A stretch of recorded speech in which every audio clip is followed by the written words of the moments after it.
Ich habe nur den Leuten schon gesagt, die sich gefragt haben, warum seit 20 Minuten wir noch nicht da sind. Deswegen. Oh. Ja, Basecam 1 ist nicht an? Ist egal, müssen wir mit leben jetzt. Ja, ja. Okay. Oh. Hello and welcome to Battle-Hardened Munich. We know we are a bit delayed. I hope you can look over that because we are, after all, a new casting team that is trying the first time ever to put something up. But we think we have been doing okay, let's say okay. You can see the result on screen now. And that's a hello and welcome from my side. I am one of your casters. My name is Toby and I am joined by my dear colleague. Hi and welcome from my side. My name is Dracai. It's a nickname for me, so it's a little bit weird, but anyhow, on the stream we are seeing the players are preparing and I see there are some issues. Their names are wrong on the live stream. We have to switch the names. Maybe the technical boy will fix this for us. And in the first round, we will see Sebastian Kleiner, our currently German national champion, on the live stream. Against Jonathan Tolno, his opponent, he is a very obvious assassin enthusiast. He has brought Uzuri today, and he is. Sorry about that. We just need to confirm for the players that they can start playing.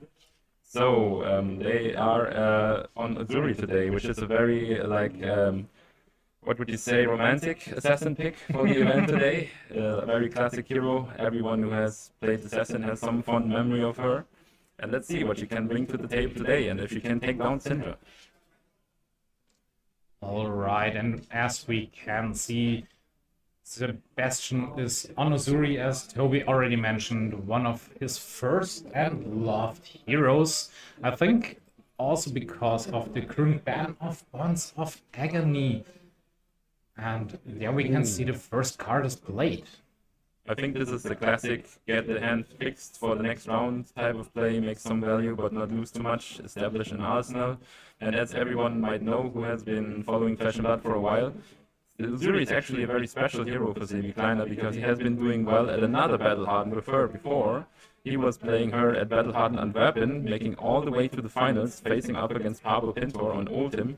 He got fatigued back in the day, but I think he learned a lot from that game, and he's still one of the best when it comes to Assassin in Germany. And he just recently proved that last year when he was, no, this year actually, when he won the German National Championship on Slippy. So, if there is a question about an assassin to be had in Germany, I think Zilli is the right one to answer it, but he's very modest about it, so let's not expect like a too big or too poetic of an answer. And getting back to Cindra. All right. As we can see, there are some typical cards in Cindra's hand, and also the equipment. I mean, I think there are the flick knives, but I can't really see it, but what equipment should it be? And there we can see the specialty pitched with a blue card, throw dagger for 3, go again. Unlikely to start for Cindra, but we also have the push on both daggers for this turn, +1 for each dagger. Cindra starting strong here, already taking one of her power turns. Let's see if she can convert it into some meaningful damage. And there we can see the first card was blocked, and now the dagger is thrown for 2 go again because of the specialty of Cindra. Can we see what card is for the block? And you already recognized that the heroes are wrong, so please, Cindra sorry. on the right, and Uzuri is on the left. We will switch this as soon as we can. I'm really sorry. Please remember, this is the first time that we're doing a stream, so we will fix this and do the first round. I think there can maybe some issues, but as you can see, now we are already having Uzuri on the right spot, and Cindra will join as soon as possible. We will prioritize getting you all the action today over being the perfect stream. We hope you are with us on this decision, and we will get better each round, we promise. And there we can see the next card. 4 go again because the dagger has already hit. So what blocks. And I think that is the third hit, would be the third hit in a row, so Mask of Momentum. Ooh, flick already being used, Yeah. so there's no way to push this one through, so the combat chain might close here. We can see an attack reaction, maybe not, but I think the last card in the hand was the Fire Tenant First Strike. Ooh, yeah, just getting back the dagger. I think as a Cindra you would always prefer putting up an arsenal here, because as you know, Assassin might make you have a bad hand anyway when they use Codex. And there was a little bit of a mistake. The second dagger is in the... Alright, heading back into Uzuri again, but putting the second counter on the tunic as you should.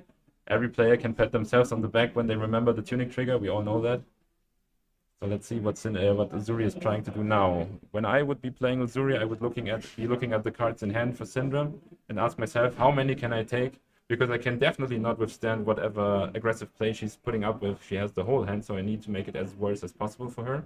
And now leading with something very interesting here. That's a Nerf Scalpel that will actually reduce the blocking power of reactions in the opponent hand, which is, I think, a very interesting decision considering it is against a Cindra.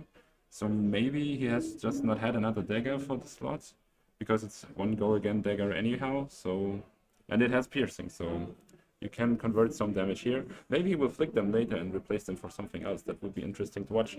And as I said, Cindra is not respecting this kind of damage. She's not looking to block for a defense reaction here.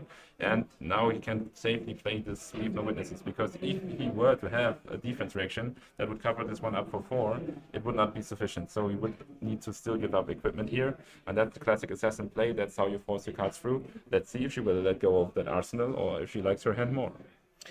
There we can see it's the Oath of Loyalty, and the whole hand is draconic, but not the card in arsenal. Oh, he's choosing to block the Oath and his boots, so no damage. And we can maybe see a really strong turn from Cindra now.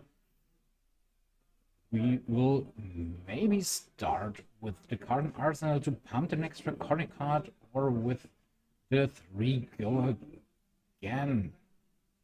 It's already really hard to block Cindra, because with the flick knives, so there are so many turns where you can thread your opponent to make a different position and a hard way to block these. Because of Mask of Momentum, when you draw these extra cards, there is so much damage you can put through. And there we can see the first attack, Fire Tenant First Strike, 3 go again, and +1 on the next draconic card. And it is blocked. I can say Uzuri is playing this one cautious here, maybe not wanting to risk too much life points lost. I would also be curious what kind of angle he is going into Cindra here. Is he just like trying to abuse her, not blocking well, trying to keep the aggro and taking damage on the other end, so he goes for the kill? Or is he maybe trying a bit of a fatigue angle here? I mean, Cindra of course being hard to fatigue, but maybe if you pull it off right and get a clean box all the way, maybe it will suffice. We will see. Not much info on Uzuri so far. Absolutely, and there we can see the next attack, +1 because of the Fire Tenant First Strike, 4 go again. We have there a breakpoint, so what will Sebastian do? How will he block this card? I mean, this will be the first attack for the Mask of Momentum. Maybe he will block, maybe he will not block. There's also the flick knife to get some value. Really hard decision for Sebastian to block here. Yeah, when is the point where you give up that damage? When are you happy to take whatever life points your opponent is presenting? And whenever that moment, no, it's not now. He's using the defense reaction again. So let's see if he tries to sink anything. We have a flick of the dagger to force that one through. So the combat chain is still alive. Not any foreseeable damage for him so far. There's also the Blaze Headlong 4 go again. He already played red cards, so everything should work, and a resource is created because of the chest piece. So he must really like the turn. He wants to invest using the resource here just to get it ahead. Oh, and we use my arcane damage dice to represent the usage of the chest piece, which is, of course, on flavor and absolutely how it's intended to be. So, yeah, one usage of the blood splattered vest so far. And now we can see the next attack for go again, and it will create a fealty token. And we can see it. Sorry for that. Not so easy to see, but this is a fealty token. So another 4 damage. No blocks from Sebastian's side.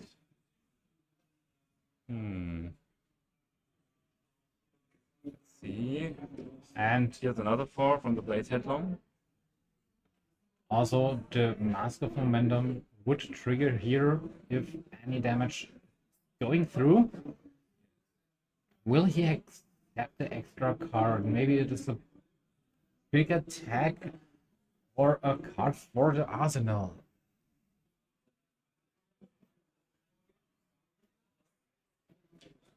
Maybe we will have to refresh the life totals by asking the players somehow down the road.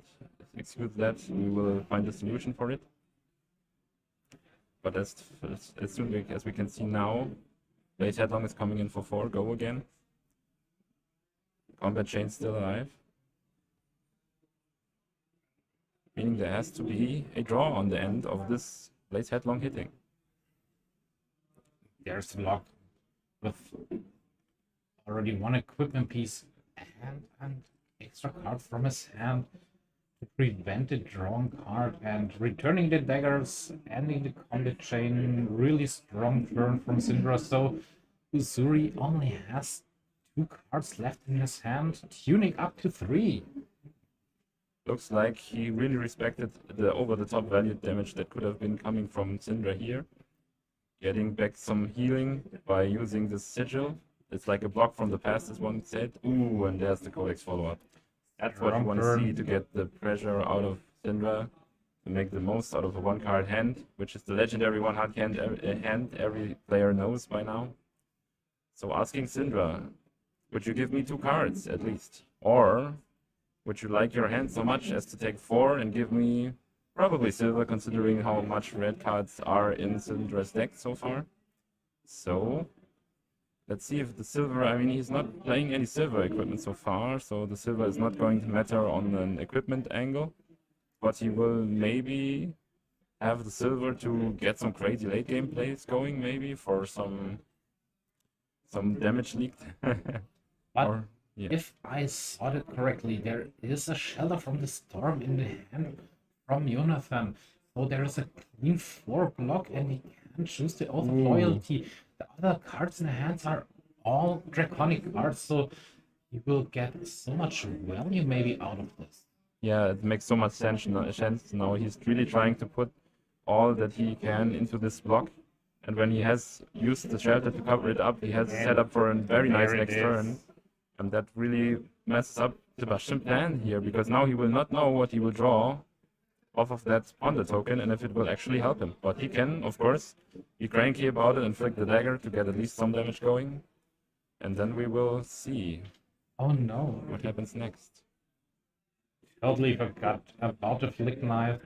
So 1 damage is dealt. He's losing the arsenal, he will lose the top card, and silver will be created. Oh, is that how those cards interact? Is it if it dealt damage? Ooh. It has dealt damage, yeah. Because of the flick knives and the dagger you already mentioned, Shelter from the Storm wasn't able to block the whole 4 damage, only 3 damage, so 1 damage is taken from Jonathan's side. He's losing his arsenal, the top card, and it was not planned. So maybe he has missed the interaction with flick knives. I mean, I wouldn't have known, so I mean, I don't want to claim that I'm as good of a player as these guys are, but yeah, I would have done the same mistake. So let's see what kind of salvation the Cindra can make up here. He's starting strong, but with the fealty token, weapons are on -1 attack power, so the free attack with the dagger is 0, and this will not count for the Mask of Momentum. I'm not that sure if this was the correct play, if this was really good, because maybe he has a card with 1 cost in his hand. Maybe he can do some good things, but this Ignite, I personally would keep this Ignite for the next round and would really have an turn, but we will see. Oh, he's correcting the fealty token. Well, really trying to go for it here. I think he likes his chances of this being a card that Civi might not like to block, and therefore causing some damage. And rightfully so, taking away an equipment here is of course threatening the flick knives, which would be very detrimental to Civi's game plan, probably. So he really has to think about this, probably. Unless he has a defense reaction, of course. But it doesn't look like it. The 5 power attack is blocked by 2 cards, so he's still on his equipment, and I think it was a really good turn because of the 1 cost card, and also with the fealty token he could turn it into a draconic card to have the most of the value. And here is a Kiss of Death. That's a card you would be very, very threatened by if you were playing against the Slippy, but still, in Uzuri it's also presenting meaningful damage, but of course not the go against charade here. It is a stealth card though, so maybe there's a usage of the Uzuri hero ability on hand here. Let's see what our Cindra player is sniffing out here, if Jonathan has an idea what Zibi might be aiming for switching in here, and if he's going to switch at all. The mind games of assassin players have been started. Ooh! And I am answering my own question. He is using her. Is it something meaningful? Yes, it is. It's the classic. It's Shakedown. The 1 card everybody knows Uzuri about, and the 1 card everyone was missing when they switched to another assassin. Because this card, on top of any other assassin pool would have been the most awesome card ever. So let's see what the color decision is on the hit. I mean, we probably know what it is, but yeah. Of course, we would have chosen red probably, so let's see what he chooses. Absolutely, and there are 3 red cards and 1 blue. Now he will choose the cards. Yes, and he's looking carefully here because he can probably prevent a lot of damage if he can take a starter away or something very meaningful from the opponent hand. And as we can see, an Art of Dragon Fire, of course, is representing a lot of damage. So when you can find the right play to get this card out of your opponent's hand by making it useless, or at least going putting it into cycle for the last remainder of the game, you can really grief easily in the next turn your opponent might have. But anyway, as I said, it's a very powerful late game card, so maybe Cindra will decide to pitch it anyway here. Let's see what she decides, or what she has left when Zibi is done with that hand. There's also no fealty token to turn it online to deal the extra 2 damage, so maybe he will keep this hard decision for Sebastian here, but it seems like he will choose. Ooh. And there it is. He's taking the power card, so he's really respecting what Cindra can do late game wise, or the free damage that she can apply now, whatever she chooses.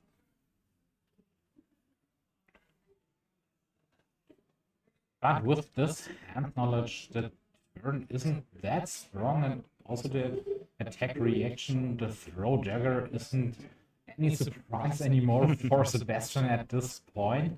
So what will he do? Will he use the blue card to pitch for the dagger attacks, or is he trying to play the attack reaction to draw an additional card to have a new card in the hand that Sebastian will not know? I mean, you gotta love spoiling people's surprises as an assassin because you know how much it hurts for you when your surprises from hand are spoiled. You know how strong it is, and you probably take some kind of cruel satisfaction by taking that surprise away from your opponent as well. There you can see the throw dagger is pitched to attack with the first dagger. 1 go again, and 1 go again is a little bit hard every time to block because Sebastian will know there will be the second dagger, and there are still 2 cards, and these 2 cards can trigger the Mask of Momentum, and there's also the Flick Knife, so at least he has to block 2 cards to prevent the hard draw from Mask of Momentum. So the first one was taken. Oh, he's not attacking with the second dagger in a row. The Fire 10 and first strike is played for 3 go again, pumping already the next Draconic card up to +1. So, how will he block? Because already mentioned, flick knives will be the thing here, so he can flick here to keep Mask of Momentum alive. But here's an interesting card to block. I must say I'm blanking on the name of the card. So far, the card has one purpose, and it's bringing back a graphene chalice.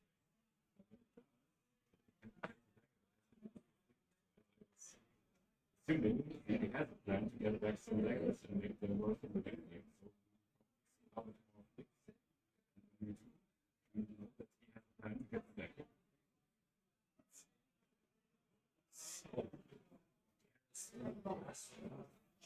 Or go again.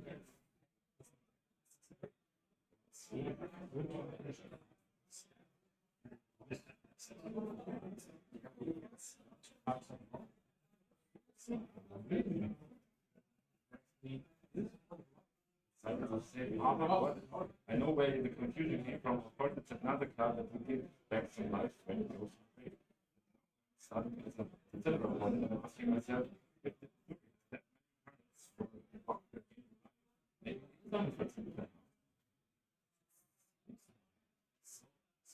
Has 2 cards left, 1 card in arsenal, 1 card in hand.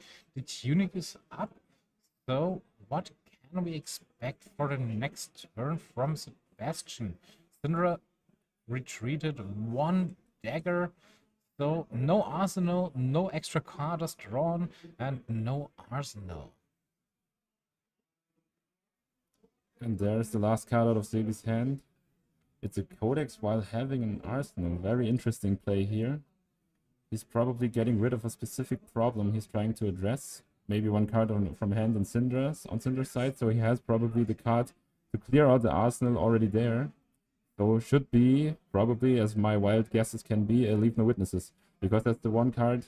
I mean, he has 1 resource from the tunic. It could also be a Death Touch, therefore. But I think it could also just be the Leave No Witnesses again.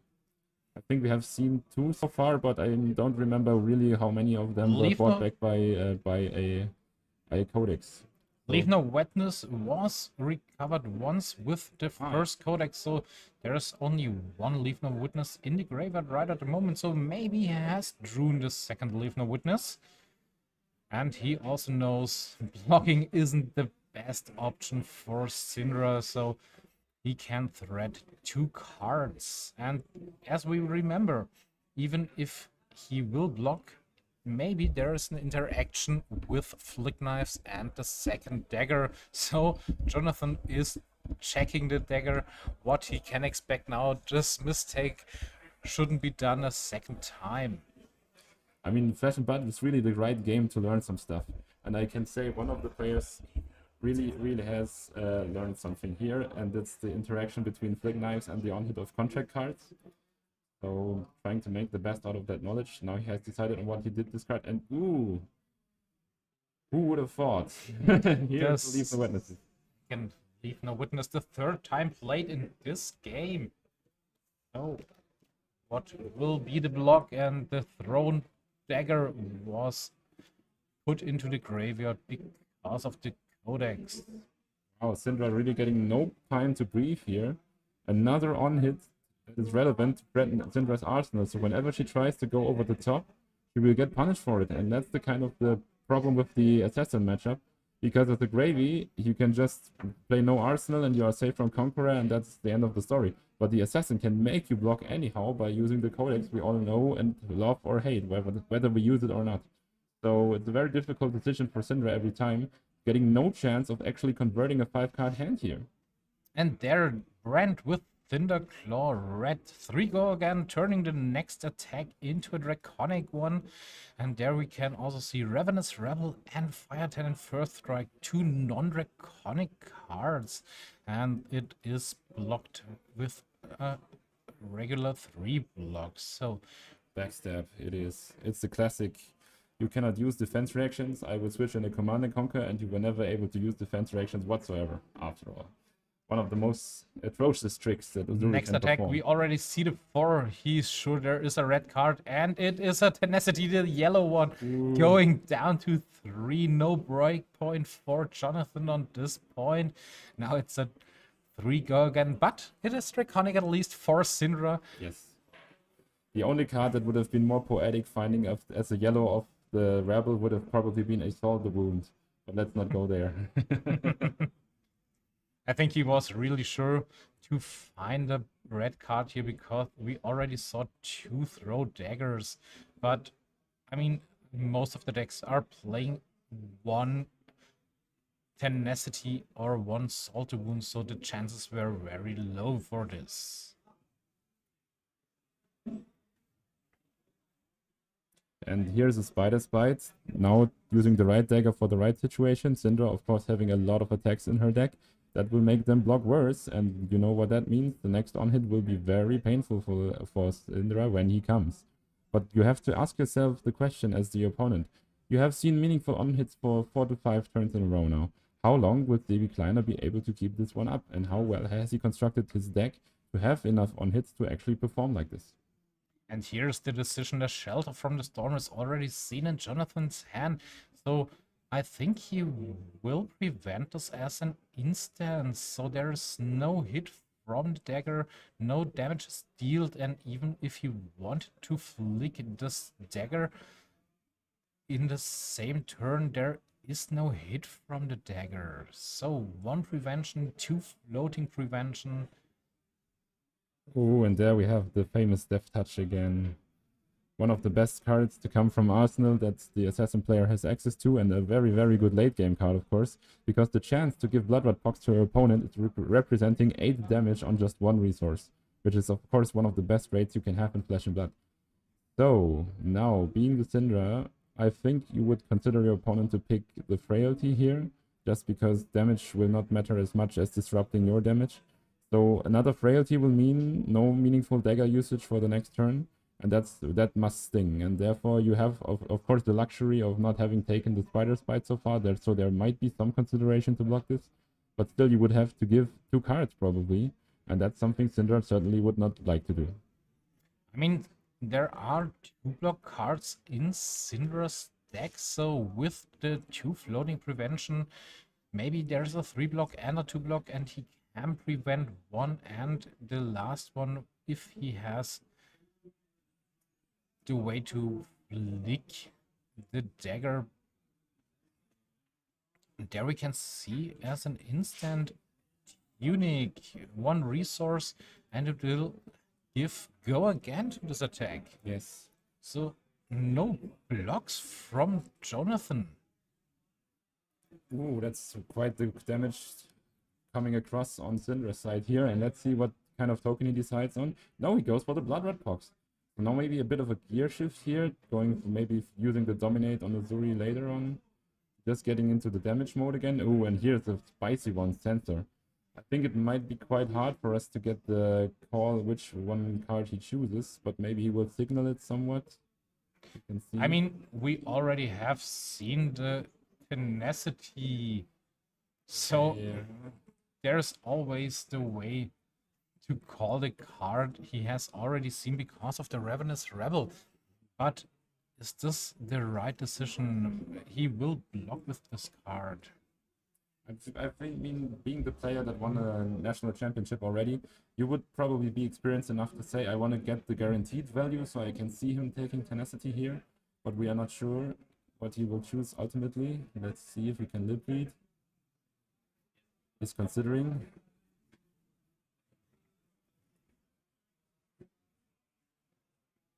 He's checking the already banned cards, the graveyard. How many times he has seen which card? And there are already played so many cards like Ignite, Overflow-ability, but there are still copies left. So maybe one of these cards will be the card that is chosen. And he's writing it down. down. Thank you so much for that. That's just oh, now we have the challenge of reading that handwriting. I think it's an oath. Oath. Yeah, if it's meaning, yes, I think it's oath. So it should be oath of loyalty. I think that too.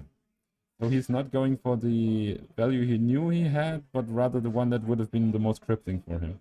So, starting with the Fire Cannon first strike again, I think it's the third copy we see in this game from Jonathan.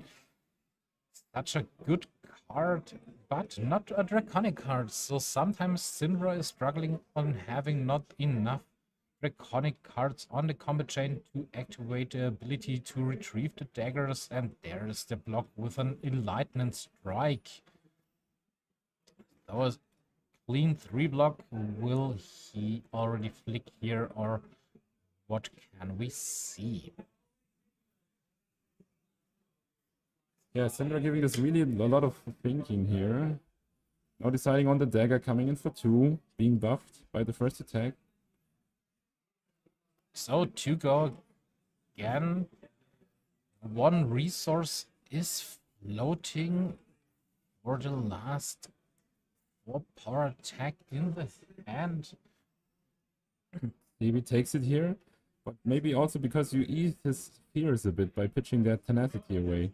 Because that would have meant, if he were to block the whole turn, that it could be some meaningful damage coming his way.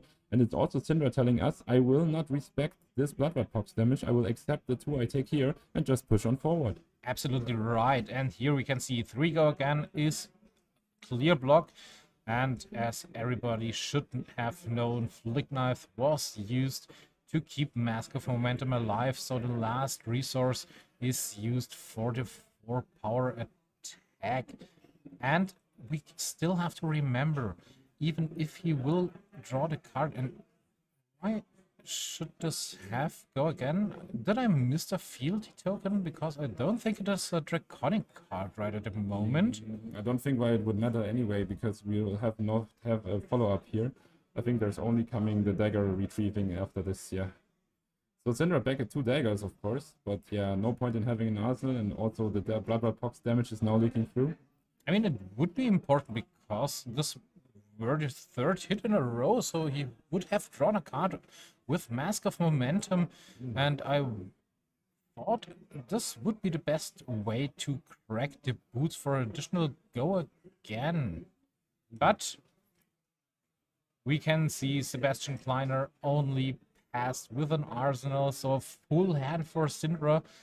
Maybe this will be a strong turn, but we can also see 2 combat chain enders who snatch 3 cards that should be at the end of the turn, so not the best hand for Cindra right at the moment.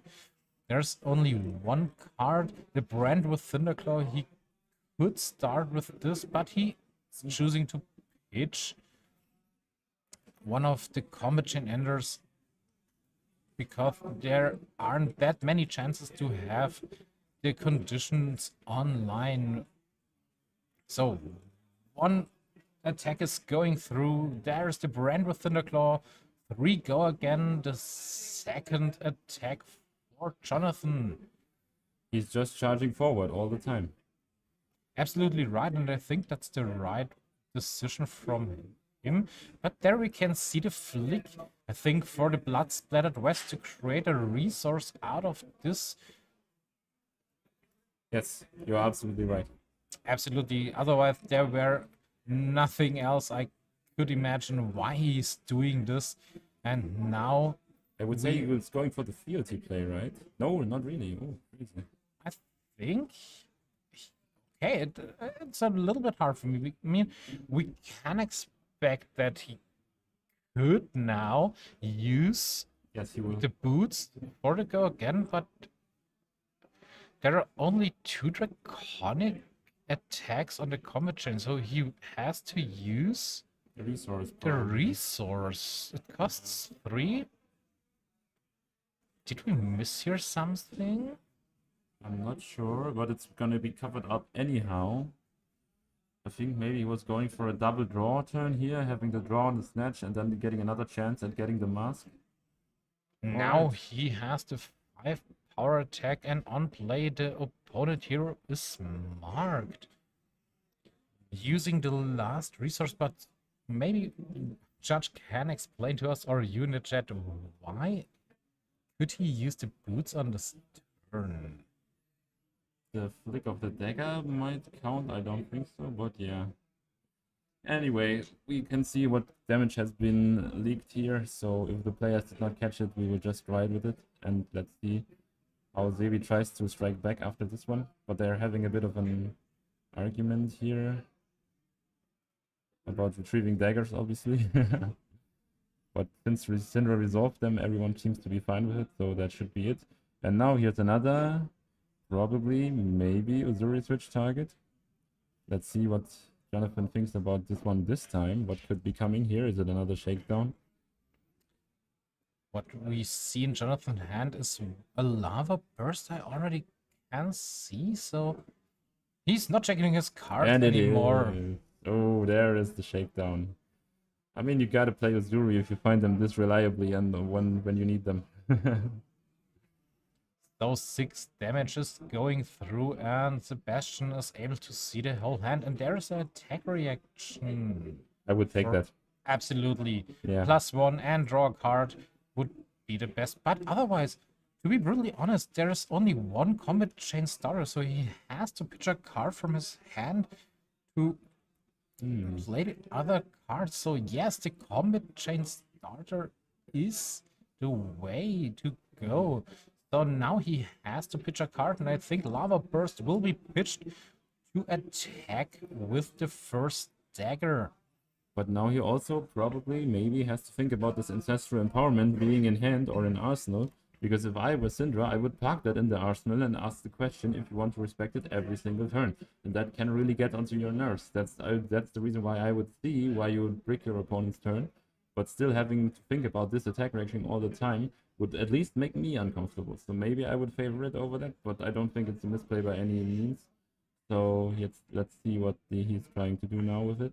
If he tries to use it, or if he wants to keep it in arsenal for later turn. Although he will know that Zebi knows that it's there. But here we can see he's already playing it, and he's drawing a card. But oh, this card he cannot play right at the moment, but he can flick, create a resource out of the blood splattered west, and then he had the third fealty token. Yes, and he will do this for go again, and also a mask of momentum trigger on the next 4 power attacks. So really strong turn, even with only 3 cards from Jonathan. The third fealty token is created for go again. Even the mask of momentum is online if damage is dealt this way. So hard decision. What will Sebastian do here? There's no equipment piece other. Okay. But he has the thing below, like the German champion he is. That's champion difference, everybody. Now, what would you like to fix your hand with? Let's see if he has the need for it. But that kind of coverage is just nice for him now. He has foiled a lot of plans of Jonathan. We cannot see his reaction, but I assume he would be very devastated to see that sink below from Arsenal. Absolutely, and that explained why there was nothing in the face of Sebastian after this 4 power attack. He was like, yeah, I have already the right card to answer this attack. And now here's another very great follow-up of Persuasive Prognosis. We have been talking about the lack of different colors in Cindra's deck so far. So this card on hit will basically always mean you will lose a card from hand. So as the assassin player that I am, I think Zebi would be going for the classic. You want to block this because you don't want to get a card away from hand for free. But you don't want to risk losing 2 cards already, so the switch could be free, and then you switch on something meaningful again. Now thinking already 2 shakedowns have been used, so what could the switch be? It's not Command and Conquer, because that will do nothing for him here, apart from dealing 3. So what are you considering? Maybe something like a Humble, or not being able to retrieve daggers, or another Kiss of Death maybe? I don't know how many Uzuri plays these days. Back in the day, this were all free, but let's see what she does today. And yeah, really playing the mind game once again here is our German national champion. And as we know here in our local store, Sebastian always tries out. What can Uzuri do? It is, as I already mentioned, one of his favorite heroes, and he has some spicy text always to surprise us every time with new cards or interaction he's trying. So there was a short moment where and he's using the Mask of Momentum to block 2 here. So what will Sebastian do? Is there a reaction? Will he use Uzuri? What can we expect from him? I mean, what we can expect is chat ranting about the white border Mask of Momentum probably. Let's see what the switch is. Ooh, it's a Command and Conquer. So he's going for the damage and getting it out of his hand maybe.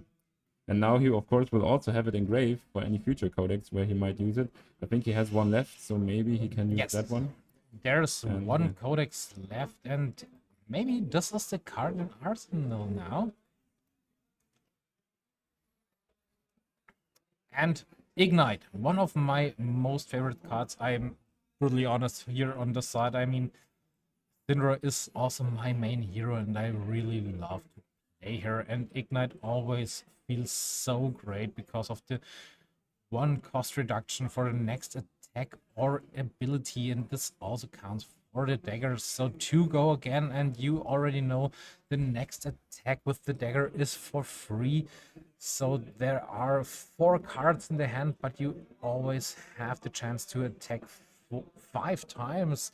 And Jonathan also has 3 fealty tokens, so maybe we can see some big play with one of the Art of the Dragon cards or Art of something where he can activate an additional effect, turning this card into a draconic one. And there's no blocks from Sebastian, so 2 damage. And as I mentioned, here is the free attack with the dagger. It always feels so good, to be brutally honest.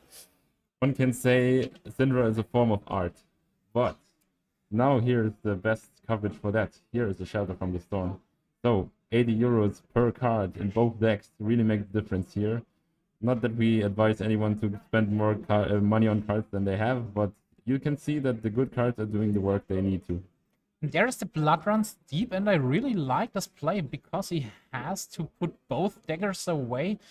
So every single dagger will deal 1 damage, so there's nothing left from the prevention. Maybe from Shelter of the Storm, but Sebastian is not that sure. We have a judge call here on the table now.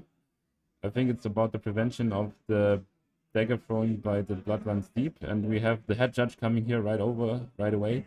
We have an amazing team of judges here today, which we are very happy to have, and I'm sure our very beloved head judge will be able to clear this one out in a hurry. And then we can see where this match will go.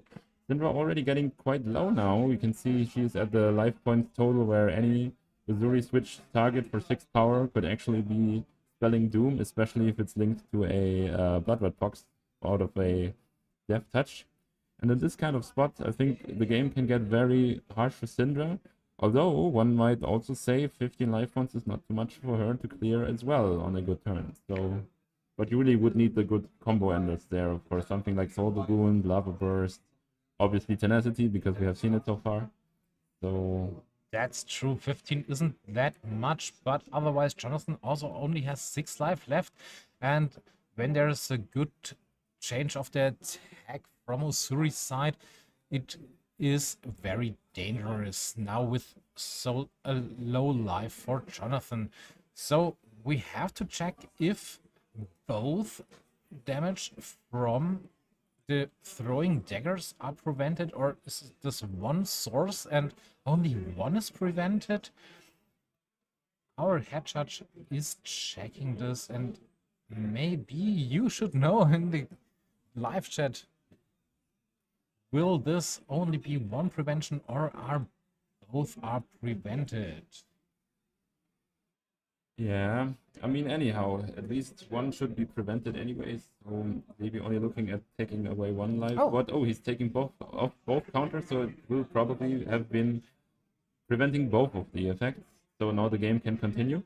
I also thought it will be both, because if you have only 1 dagger left, there's only 1 source, so my thoughts was right, but I'm not that sure because of the real reasons. So, Something else happening on the battlefield now. Cindra is serving an Assassin Classic. 5, lose your arsenal. with this beautiful attack, and there is a full block returning both daggers.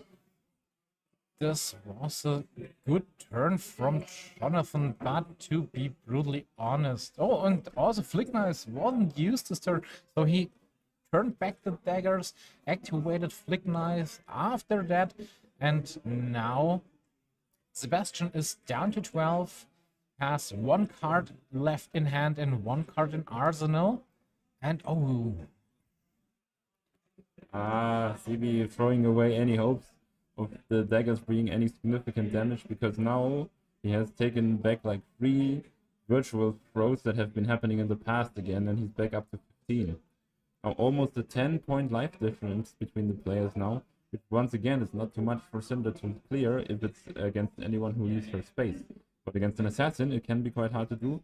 The usage of the sigil, though, means that the Cindra is getting now a 4-card hand. Let's see how much she can convert it and maybe turn this one around. And there is another Ravenous Rebel. Now Jonathan was checking first the card of the top, because last time he already placed it dice with the 4, it was a yellow card, but now Ignite was shown, so 4 go again, no blocks, hot on her heels after this, and also Ravenous Rebel was turned into a Draconic card because of the fealty token, so on hit mark, but there is no hit from hot on her heels. Flick Knives was used to deal 1 more damage, but Mask of Momentum is already used for a blocking, so no card can be drawn from Jonathan. 4 go again, Blaze Headlong. Another Shelter from the Storm. The defense reactions coming in clutch here for Sebi Kleiner, always covering the significant breakpoints and staying healthy and happy. But the life total is down to 10 from Sebastian's side. And what can we expect next? Oh, okay, he will left the last card for Arsenal, retrieving both daggers, and has still 2 fealty tokens, and we already saw the Ignite. There's a Snatch, a Breaking Point, and I think it was a Ravenous Rebel, but I'm not that sure anymore. That would be, of course, a rather starter-stuffed hand. Ooh, and there we have the Shakedown, the last one we will see this game, unless it's used by Codex. But of course, we have 1 dagger there. There is a guaranteed reaction to it, so you have to respect the on-hit. But once you do, Stevie will just say, no, I don't want anymore. And he's just leaving the 6 damage on the table. So whatever you decide here, it's kind of wrong. Although, as a Cindra, I think you might be able to... I mean, of course, you have to respect the fact that 6 is a lethal attack. So maybe just block it out anyhow. I was about to say, otherwise you can say looting a dagger here for Uzuri can be significant in the late game, because she makes you forcibly block for the 1 all the time. So it can be worth to just accept that and take the damage, so that the Uzuri is not capable of having any more dagger attacks in the future. But this is not an option here. You need to block this one out, yes. 3 cards are used for the block, so really slow turn for Jonathan with Cindra now, but he's starting strong with Ignite. No, it really is depending on what is in the arsenal, if he can make it work now. No more resources to be gained of the Bloodspatter's West, so the 1 resource gained by Ignite has to be enough. Otherwise it will just be a dagger send, and that will be bad, especially when your opponent is starting to gain life on blocking again. Absolutely, and there we can see the dagger is thrown. I was thinking maybe there is a 5 power card in the arsenal, using a fealty token to turn it into a Draconic card, but what is it? It is, oh, another card creating a fealty token, so he's back to 3 fealty tokens, and 3 go again. And we know what that means. All his attack reactions will be free. I mean, oh no, sorry, that's the wrong hero. That's the other Draconic. I'm talking about Fang, of course. So, of course, it's better to have more fealty than less, but it will not have that big of an impact in this game, probably. So, the life has already changed, but I think we are missing in our live stream here. Sebastian should have healed. I think he has. He was at 8 before. Ah, yeah, okay. Then I missed it. I'm sorry about that. And Sebastian is starting strong. Maybe he's doing the no defense reaction combo now. Starting with the backstep, no defense reaction to be had here. Maybe he's afraid of loyalty beyond the grave or another shelter from the storm. If that were to be turned into a command and conquer, he would not care. It would just be lethal damage. And if the opponent misreads that play, it will just be death on the spot. But I know Jonathan enough to know that he will of course consider that and do some other blocking as well. And there we have one regular block. And it's changed into, ooh, a Tarantula Toxin. So this one is probably reducing the blocks to 0 before switching now. So this is lethal now. It's a red one, yes, so it's 6. Now we need a defense reaction or it's game. And yeah. Sebastian, our national champion, wins the first round of our tournament. Lovely to see. Him back on Uzuri. Awesome to have one of the most classic heroes in Flesh and Blood and one of the most classic pilots of that hero back in the tournament again. Of course, he can now add to his legacy and perform well at another Battle Hardened. Maybe he will win the finals this time, and then we have him doing himself justice for what he lost on Uzuri back in the day, and really, once again, proving his greatness as a player after he took down the German national championship. So now you see us for the first time, probably. Hello and hi. Yes, maybe you recognize us by our voices already, but I am Toby, and this is my dear colleague Katsu. We will be guiding you through the Battle Hardened today, and we have a lot of great rounds of actions with you. If you have not heard, we have 8 rounds of Swiss already for today. We have been actually close to or even capping our 160 player cap. It's a very amazing showing for all the players who came to our Battle Hardened so far. We are really happy about that. Thank you so much for your support. And so buckle up, we will have a lot of action today. As you see, we also have the top 8 stream, so that we do not reach more than 10 hours on YouTube, which is the maximum amount you can stream in one stream. So we can get both of this, the action for you, but we will have to switch later on maybe. That's true, and we're near Munich, to be brutally honest, in Countdown Spielewelt in Landsberg am Lech. So this is our, or one of our local stores where we every weekend. So many thanks also to the shop to have the opinion to play here every week and do tournaments like this now. We do have a very awesome friendship of the southern stores here in Germany. It's the communities of Rosenheim, Augsburg, Memmingen, Landsberg, and Munich, which are basically interchangeable. We can get to all the armory events of every other store whenever we have the time, and we know each other very well, so it's very cool to have them, almost all of them, here today. And we also have some of our European neighbors here today, a lot of Austrians we have seen so far, even Italians. We are very honored to have the, yes, we can be like guests, like hosts for them in our small town, which is not that well known, and therefore we have been receiving the call of being Munich. So yeah, this is the reason why we have been getting the name Munich, because it's for the whole Munich region. As you all might know, it's a great city and a lot of people are living here. And we are very honored to be the store to represent the Munich region today and bring you the coverage of this part. Absolutely. And there should already the second round, so maybe we will change again to see which players are now on the stream. Yes, I will just. I hope our judges already informed the players. What players, what decks, what heroes can we see? I mean, there was the ban on the last Monday, so Florian has now Germanite back. Gravy Bones lost his gold tipple, red and yellow. I'm so sorry for you, Toby, at this moment. All the Gravy players are still in grieving. Absolutely, that's so true. So I think we can see so many different heroes, so many different decks today, and I don't think they had so much time left for testing the deck as they wanted to, because I also didn't thought about banning golden tipple red and yellow, so I'm not sure. I hope we can see in a few minutes how many heroes we have in the tournament, how many Grave Bones are there, how many Florians, how many Oscilios. Yes. So working very hard on the matchup spreads behind the scenes, but those things take time. As you saw, we already had some difficulties putting up the stream so far.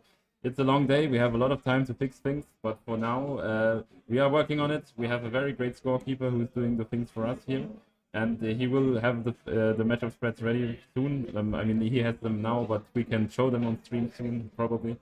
And then you could see what the meta changes did to the tournament today, and probably to the tournament next to your local game store as well, because that's what at least the status quo will be when we move into the Super Slam meta. And that will, of course, shake things up, and it's not too far down the line.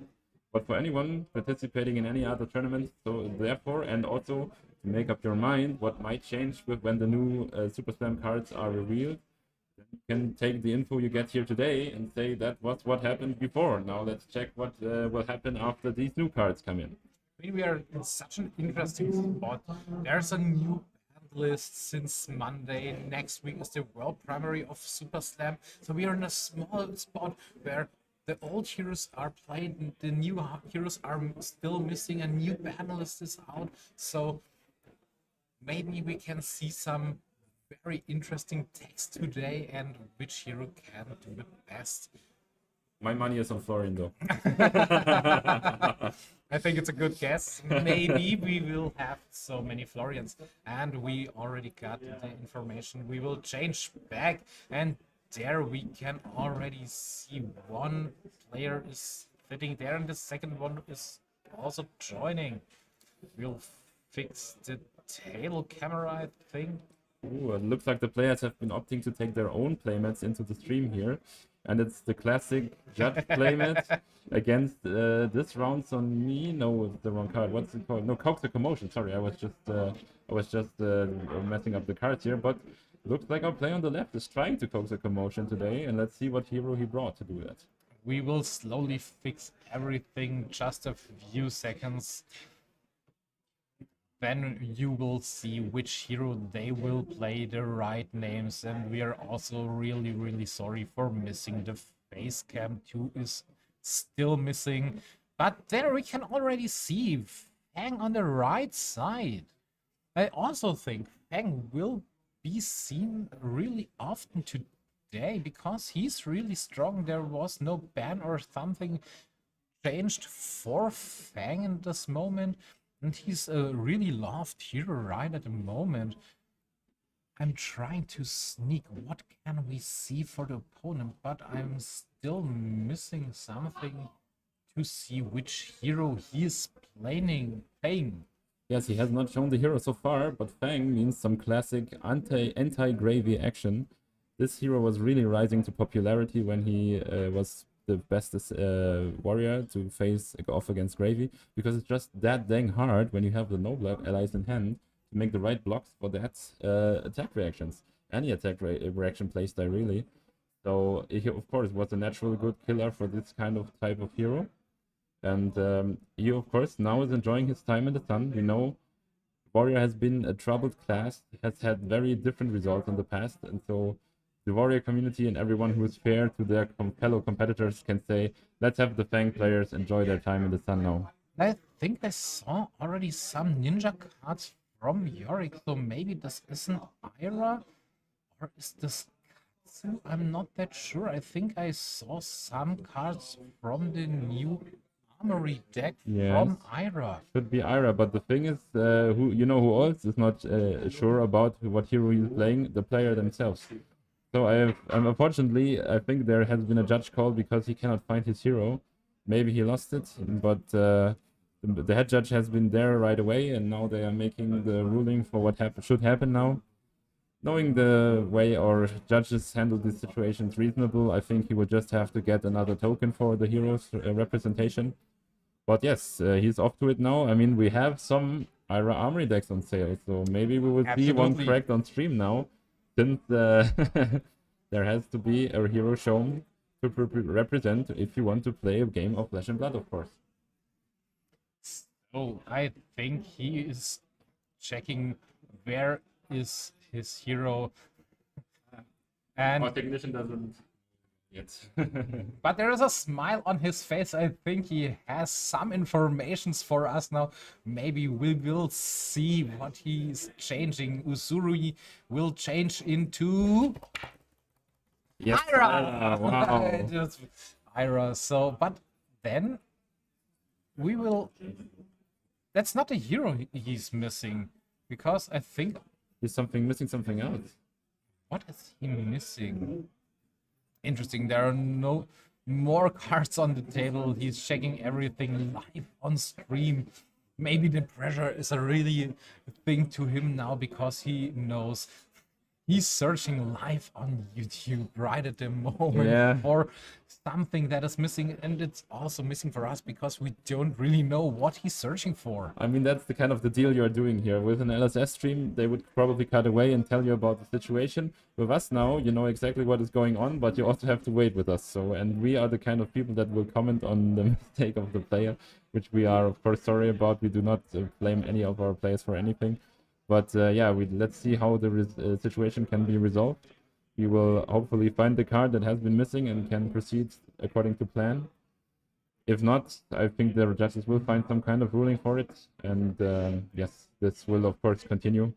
But we can be transparent to you guys like this, and that's the most important thing, I think, for you to have. But I think there is a weapon or an equipment piece missing, because our technic guy was checking the one card on the table and then he changed it back to the picture to Ira. So the hero is there, but something is missing. There's one of our judges. Maybe we have the information what is missing. The hero card. The hero itself. Yes, the hero is okay, so maybe it's not Ira, maybe it is Katsu. So, but for a few amount of money, there is always the chance to buy one of the armory decks. Maybe we can see a new opening of an armory deck. So, oh, it's switching. I'm not that sure. Just only one. Okay, it's Katsu. Okay, it's Katsu.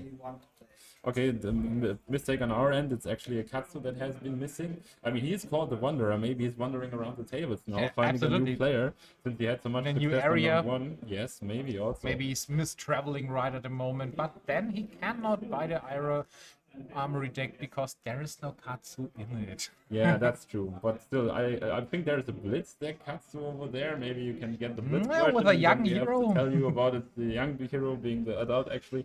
But I'm looking forward to this. I think Katsu's a very good pick, which is pretty much looked down by many people who don't do him justice, really. I mean, like the pop-off turns as a gravy player, it's my worst matchup. So I know what he can do.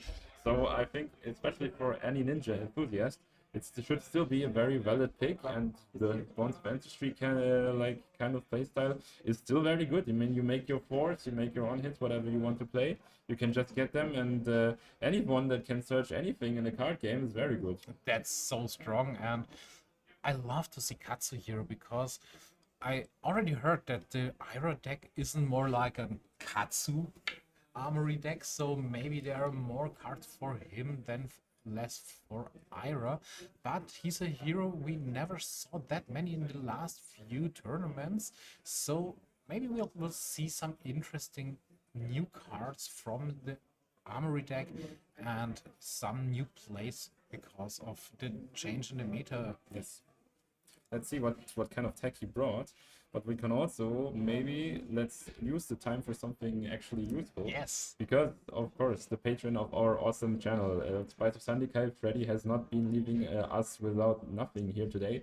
So we can give on his behalf away some of very special cards to one of our viewers. We will reveal them time after time, and then we will get to the drawing whenever we find the time. Probably, hopefully, something like this will give us the time naturally, so we can do that. So keep on watching to have the chance. And one thing we were thinking about, what could the players feel like they are joining us here, like on top of our commentary, of course, which is of course aimed to make you feel like you are part of the action and see everything that's relevant.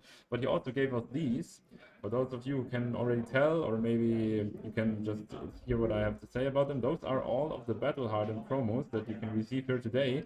Of course, no worries, they will not be taken by the players here today. They were acclaimed by Freddy himself for playing the Battle Hardened back in Bologna, I think. think so too, yeah. Yes, so it's not that we took away from one of our participants. They all received the promos as many as we had. We are more than we had, but that's another story. But still, like here's one that will be given away on stream today. And so when you want to feel like you have been here today before and like you have been playing with the other guys, that's one thing you can win. We will have a random drawing whenever we get the chance. And there's some more spicy prizes, especially for fans of the channel, that we can be giving away later on. But now, get back into the action. We have the go ahead to go to the next round, and there's a beautiful Katsu, the Wanderer there. I am not that sure if this Katsu was his own Katsu because of the reaction we saw right at the moment. But now there is a hero for him, and Ira's changed to the original Ninja Katsu. Hey, you know what I think? Maybe someone was ripping up like a classic history pack over there and just pulling a Katsu right now, and then. And that was the time you Yes. have to listen to us only and see our faces, because it took some time to pull that one Katsu for Yorick. But now we can see Katsu and Fang as the heroes now for round 2 in Battle Hardened Munich. Yorick versus, and I'm sorry about that, Dries? I don't know how to pronounce his name. Dries, I would say Dries, but that's based on an American pronunciation. I don't know if that's the right way to pronounce his name. We will maybe not have the time to ask him himself. But as far as you know, we would call him the Fang guy. So maybe that's even more honorable for him because he will be that one original true Fang in the room. Yes. So, oh, and we have a judge call again. Oh, wow. So really off to a bit of a rough start here. What is missing now? Maybe the joke. I don't know. We will see what happens now. We will wait after this judge call now. What is happening now? We will check this as soon as possible, and we are so sorry for having so many troubles right at the moment, but I think we will do this. We will do our best to support you, to keep you alive, and there is already the sign something was missing, and we are going back to the table. I think I still want to take the time to address what I have just been seeing in chat. Someone pointed out this is just the right playmates for Munich. We smoke like pipes and drinking. So absolutely. I see you have been to Munich before, my friend. So we are getting into the action, yeah. And if I was right, Yorick has a 2 with the dice rolled and our Fang on a 4. So will Fang start or will Katsu start? I'm not that sure. All I can say now is we do see that that arm piece for the Katsu player, which will mean that, of course, as we said before, it's a good buff for the Katsu deck as well that has been put into the armor deck Ira now. And the sad thing about this is we see the scales on the deck of our Katsu player here symbolizing a ban and like a penalty, maybe an intellect penalty, maybe. So we will see how the game will resolve from that. Of course, he is obligated to bring his hero. If he fails to do so, there should be action taken. But yeah, of course, we would prefer to have the action played out naturally. Let's hope this will be the only time we have to see that. This can happen, but as we see, 2 attacks were thrown from Katsu. Full block created already, field token from Fang, and Katsu is marked. Such a good turn 0 for Fang. Yeah, intellect 3 for Katsu player here. Not the best you want to have as a combo deck, but I think you can manage because Katsu does run, I think, a decent amount of free blocks. So maybe you just turn those 3 card hands into the best block you have, and then you start over the game after the 2 turns are gone. That's true, and I think also on the Ira Armory deck there are many new 3 blocks. So Fang is attacking with his dagger, and there's a glint. So go again and a card roll with glint for the dagger, and what will be played next? All I can say is the Fang is already trying to make use of the situation and really punishing our Katsu player for overblocking here. Be with that Lin the Quicksilver. Very lucky to have it here, but now you can say, oh, and the second one as well. Really the best hand to punish your opponent, who is obviously trying to block as much damage as he can, because he cannot play regular Flesh and Blood at the moment. And now here's the time to really make it worse for him. So there's a reaction, a second fealty token on turn 1 is already here, and if there is there was the hit. So the third fealty token is created because of the hit. Such a strong turn for our Fang. He's already on 3 fealty tokens. Yes. That means all dagger attacks now for free. And this in turn 1 already. And he's remarking even with well. I don't want to be dramatic, but we might be in a bit of a short one here now, because we are looking at the Katsu still playing another free card hand, the last one of course, but one other free card hand against the already free fealty strong Fang. So that should be really, really rough to get away with that game now. And there's another token, and I think it's a Vigor, or yes, and there's the resource created at the start of the turn for Fang. And he has 5 cards, 4 in hand, 1 in arsenal, 3 dagger attacks. So this can really be a short game because of such a strong start. So what can we see? Fang is thinking, what will he do now? And I think Yorick is also already struggling because of the intelligence start, because he's missing his hero. So I think he has already had a bit of a disadvantage here. Yeah, absolutely, and I hope he's playing good for the rest of this round. I need to check my eyes. I'm seeing a dagger coming in for 8 already. That's a very tall number, if that's the correct one represented by our players here. So let's see. The Katsu will probably struggle to block this one now. Yeah, they were already played 2 cards to pump the daggers, so it's now up to 11. Oh my god. 11 go again. Such a strong one. Player really getting punished here, but I can see now that the life totals are probably interchanged. Like our Katsu player is at 27 and our Fang player should still be at 40. But yeah, already going down really low. So but this can be easily fixed for the next round. Sorry about that. Oh, okay. Yeah, you can see our technic guy is smart and clever and working his best, fixing this on stream live, just for you to be always right for the life points for our players. Yes, but now things looking more dire to Katsu, that he's not at 40 anymore, but at 27 instead. So yeah, things are getting very, very thin for Katsu now, but of course he's now trying to decide to get some damage in, but come back strong now. There's the block with the boots. The next reaction is played, so 4 damage is going through right at the moment. 4 fealty tokens. He's still at 40 life. Another vigor is created, creating a resource for the next turn. So, and there is the first dagger again, and also pumped up to 4.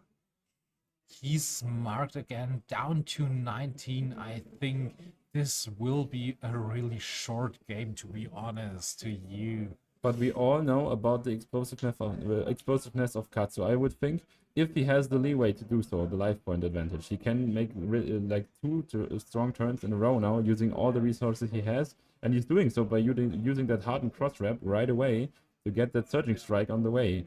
Now we can see how much damage Katsu can pull out of his head. We know it's going to be a lot, but how much is it going to be really? There's so many equipment pieces thrown into the searching strike, and the next attack for the combo is played. So now we're at 5 go again from Katsu's side, and as Toby already mentioned, there is a few turns needed for Katsu to deal so much damage, and maybe we can see the whole combo from Katsu, and if he is hit from the last card, Fang will lose maybe his hero ability. Yes, if he tries to over block here, but I think Fang will not do that. He will rather try to run away with the game now, risking how much damage Katsu can pull together. And I think a lot of that will depend on if Katsu has an eligible target to use his hero ability now, or if it will be hard for him to do. So, but 5 damage is something you have to respect here, I think. Ooh, it's already trying, giving the Crown of Providence, but this time not fixing the hand, just representing a block for 5. But what is that? The Katsu has the natural combo line from hand anyway. Bonds of Ancestry coming in, getting him whatever he has put in his in his graveyard before. I see a 100 wins. I see a Retrace the Past. I think this is a Fluster Fist, As or well, am I yes. right? Ancestral Harmony as well, but this will not do anything for him No. here.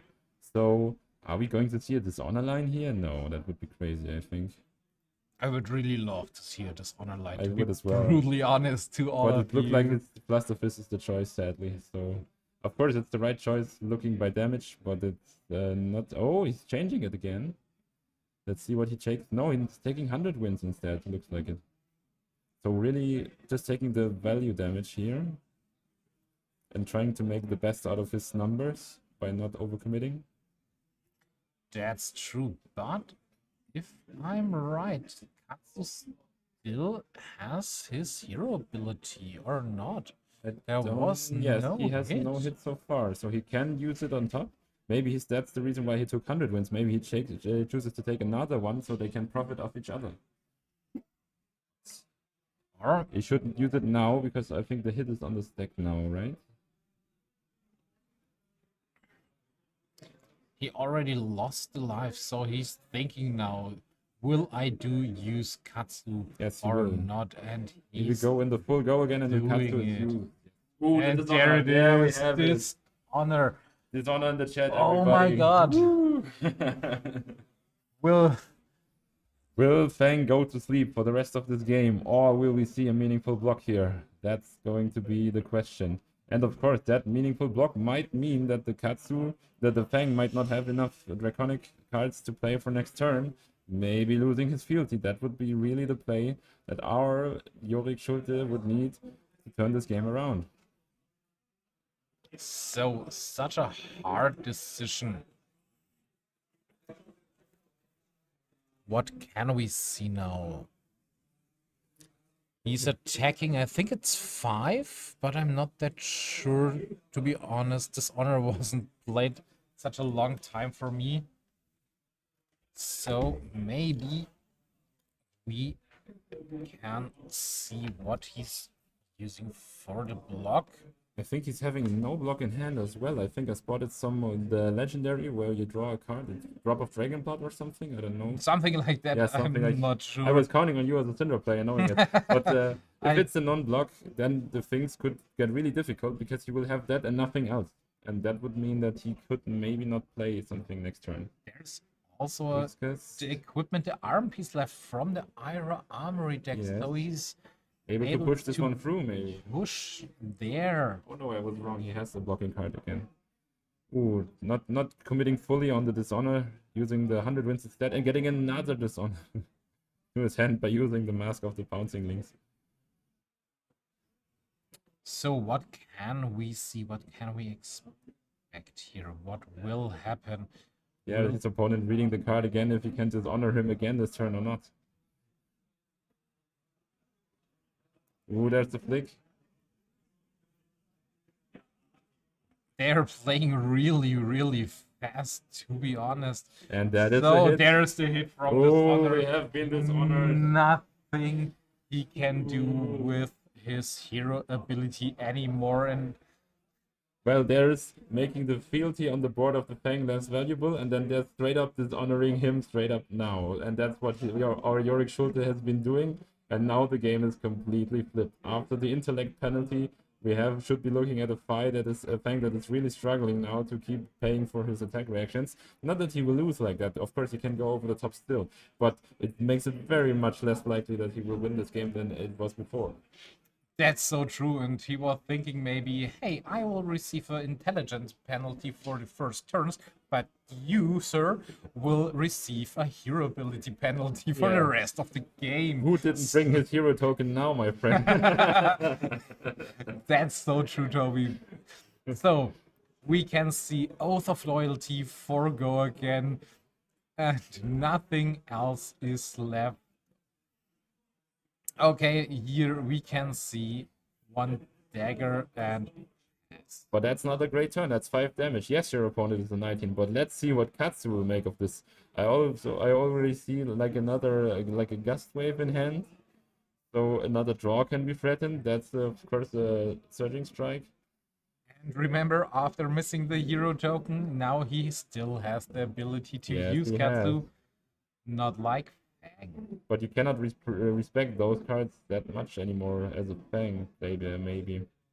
But still, also, like, maybe you cannot use your hand that much anymore because you have been dishonored after all, so you are looking to block more now and maybe try to run Katsu out, but I don't think that this will work because we know how much damage Katsu has in the deck and he has not been using much so far. Apart from dishonor, maybe. Absolutely, and we can see from Yorick a little bit shaking because he started so bad in the second round and now he's in such a good position. Yeah, Dree's already stretching his head, thinking what can he do now? The game has been really flipped now. And I think when any one of his friends asks him how the game went, he will of course talk about this dishonor hit. Absolutely.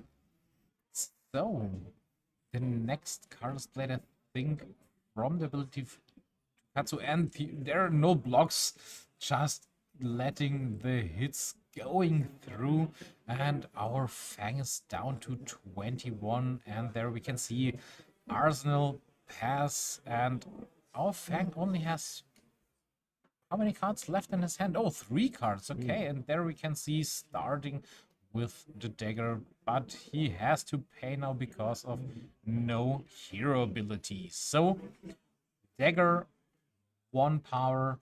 What can we expect from Yorick now? There's the block with Command and Conquer, and the next attack reaction is played.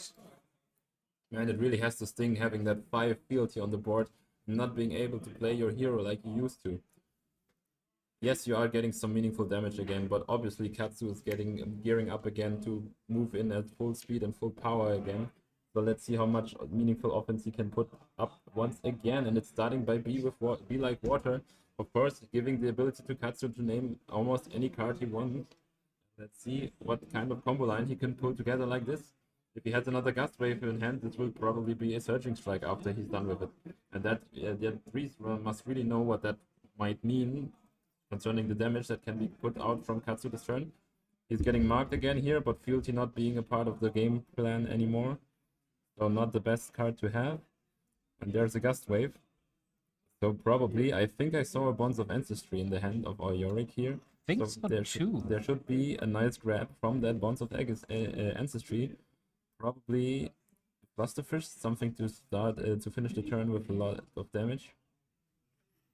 I'm not that sure what we can expect from Yorick here. But apart from being dishonored, looks like our Fang player is still slap happy. I love your puns, really. Yeah, there will be a lot along the way. I hope you buckle up, everyone. I hope you're enjoying it too. So we can see the search and ban from Yorick, and I'm not sure. I think he... No, there's no durability more because there are no cards in his hand anymore. And they are playing really, really fast. So 8 on Katsu, 14 on Fang. 2 cards remaining in his hand, and we can see Dries is really... Someone is really struggling, yes. I'm sorry for him. But that's the way the dishonor game goes sometimes. That's true, and we can see typical 1 power dagger. And there is 1 attack reaction and a Blaze Headlong in his hand, so... Not a bad turn, really. At 8 to your opponent, I mean, you can push that dagger up to a meaningful number and then come in for 4 again. This is probably a lethal turn attack. That's true, and Yorick is already down to 8, taking some damage here. Could have been And 4 maybe. another 4 Yes, right. So here's 4 again. go again, and there is a second dagger and 1 resources left. So there has to be some block, but knowing any Katsu player, they probably want to keep the whole hand here. So he is trying to make this best. What can he give up here? He doesn't want to. It's clear from the way he's holding his cards and he's behaving. But sadly, that's not the game of wishes we are playing. You have to respect the fact that you will probably or certainly die when this attack hits you. And there's another attack for 1. Ooh, giving up even 1 more card, setting up a 5-card hand, saying, I really want you dead, and I don't care what you present next turn. But I don't know if you would give up that much tempo now, because a 4-card hand from a Fang with enough attack reactions can still be dangerous to you, of course. That's true. So we can see Yorick is just playing the Arsenal pass. There's nothing he can do, hoping to have a good turn after this and kill his opponent. And I see there's an Ancestral Harmony. Good attack reaction, but now Fang is starting strong. And once again complaining about the fealty, which I get. It's not making fun of him. I can see that it sucks so much as a gravy player, not being able to use the goals to fix your hand whenever you need to. You are so used to it. That's the reason why you pick the deck, and now you cannot play your deck basically. So, but it's fine. I think he's still presenting very much lethal damage here. Maybe it would have been super lethal if he was using his hero ability, but now it's getting him down to 2.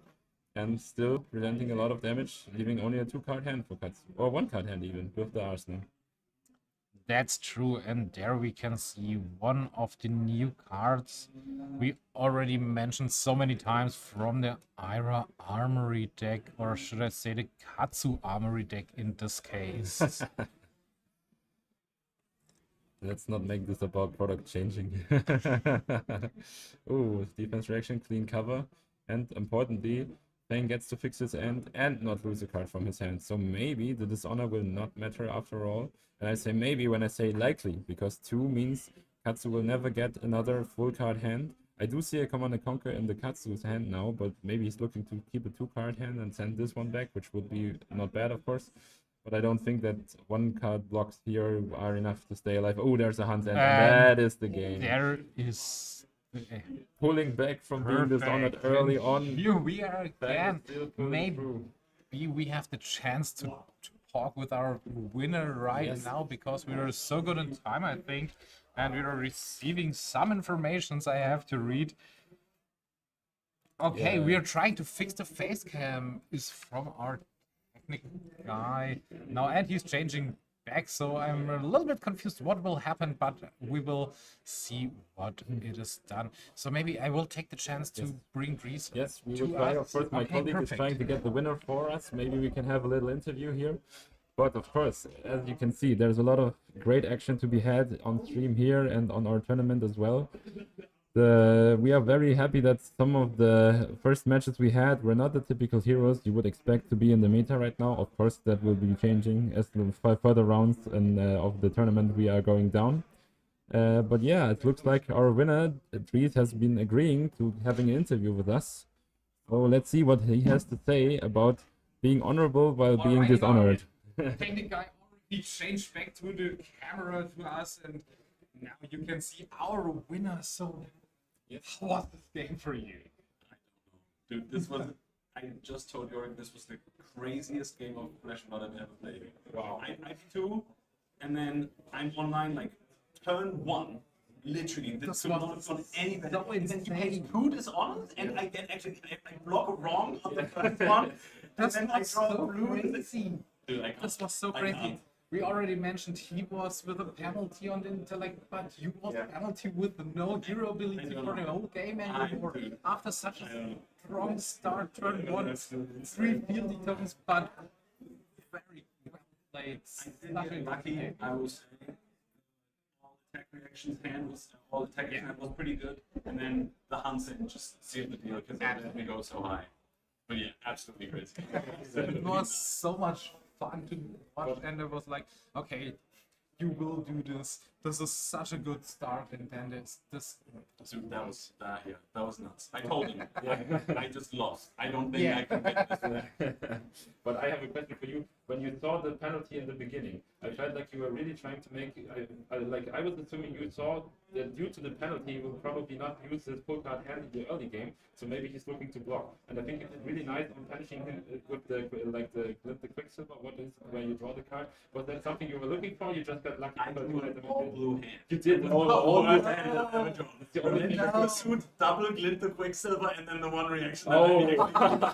It was so bad, dude. Oh my god, so it was like the only way to fix the hand, but the best way to do it I in guess situation. so. Yeah, very good. It worked out great. Yeah, Yeah. I made it work, I He guess. won, so think everything. Dude. How do you feel about your hero for the tournament? Like it's giving you good cards in the right situation so far, so maybe your luck will push you into some meaningful placement today? I mean, I like Fang. I've been playing Fang since he came out. I think there was 1 week where I played Dorenthea because I got a little fail. But aside from that, I don't even play him because he's good. I played him before he was like decent as he's now. And I'm going to keep playing him until Monarch 3 comes out and I can play both. Oh yeah, I respect that a lot. I'm a bit of a warrior boy. But yeah, I just play Fang because he's nice, not because he's good or bad. I don't care. I like that. And sometimes I get lucky. So, But I think Fang is a good decision. sure. Yeah, I'll absolutely. take it. Yeah. I made that decision perfectly, guys. Good job. Now people can see warrior players are very passionate players, but it does pay off. Look here, it is a good Sometimes- vibe too. sometimes in the summer. Yes. So lucky that you win games like this. Yeah. Yeah, Positive vibe for warrior. Even without any hero ability. Again, I don't know. I don't know what just happened. So we will not take any more time away from your break No for the next round. Thank you so so for much. being on stream. Yeah. Congratulations on your win. And we wish you all the best of luck for the rest of the tournament. Yeah, Thank you. best luck. Thank you. See you. Alright, see ya. All right. Welcome back here. And I think this was really an interesting game. And everything is fixed live on the stream. You can see we are not prepared for every situation, but we will do our best to do everything. And I think now it's time for a short break for us. We will be back before the next round will start. Yes, so we will try to. enjoy your time. We do not know the timer by now, so we cannot say how much time is left on the round, but we would say about 15 minutes, somewhat like that. So Something like expect that. us to be back in about 15 minutes. We will get back to you if the break takes longer, and until then, we hope you stay tuned and we hope you stay interested in what we are doing here. We have been honored by some great gameplay so far, so it will continue. See you soon. See you.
turn back now.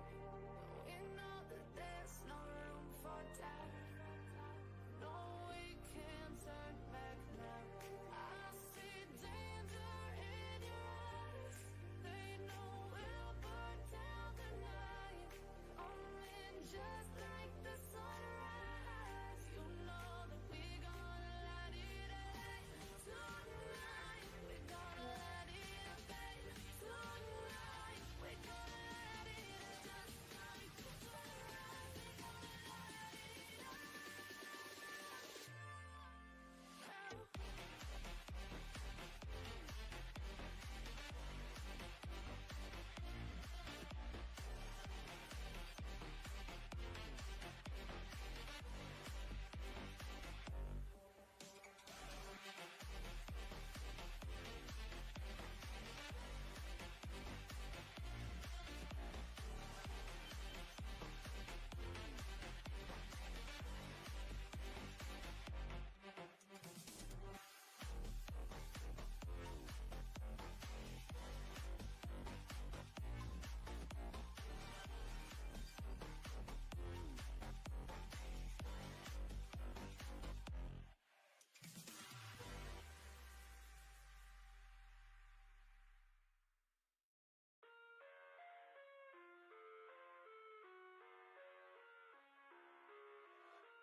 I live inside my own world of make-believe. Kids screaming in their cradles, profanities. I see the world through ice covered in ink and bleach.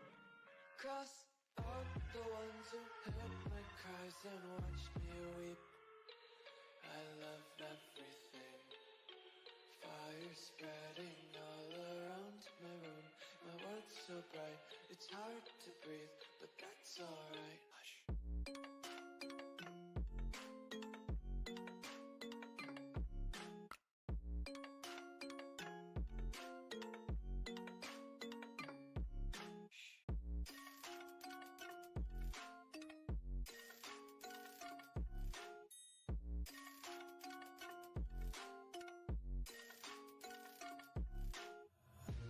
Take my eyes open to force reality.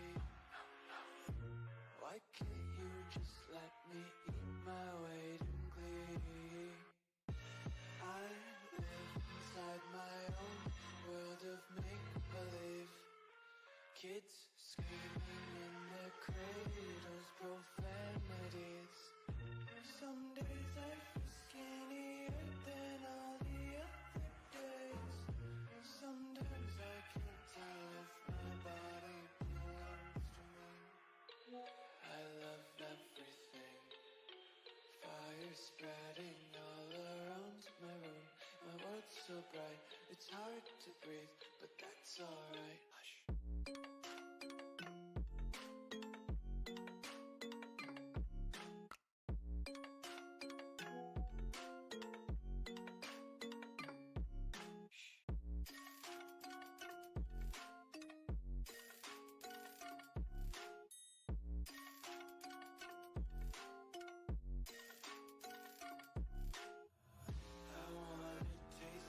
Content, hold your breath and feel the tension. Devils hide behind redemption. Honesty is a one-way gate to hell. I wanna taste consumption. Eat faster to waste oxygen. Hear the children sing aloud. It's music till the wick burns out.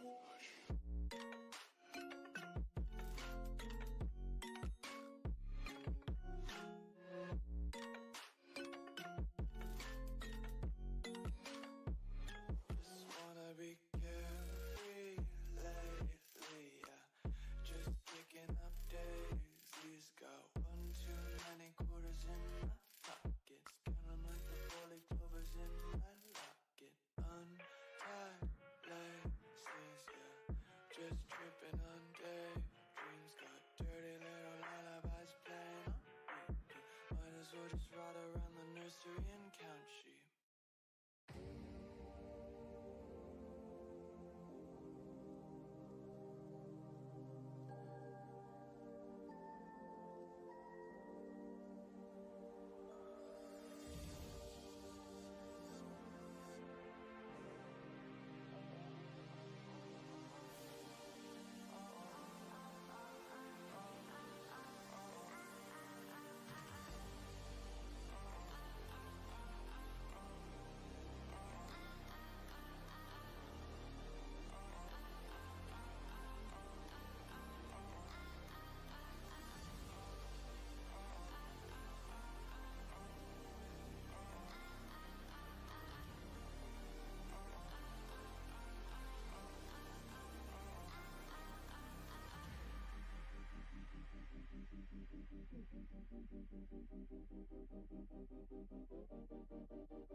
Florian, kom du nu igen?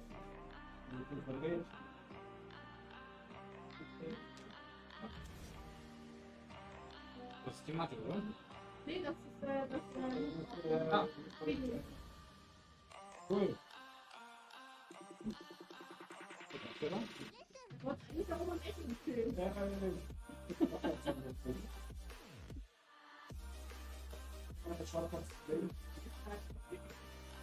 Hier mal mit.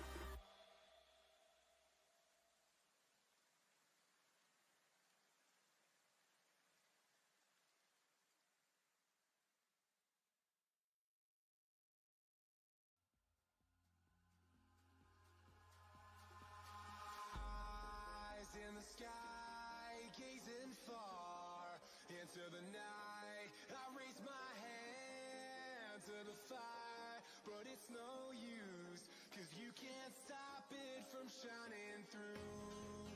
It's true, baby, let the light shine through. If you believe it's true, baby, won't you let the light shine through for you.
In the sky, gazing far into the night. I raise my hand to the fire, but it's no use, 'cause you can't stop it from shining through.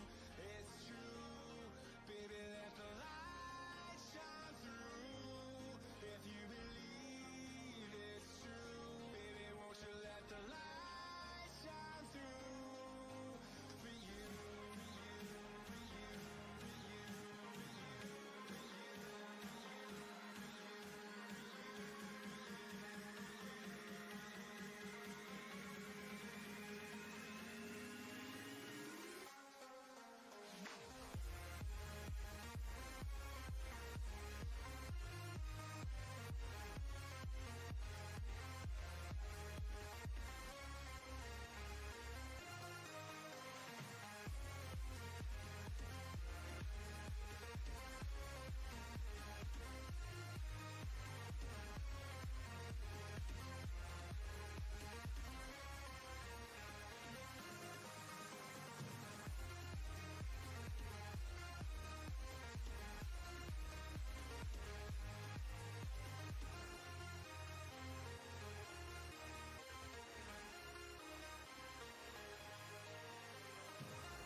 fast bereit, wir müssen uns kurz beeilen. Hi, hello, and welcome back to our battle Hardened Munich. Round 3 is in preparations, and we have Niels Haug on Oscilio against one of our local guys, David Schramm, on, I think, Slippy. But we wanted to let you guys know, as we have been receiving feedback. Yes, we know Facecam 2 is not working. We are very sorry about that. We are working on it hardly, and we do not know the mistake, what is wrong with the camera. But camera 1 has had a problem in the early morning today and was just giving up on it and working now. So we hope that camera 2 will be convinced someday or at some time of the day and join Facecam 1 on working again. We will try everything again, and our technic guy is working hard on it, but we cannot yet make it work. So hopefully you guys can look past that. We will once again try everything we can. Yeah, we are trying to fix everything, and I was wrong. It's not Slippy, it's Mario. Arakni Marionette is played from David. I think maybe it depends on the ban of Dawns of Agony. He has lost some value, and as you can see, the opponent is already wrong. The name on the right upper corner, but also we will fix the name of the second player as soon as we can, that you will have Niels Haug there as the opponent. Niels Haug, one heavyweight of the German community, of course. Many people should know him. Against David, one of our heroes from the local community. We all know about him very much. The reason why my co-caster Dratze was confusing him for playing Slippy is because he's known for playing Slippy. He has been slipping around for a long time now. A slip of the tongue there. And the reason for it, him changing, is actually because he doesn't like how much Slippy has found his place in the meta. He likes being creative, he likes having his own ideas and making the game his own. And the way Slippy has been solved and being good in the meta already, he felt like it was too mainstream for him to play some more Slippy again. And that's the reason why he has been switching to Marionette now. And let's see what brew he has been putting up now, because as we know him, whatever he came up with should be pretty strong. And also one of our local guys, because David is from Augsburg, so he's one of our local guys. And then another good player and friend of mine already mentioned a few days ago, he's surely not playing Mario because he's strong into Slippy. No, that's not the reason why. Betrayal. The only reason is to have more fun, is what David mentioned about this decision. But he's a really good player, and he's in Flesh and Blood for, I think, around about 7 months right Yes. at the moment. He really took so much time into this game, and he's getting so strong, and he's a really good player from he our is. local community. He is really putting all the competitive effort into the game that one might need to rise to the top. But the same can be said about his opponent as well. And all I can tell is that from him playing Oscilio, anyone who has not been here, of course, does not know we have had a rise of Oscilio population from yesterday already. I can say from playing the Super Armory, we had about as Slippy at every other table, almost. It was very crazy. Like Oscilio had the greatest showing. So I don't know if it's dependent on the local meta or people like here, but the call on the mainstream has been looking to be Oscilio so far for the new meta. Of course, we are so many more players today, and we will have the hero participation spreads later on down the stream. But for the moment, it looks like Oscilio is very prevalent. Let's see how you can combat the Slippy when we get the game on the way. All right, and then they are representing the equipment. How much AB for Mario is the question? Here we can see flick knives, the legendary mask tunic. So there's no AB right at the moment, and I don't think the shoes also have AB. Yeah, looks like Mario's really taking the aggressive approach, saying I cannot prevent enough arcane damage anyhow. And looking how tall Oscilio can amp a spell at the end of his turn, it's probably no use anyhow, because you prevent 3, but you still take like 9. That's true, and so David is the player who will start the first turn, the turn 0, with tunic up to 1, and he's looking into his card. He's not that sure what he want to play. I think right at the moment he's checking his card. And so what will he do? Is there a typical start for an assassin player? Pitch a blue for the dagger, and there it is. But will it be a blue card? I think, yeah, it should tell us a lot about how he likes his hand, if he's going for a filter here or if he's just like trying to make the best of the turn. But it really looks like a filter for me. Absolutely, and I think it's all red hand if I was correct.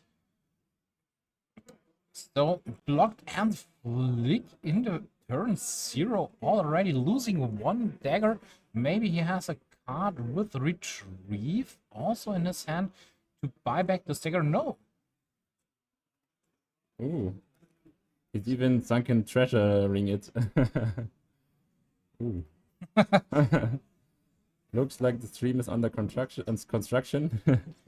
Or maybe just the face came to... Hopefully we will get fixed this as soon as possible. And Yeah. sorry for this technical issue.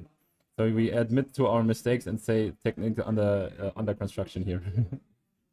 Alrighty, and there we can see Mario already transformed in one of the strongest forms, to be honest. It's pretty impressive if we roll that. And also the nice, shiny, beautiful Marvel facing Mario here. What is to be expected, as the original hero was also Marvel. And we know Dave to be a kind of guy that enjoys that kind of things. So of course he bought them as well. But now Oscilio is fixing his hand using his hero ability. So what can we see? There is a gun in a flash. There are 2 gun in a flashes. And the first card from Niels is played. And Sigil of Lightning coming in, setting up a sigil for the turn. And here's a Gone in a Flash, as you would expect from Oscilio. so there are 2 counters on his staff for Oscilio.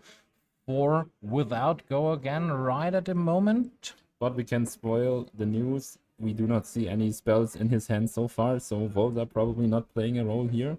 But we do see a Sigil of Brilliance, so maybe Oscilio wants to get his train of drawing cards and having a big combo already in this turn 1. There it is. Putting back the gun in a flash back to the hand. So there are 2 gun in a flash for Niels. So it will not be Gone in a Flash so far. He will have them for future turns. Yes, and there it is. Gun in the flash in the arsenal, and that's the turn. So no blocks from David. So he has the full 5 cards. Tunic up to 2. Let's check when will we see the first time Tunic is missing. But what we have here is an absolute monstrosity of a dagger. We have 2 Saber Bloodshed on this dagger. The Mario special should be coming in for 9, having a double draw, and of course also threatening the activation of that Widow. That means it could be attacked for 12, lose a card from hand, and your opponent draws 2. How about that? There we also see there are so many strong cards in the hand from Oscilio. There is a Channel Lightning Valley, and I think this is an instant. I'm not that sure if there's a block value on it. Yeah, he would probably like to keep this hand, but I think David is just posting a question where you cannot say, I will just take what you have. That is just too dangerous. Yes, and 9 go again with 2 card draws on it. That's really, really strong and a good start from David. So, Niels is probably thinking, what should I do in this situation?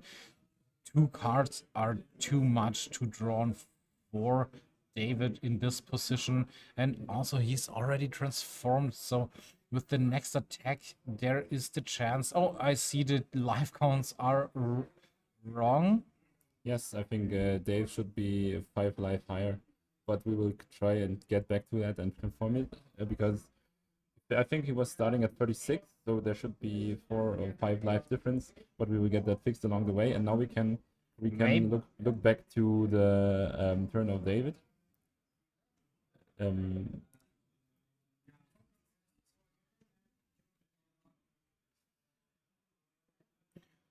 So now, what has David drawn? Can he make anything going here?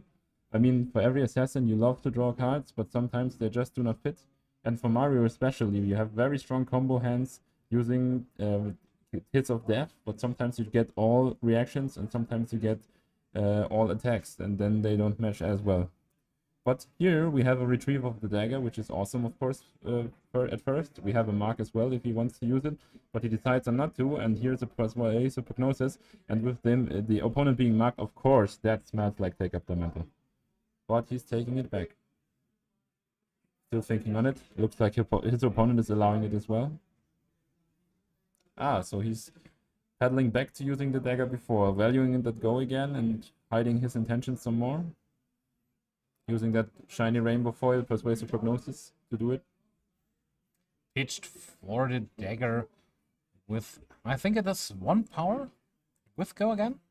I think since the opponent is marked and we're talking Mario, I know, but I think it's only at the pure form. If you are switched to another Agent of Chaos, I think this ability is switched off, but I'm not sure. Okay, there we can see a block with equipment And a using Switchblade, yeah. the ability also from Oscilio.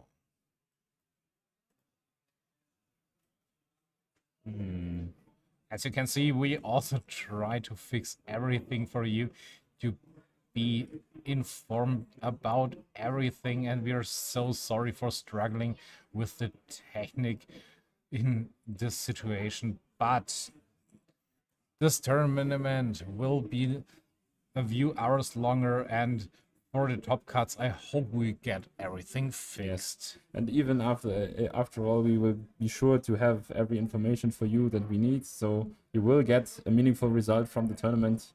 It might not look as pretty, but it is functional, I hope. So let's see, what do we have here? Okay, we have a discard of Codex. I think for the ability from his Oh yes, it's hero. he's using the Widow, yes. So he makes it on hits your opponent has to discard a card, I think. Yes. It's But I not think it banished. was a hard decision. Losing Codex a is good. codex, Yeah.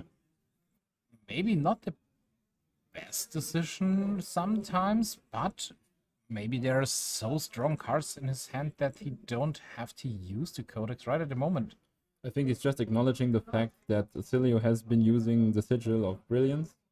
That means he has been trying to establish somewhat of a combo, so he was valuing, saying, I don't want to see whatever combo you have planned for me, I will just take your hand right now, thanks. And that's probably what he valued more than a codex down the line. So it's a tough decision, but some decisions you have to make as an assassin because you just know how dang high the damage output on an Oscilio can be.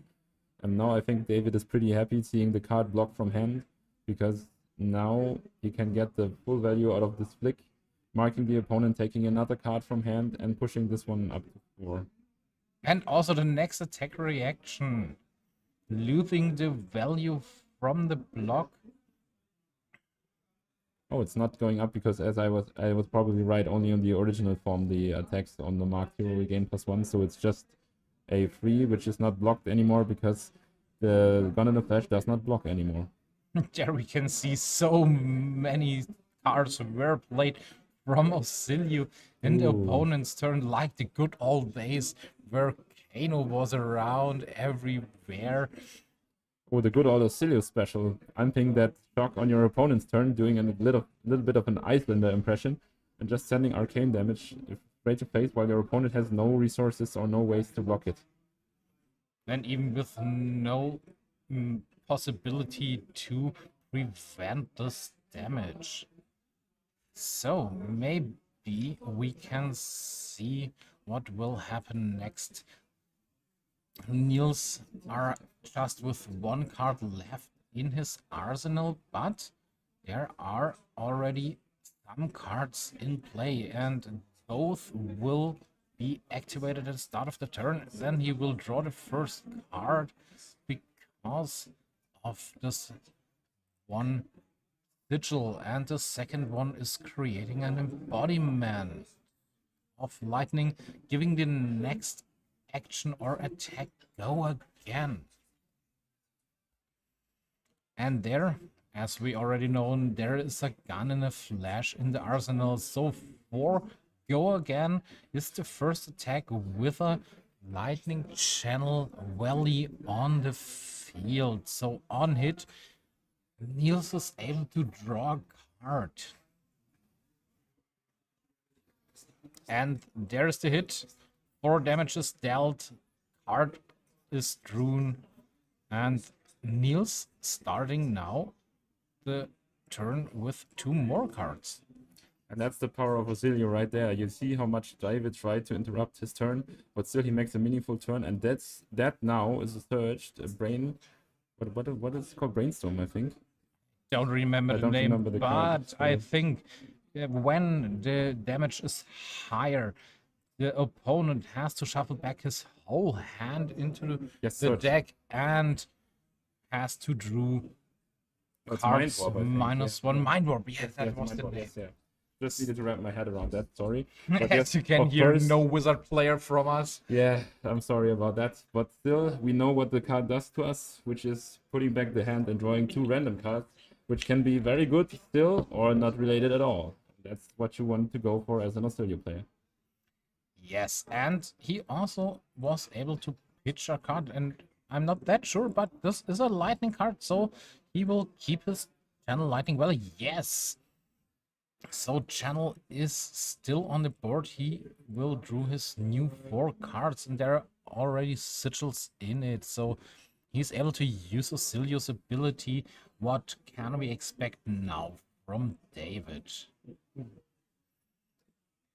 He's also buying one of the graphene daggers, using the counter to produce 1 resource to attack with it. He's back in his base form. So, and the dagger is a stealth attack. And there's the flick. And the next reaction, pumping this dagger up to 7. 7 is such a great number. Yes, it's very hard to block, and also Mario is doing his best Fang impression, having the reaction and the style of play for it, and making a lot of value out of the daggers. I think any player who has been concerning themselves with how to play Assassin can really tell that's what makes Mario himself right now, because he is at the kind of situation where the daggers are really what makes him different from other assassins. He's making the most of the value out of the assassin players and out of the dagger plays, and when he does, he has the option to really make his opponent's life hard, because you cannot predict what the daggers will do, and it's also very good value-wise, because the daggers are of course a resource you pitch and you can decide on reacting to it, but otherwise you just send the card back to deck, so nothing for fatigue here, and your opponent can always not say what your plan really is. But back to Oscilio, starting with another 4, potentially giving go again. That's right, and as you also can see, we fixed the life points. We are so sorry because of that, but now everything is right. David is at 25, Niels at 14, presenting this 4 power attack. And there is the defense reaction from David. Marking his opponent, but not preventing the draw. 1 channel lightning valley draw already, following it up with a somersault. I think he drew even, so he can make more out of this slithering charge, I think it is, and it's the potential to play it once more.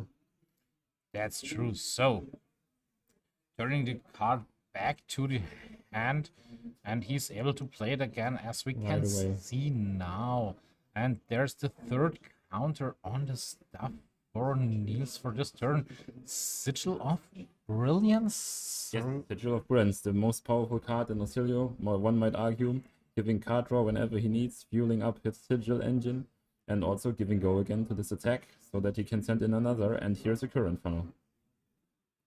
2 go again with the option to give 2 to another, to go again to the next attack coming, but as we can see, Niels' hand, there will be no attack, there will much rather be a buffed by Volzar kind of shock, which is obviously no problem for him, because he will play the Volzar for free, considering he has been playing a Sigil so far. But this is going to come in for 6. And Yes. Dave has to take it because he didn't bring a raincoat for arcane damage. That's true. So good turn from Niels, losing now this Lightning Channel Valley because there was no Lightning card pitched. He's keeping his Sigil of Brilliance, drew his 4 cards, and now it is David's turn. Still his defense reaction Yes. on the table. I realized that. And now they play it, fix it. What can we expect now? He has to be pretty happy with his hand. He has been taking some damage last turn. He's sending in the dagger that has only go again when his opponent is marked by himself. So of course Niels is suspicious. He knows his opponent is obviously trying to mark him. This will not be a one attack off turn. And oh yeah, no, he has been marked. Sorry, don't mention my mistake. But using the one go again, and here's an Assassin Classic again, Surgical Extraction. Taking a card from hand, which unfortunately the Assassin player can decide. So yes, you can gain some silver off with it when you pick a blue card, but considering that most of Oscilio's cards are not blue and Dave is not playing any profit of silver equipment kind of style equipment, therefore he will just pick the best card that Niels has in his hand. And now it's very dependent on how much Niels likes his hand, how he will block, because we do see a defense reaction in his hand, but he knows that Dave will probably, with 2 cards left, not just send a Surgical Extraction. There will be something else. But look how cool and easy David is playing here. Just take a sip from his drink, checking the time. Everything is fine for him. But there is the defense reaction, and now he's, I think, a little bit of wondering. But there's the threat. I was smelling from it. the I smelled arsenal. it. Yes, there it is. He's such a cold killer, David, really. So Absolutely. there will not be another reaction from Oscilio, but now it's very getting bad for him because that was his last card from hand that he will lose now. If it's an instant, he can maybe get rid of it through his hero ability if he likes it, but it's not, so he will just lose it, and then, yes. So damage is dealt to Niels. Both players are checking the attack, Top revealing card, the top and- card, banish it, and also the last card in hand. As you already mentioned, he has lost both cards. Everything should be fine now. Yes, it's the end of the turn. He has lost the cards in hand, and we are returning to the Brood. It is. So, should be a small turn for Niels. Sigil is will draw a card, correct. though. Draw a card, and there's a defense reaction. That's the Arsenal target, yes. Not the worst. But what can we see now from David? Great. With full 4-card hand. It's crazy to think that David has just been buying himself back full tempo, but considering, of course, there is the defense reaction Arsenal, which not really matter too much. But for now, I can say that at this live parity, the Oscilio has an advantage because he can just blast that spell so high that if his opponent has no AB, he can just die on the spot. So it's a very difficult situation, but Dave is getting some intel to know what is coming for him. Yes, now he's checking the cards from Niels in his hand. So Dave already said it's fine for me. There's no change in his face. And to be brutally honest, if I would be on the stream, I wasn't that cool because every time you play a card, you're thinking, am I play the right card? Is everything fine? Especially against a player like Niels Haug, who definitely knows what he's doing and is capable of killing you on the spot when you make a mistake. But, talking about mistakes, here's a lot of damage coming in that has not been blocked so far. We know about the defense reaction, but that should not be enough to cover this one up. There should be some damage leak on the side of Oscilio here.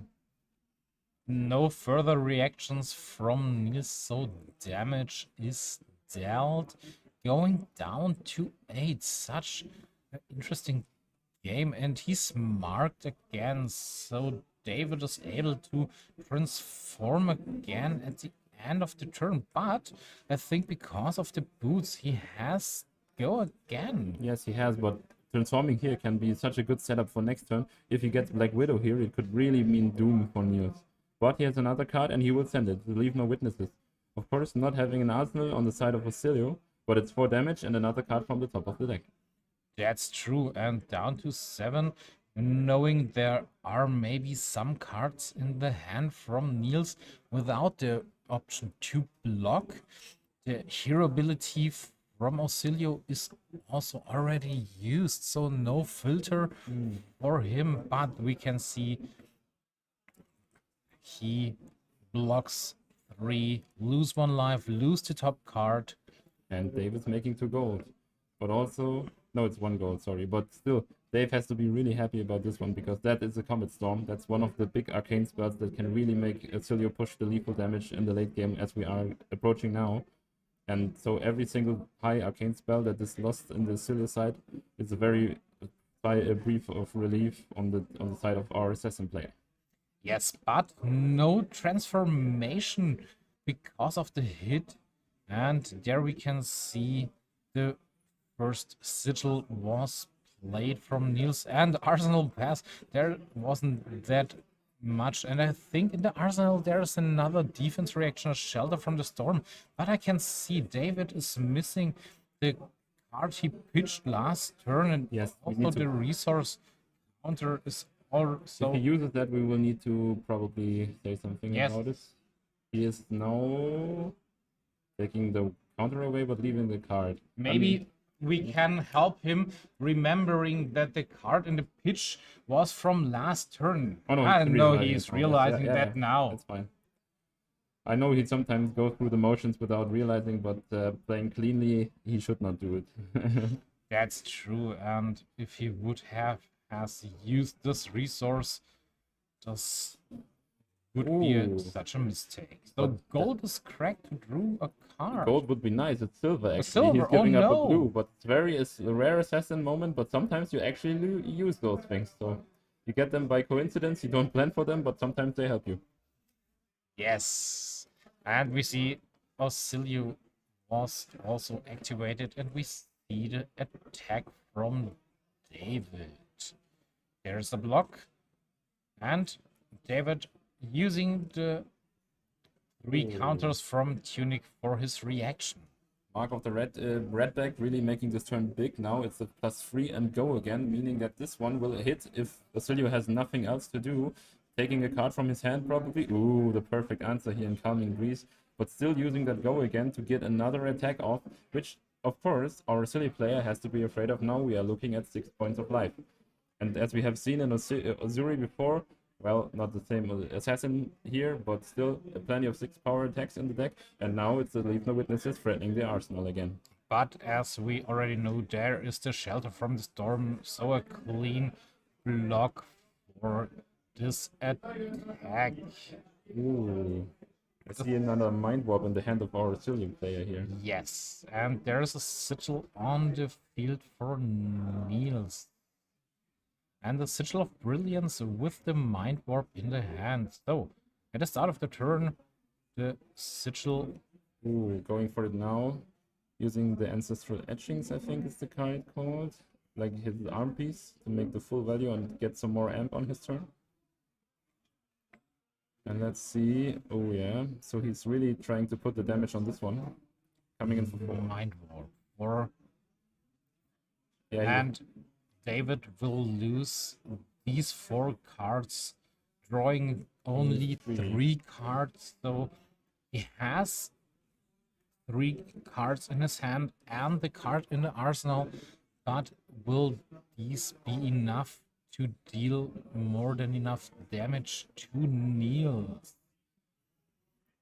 David is surely thinking, what can I do now? What can happen next? And now he will check the 3 cards. Maybe we can He see a will change pray. on his face. No, nothing. uh, Cool as still the always. cold-blooded killer, yes. But we don't see the hand as well, so we need to see what he's giving us here. It's a countdown tunic, which is a good answer to that question, actually. And let's That's see true. what it is. Is it a codex? No, it's not. But it's a retrieve dagger type of effect. I don't remember the name of the card, but he has the option now to get back the dagger and come in for free go again, which will mean he has the option to mark his opponent again whenever he needs it. And being at 6 life, that flick can also be significant. That's true, but I can see the calm breeze in Neil's hand, so prevention is there. More prevention than David has in his deck. So it is blocked. Pain in the backside. 3 go again. And another calming breeze. Which will not be used here because it's blocked for 3. Or is it blocked for 2? No, it's a block for 2. Oh yeah, sorry. And Another the pain in the second backside. one. It's So this much Cindra. pain. Yeah, it still should be Cindra by now. Niels doesn't like this one, you can tell. That's true. Because you will get 1 damage off the pain in the backside and another free flick if you do nothing. So, But I think 2 even, yes, because you only prevent 1. calming breeze would prevent the Yes, the flick would damage be prevented, from yes, the but yeah, flick. that's how it resolves probably. So you prevent 1 of the pain in the backside, then you prevent 1 of the flick, because you have 1 per instance, so you would prevent the flick. But maybe David could use flick knives to Yes, flick he could. graphene. The But- prevention would be gone, and then the mark would. He could but- have, yes. Okay, it seems like He's the- rather just sending the dagger. so. What will be the blocks preventing from getting marked again, changing to a different hero, or will Niels take the damage? So it's just a flick, which is fine. You can take the 1 damage here, your opponent is at 3. Every Down to reaction is normally 2, and he's getting marked again. So we will see the die roll. Which hero will beat David now? We will see will the see new soon, hero as soon as possible. Oh, let's check. I'm not sure if he has rolled it. Yes, he has, and it's Arakni Trapdoor. Probably not the right hero you want to be when you are on the offense, as David is. But let's see if Oscilio... No, he cannot attack. He has no cards in hand. So, yeah, not the most helpful transformation of the game so far. So no card was banished from David, and I think you don't have to banish it. Yes, you would Defense just get reaction. rid of one of your defense reactions, which you might need. So, you would not do that. And I think most players are just playing this one defense reaction Ooh. we already have seen. And there is the Yes. block with the mask, transforming him again into a different hero. I must say, yes, it's damage, but still, I would not have thought that Niels would attack in this situation, because I think the mask play is very obvious here. And now, because he cannot use Trapdoor whatsoever, but turning into Black Widow, on the other hand, makes a really huge difference. And Just he's to take smart. 4 He damage. can choose in which hero he wants to Yes, be. of There is no die roll Yeah, yep, it's because of the marked. mark. And that will mean, of course, he takes 4 damage, going down to 4. But still, the switch into the Black Widow really makes a huge difference here. That actually very significant now, and you see Dave is pondering about it. Maybe he's clearing some arcane damage coming his way on next turn, which can be drawn up by Niels, of course. That's probably what he's considering. But I think he cannot play around it anyhow. He could have blocked more now, which I don't think he has, or maybe he's considering block still. But there aren't any more cards in Neil's hand, or did I miss I something? think it's the end of Niels' turn. He's attacking now. That's the reason why he's blocking. And when it gets back to his turn, he will have the reaction, of course. But Niels will draw up to 4 again. And when he draws a spell that he can use as an instant, then he can probably kill him on attack. So it depends Ooh, red on the banish. draw. Valuing go again over banishing cards from hand, which makes sense because you are trying to kill your opponent, not preventing his combo. So and there, Ooh, Kiss of Death, the right tool for the situation. Kiss of Death. That's a lethal flick on the stack if Ezreal has no answer. I mean, of course not on this chain link, but on the next, and there will be a next because you have the red back. So what will Niels do? There's the Channel Lightning Valley laid right from his hand. Yeah, he needs to draw something. Ooh. Or maybe the spell will be enough. I doubt it. It's Don't 6? think so. Is it 4? Is it 6? I'm not sure. No, yeah, he's amping it. Yes. Could be lethal, yeah. There's a Mind Warp rune. Oh no, it's just the shock. Yes, he's just using the shock, not the Comic Storm. That's not enough. It's damage, but not that much.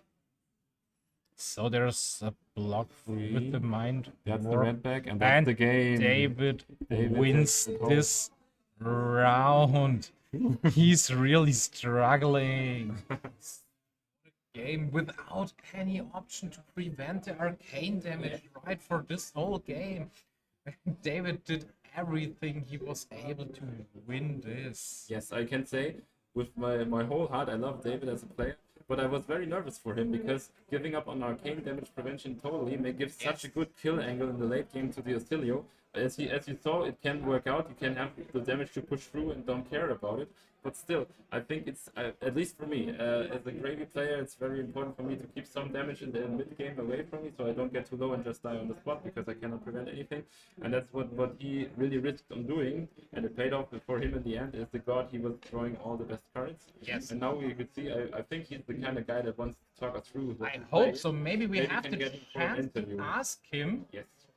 And then he can tell us all about the spices and the real reason why he's Maybe we switched can to ask Mario. someone from our local team to ask David if he would be joining us for the interview right now. I hope he has the time and the I will possibility probably to get the join chair already. us. Perfect. We will preparing everything to join him to our live stream. And there is one person, but the wrong one to be sadly, and the second wrong person. Oh no, I hope he will join us as soon as possible. Okay, I received the message. He will join us. And then we can ask him. Okay, I thought he will join us. Oh, you will? Okay. Yeah, he will join us. Oh, sorry for that. He has. Toby was deciding, no, he has to stand there. David is not allowed to sit, but here it is, our player, our champion. Hello! So, how was it for you? Congrats, yes. Heavy game, really close. But I know that the last hand I can kill him, Yes. and I know also when he becomes a spell, I'm dead. Yes. Yeah, I was that fearing was the you other there. way. And no arcane barrier is not a little bit crazy to Yes. go. It's, I would like to ask you Yeah. why this decision. Yeah, Did you yeah. brought a cane barrier with this to the tournament, or did I you don't say know if the no? opponents are watching, they might. Yeah, no yeah.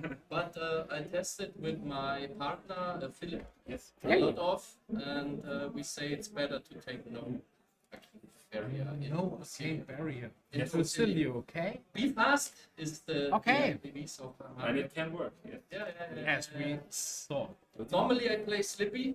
Yeah, It's the best hero in the world. we the already ban- mentioned. The ban was not cool. Okay. Not cool. Not for you, Little not for method. you. We heard that a lot from our players that Yes. They love lovely their bond. assassin players. But I already mentioned you're into Flesh and Blood for just 7 months. Yes. And now you beat one of such a strong player. Yes, thank you. Niels is so good and so Really strong. good We player, are so really. proud Yes. of Yes. after 7 months. Such a game. Crazy. I have a lot of good companions. Oh. They hate me a lot, and I look all live streams. I look all plays. Also a I technical take a guy. lot of time in Flesh and Blood, but I love it. It's a wonderful. It's a great And game. for those of you who don't know, we have a very strong Arakni and Slippy-based think tank in the group here. Yes. We have a lot of like 4 to 5 great Arakni players, and they're coming together, forging one list for almost everyone to use. And they have been having great success even in the last progress season with it. So it's Yes. very, very great success for our team and our members here on the spot. So I wanted to ask you about one play on the last round. Were you really confident when your opponent was selling in that command and conquer? Because I was always in Niels' shoes, thinking you send the command and conquer, so you have some meaningful damage. Your opponent is at 8. But I was thinking like, if he uses the mask now, which he can, Yeah. the trapdoor is doing Yes. nothing for him. Yes. So he needs your attack Yeah. now to Yes. switch. Yes. So I was like, what's that going for you? Yeah, I think that was his misplay. Yes, I think In the so. whole game, this opened the door for me. Yeah, yeah. Absolutely. I think because it's so hard to see because it's a very good play on the outside. Yes. But if you get into the specific situation where you can use the mask like Yes. that, I think. But were you confident when you saw it, or if you did But the not? problem for him is when you bring no attack, Yeah. I have a 4-card attack. That's true. That's meaningful damage, as I said. It's I very have good. 8 life, and then I have 2 turns to kill him. So you would have finished him anyway if he didn't attack. Yes, Yes, you think. Okay, then it's Yeah. no wrong play. It's just another way of dying, basically. So, I kill him. Yes, you could. I'm assisting. That's the message you want to send here. It doesn't matter who comes, the Arakni think tank will take them all. Yes. So, Ken, congratulations again Thank for you. this win. So 3 games, 10 follow. Yeah? Yeah. So you're 3-0 or Yes. 3-0? So maybe we will see you in the tops again. I hope. A lot of Florians, Yeah, but as we can see, arcane damage, you don't bother. So, yeah, okay, yeah. There is no problem for our Send in the wizards, we have a specialist. I hate wizards. I hate wizards. Runeblade wizards. Yeah. Runebait wizards. So, So thank you so much for being with us. Thank We're not you going to for take any- an amazing live stream and see you later. Yes, wish you the of course. best of luck for the next round. Thank See you. you soon. Bye bye, Dave. Goodbye. All right. Alrighty then. Thank you so much. We will have a short break. We will right back in a few minutes, but please keep there. We are hoping you're enjoying the stream and we Yes. can. We will, of course, use the time before our break to tease one more amazing card Oh, we sure. are be giving away today because we have some of the promos that our dear friend and channel owner Freddy gave to us. And here's Thank you so something. much. Yes, of course. And here's something you don't see every day. At least I didn't. Who of you can claim they have seen? I mean, the longer playing players maybe have, but the newer ones. Here's a rainbow foil full art Strength of Sequoia graded 9.5 at the PSA grading. I can say I didn't even know this card exists, and I can say no matter the playability, it's very beautiful in real life. I can promise you. And we will be giving this one away very soon as well. I think we will be starting the giveaways about at the half point of the Swiss round, so we have 2 more rounds to go and 2 more prizes to reveal. And then we can start giving those away to you in the stream. And thank you so much for your watching, and we will see you after the break. See you soon. See ya.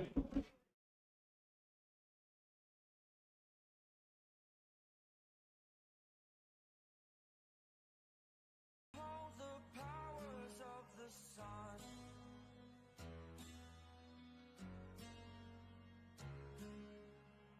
To dream, believe in strength. Now I'm the only one.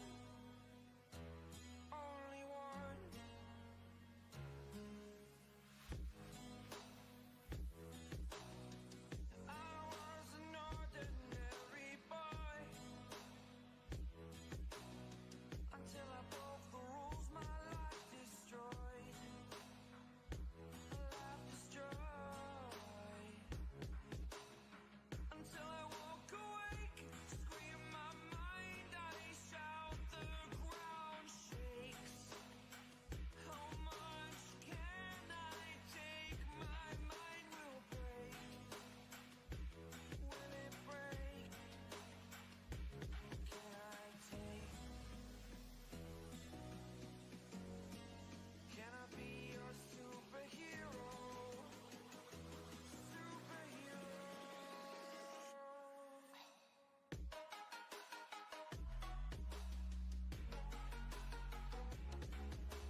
inside.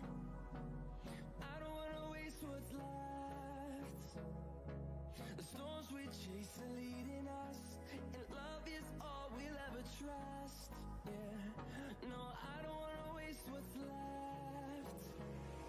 And on we'll go, through the wastelands, through the highways, till my shadow turns to sun rays. And on we'll go, through the wastelands, through the highways, and on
Welcome back to the battle hard Munich.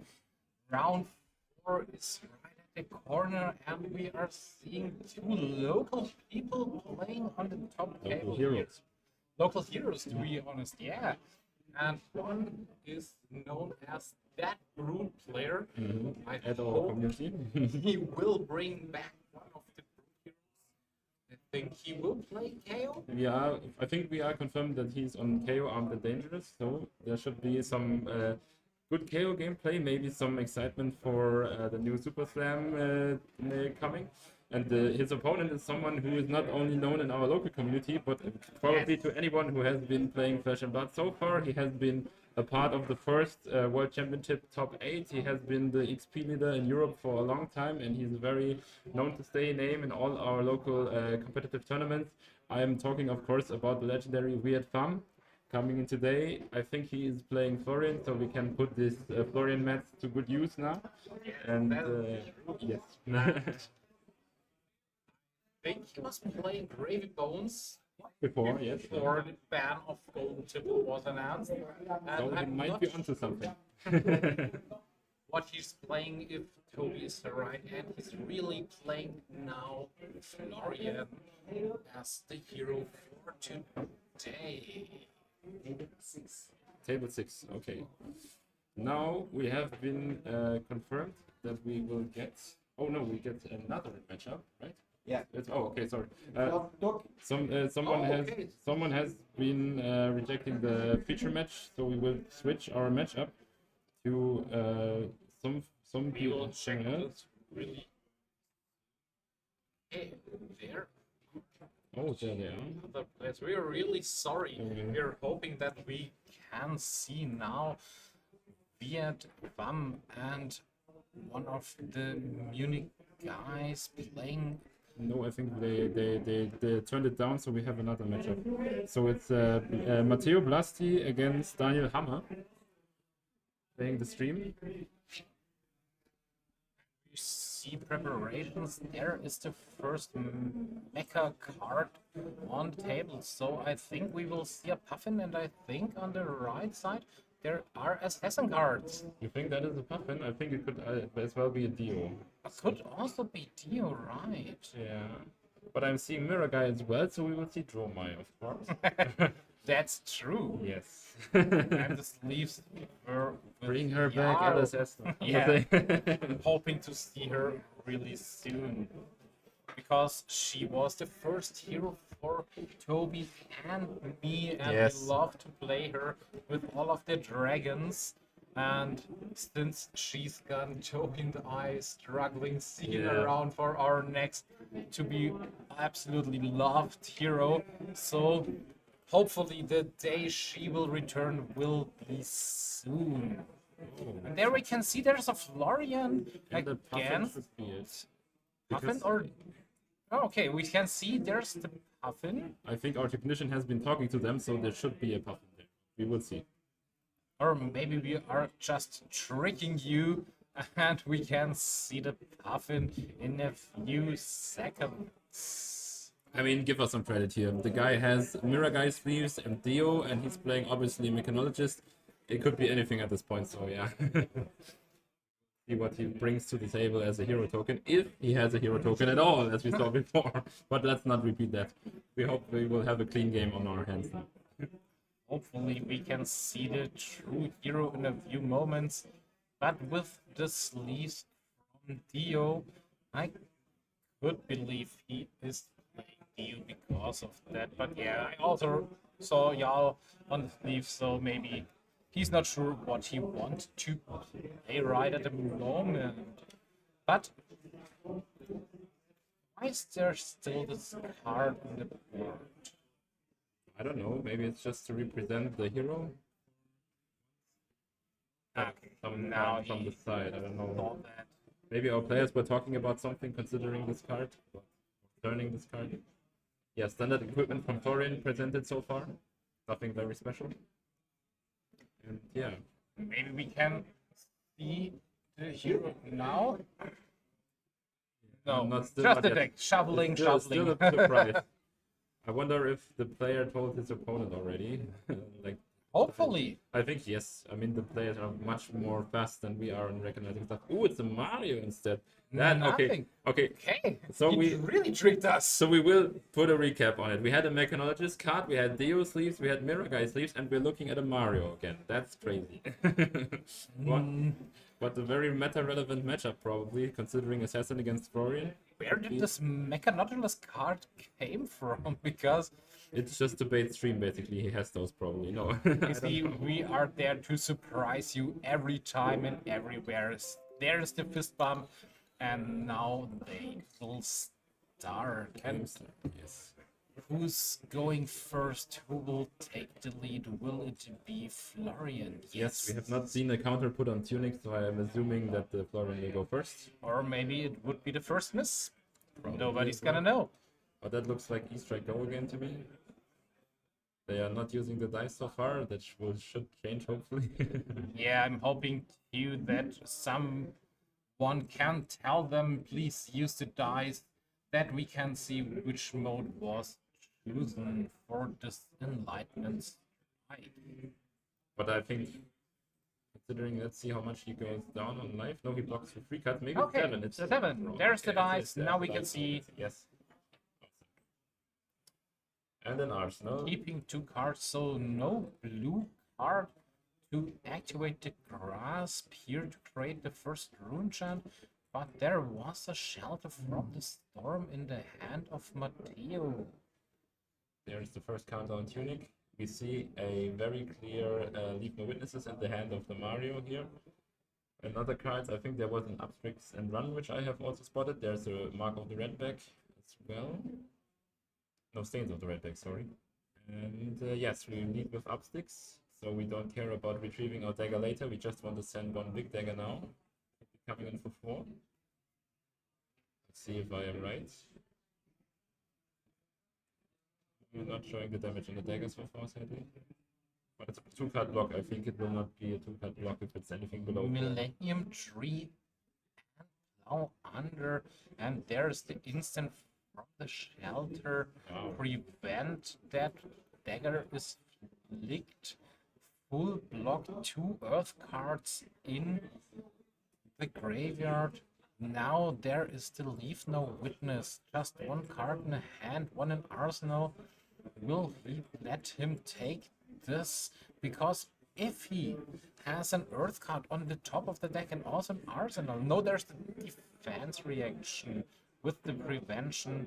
Enough, yes. No damage is down. I was thinking maybe he will let him hit, because when there's an earth card on top of it, maybe he will help him to get Florian online. Yes, I think he didn't decompose on purpose. I mean, as well he couldn't, but he was nice for him to do that. And now he had no luck on the banish so far, but there's 3 cards, earth cards going on the graveyard right now. So the next turn should be good setup for our Florian player here. And there you have the Florian standard, Grasp of the Arknight into Reaping Blade. Classic 4, do you care? As an assassin, I would say probably no. But we will see what's... Pitch 1 blue card. If he doesn't like Value one card. 4. This is so good. This is so strong. And the first Florian we see on stream live Today, yes. now for today. So I think there will be so much more Florians today because of the unban of Terminite. So the 1 arcane damage was taken because, as we saw last time, Mario has no AB with him. So every single point of arcane damage should be taken if there is a shelter from the storm or something that could prevent this damage. There's the block with Command and Conquer. Yeah, no point to keep it. The opponent is clearly not presenting an Yes. answer. And you get a nice intel now. Ooh, that's not the best offensive hand, but as we have seen before, you can always use that Reaping Blade with the Grasp of the Arknight and come in for a good old 4. Yes, and there's the block, create a Might token also, and one of the expansion slot cards from High Seas that can now buy you back Terminite, and that was the reason why I think they banned it. in the first place, but now it's back to wreak havoc. Let's see how bad it will be today. So far, I mean, these guys are sitting at table 6, saying that Florian is, of course, among the best now, but it's not the highest table by any means. So we'll see later on how many Florians are lurking around the top tables. But here's a Mark of the Black Widow now, which will, of course, be backed up by a flick of the dagger if needed. Or it's just a poser, just representing the potential to get the hit, but not actually following up on it. But I think it's unlikely because he's playing Mario and he is the brute now, the hero. So he will get that extra buff from marking his opponent, which will make it just too tempting to not get away of the card of the hand and also leaking the damage. So there's the free block. Let's see if the plan unfolds as I predicted. No, he's fine, not flicking here. Really valuing the access to having a dagger all the time. Yes, and then we will see the usual play from Florian, I guess, pitching the last card and create a rune chant and attack with this sword, I think. No, Arsenal pass. What was the last card? I don't remember, but it should have probably been. I think there was a defense reaction in hand. If he didn't pitch it, he was like a you know the. You're true. This was the Earth defense reaction that he can decompose.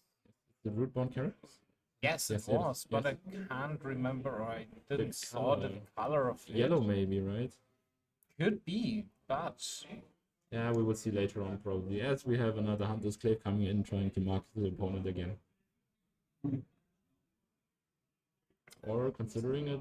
Still deciding what he wants to pitch for this dagger, or is it the right play? There we can see he will pitch take up the mantle. So 2 resources, nothing left, 1 power attack with the dagger, mark on hit, and there's the block with channel mount heroic. So really not wanting to get marked again has been preventing that from happening aggressively before as well by the usage of shelter from the stone.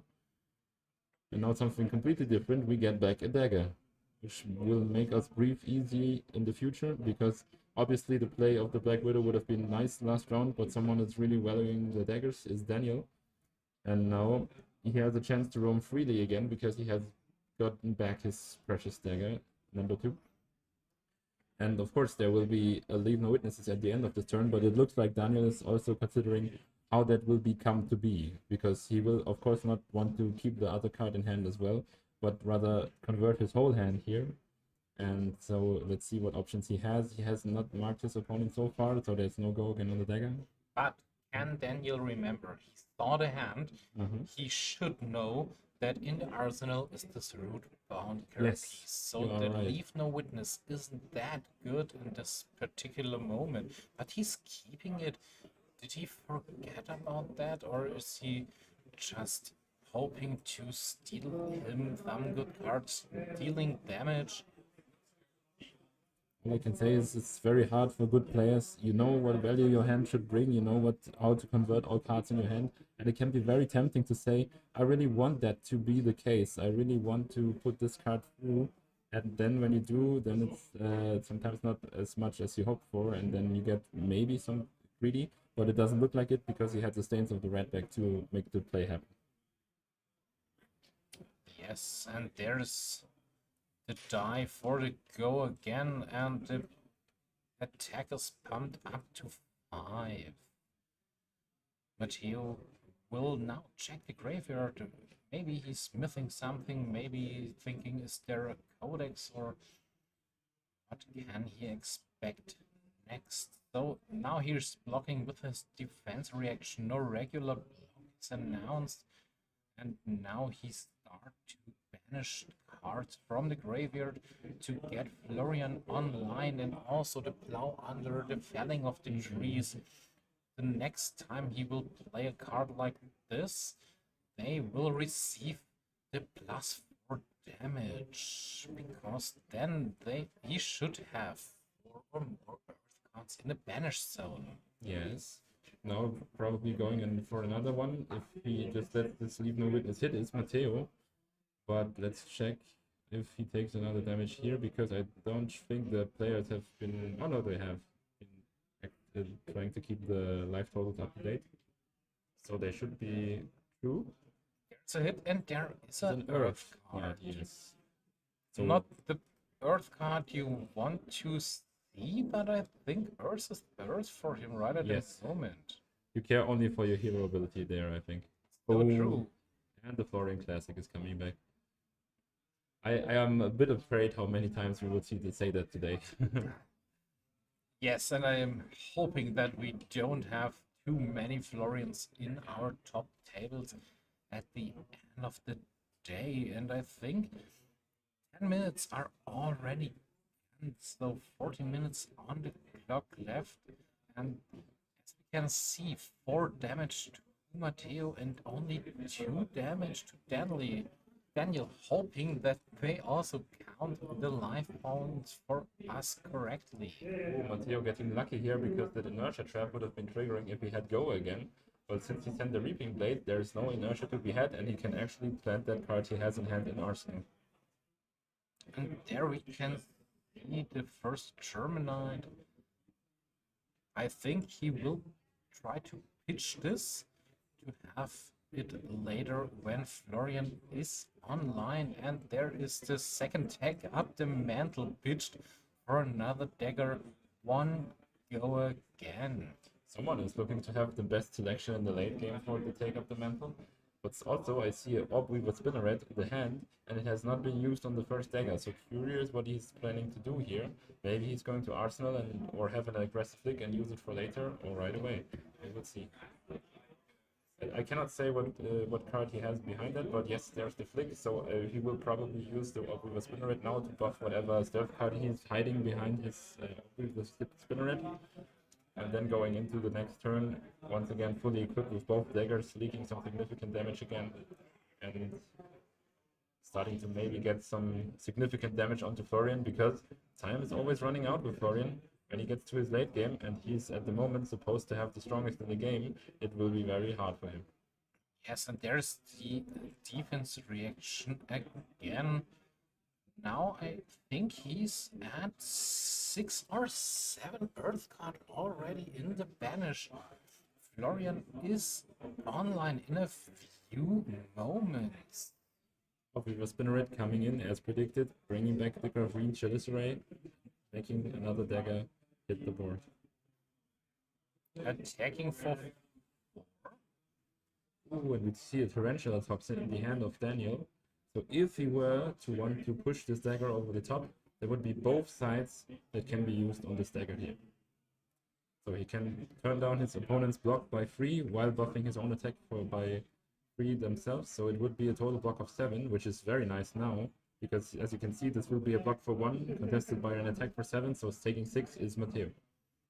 And no sync from Matteo because of the thing below. So hopefully there are some good cards in his hand to turn this turn back. And there we can see the new Malk.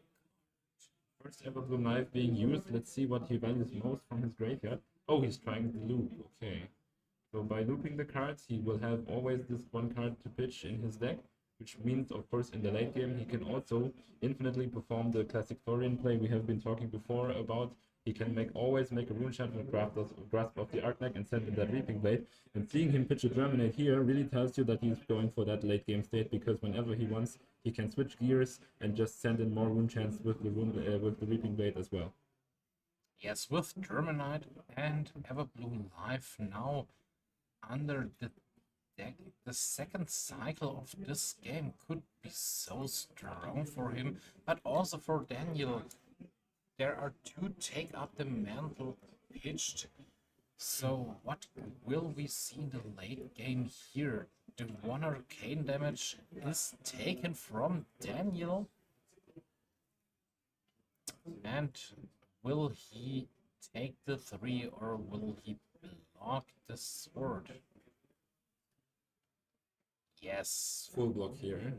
Really starting to value his life points is Daniel, for obvious reasons, because once the late game starts, this life total can go down really quick with that many rune chance ahead. And Command and Conquer. The card from Flesh and Blood, everyone should know, is played now, threatening his arsenal. But there's one thing Florian really can do, and this is blocking.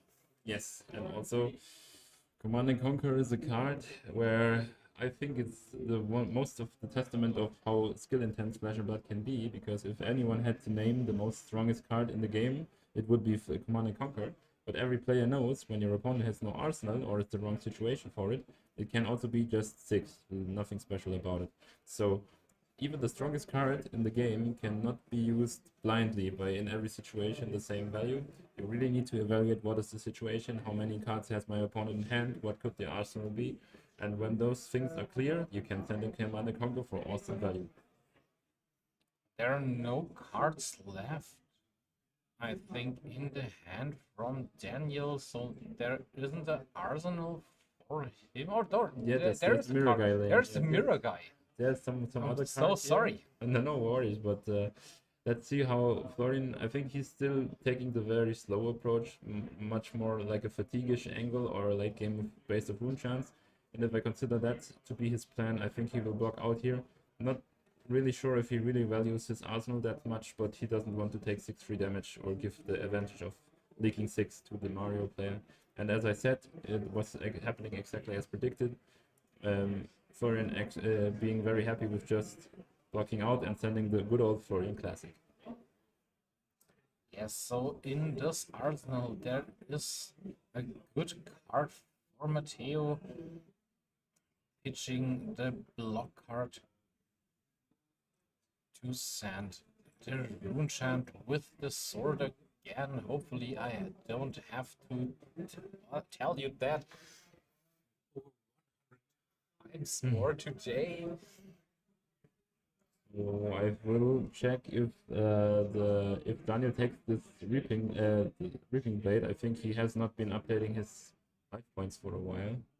If he's not changing it now, and then we can maybe get back to him and confirm if that's his actual life total at the moment. But if he gives us an update now, I think the number should be correct.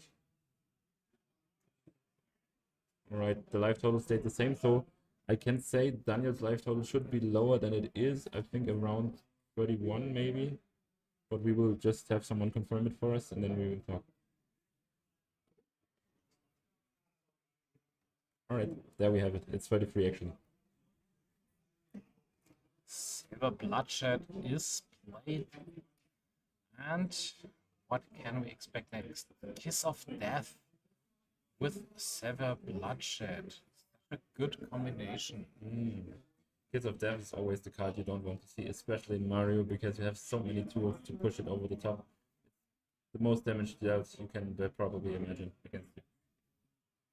7 damage on hit, draw, and lose 1 life. With that, an attack action being a dagger would be okay. That's true.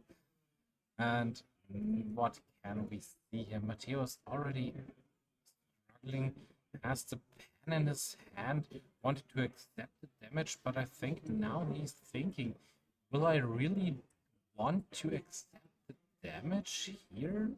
I think Matteo is really valuing his life points because he thinks like the only out that the Mario probably has is getting him low enough where he has to care about any attack reaction that might come, and preventing that game state from happening is probably his main priority now, because it's very hard for him to lose when he gets to that premium late game state where he can send the reaping blade every turn, making a ton of rune chance, and that's probably what he's aiming towards, and there's the disciplined block to go with that theory.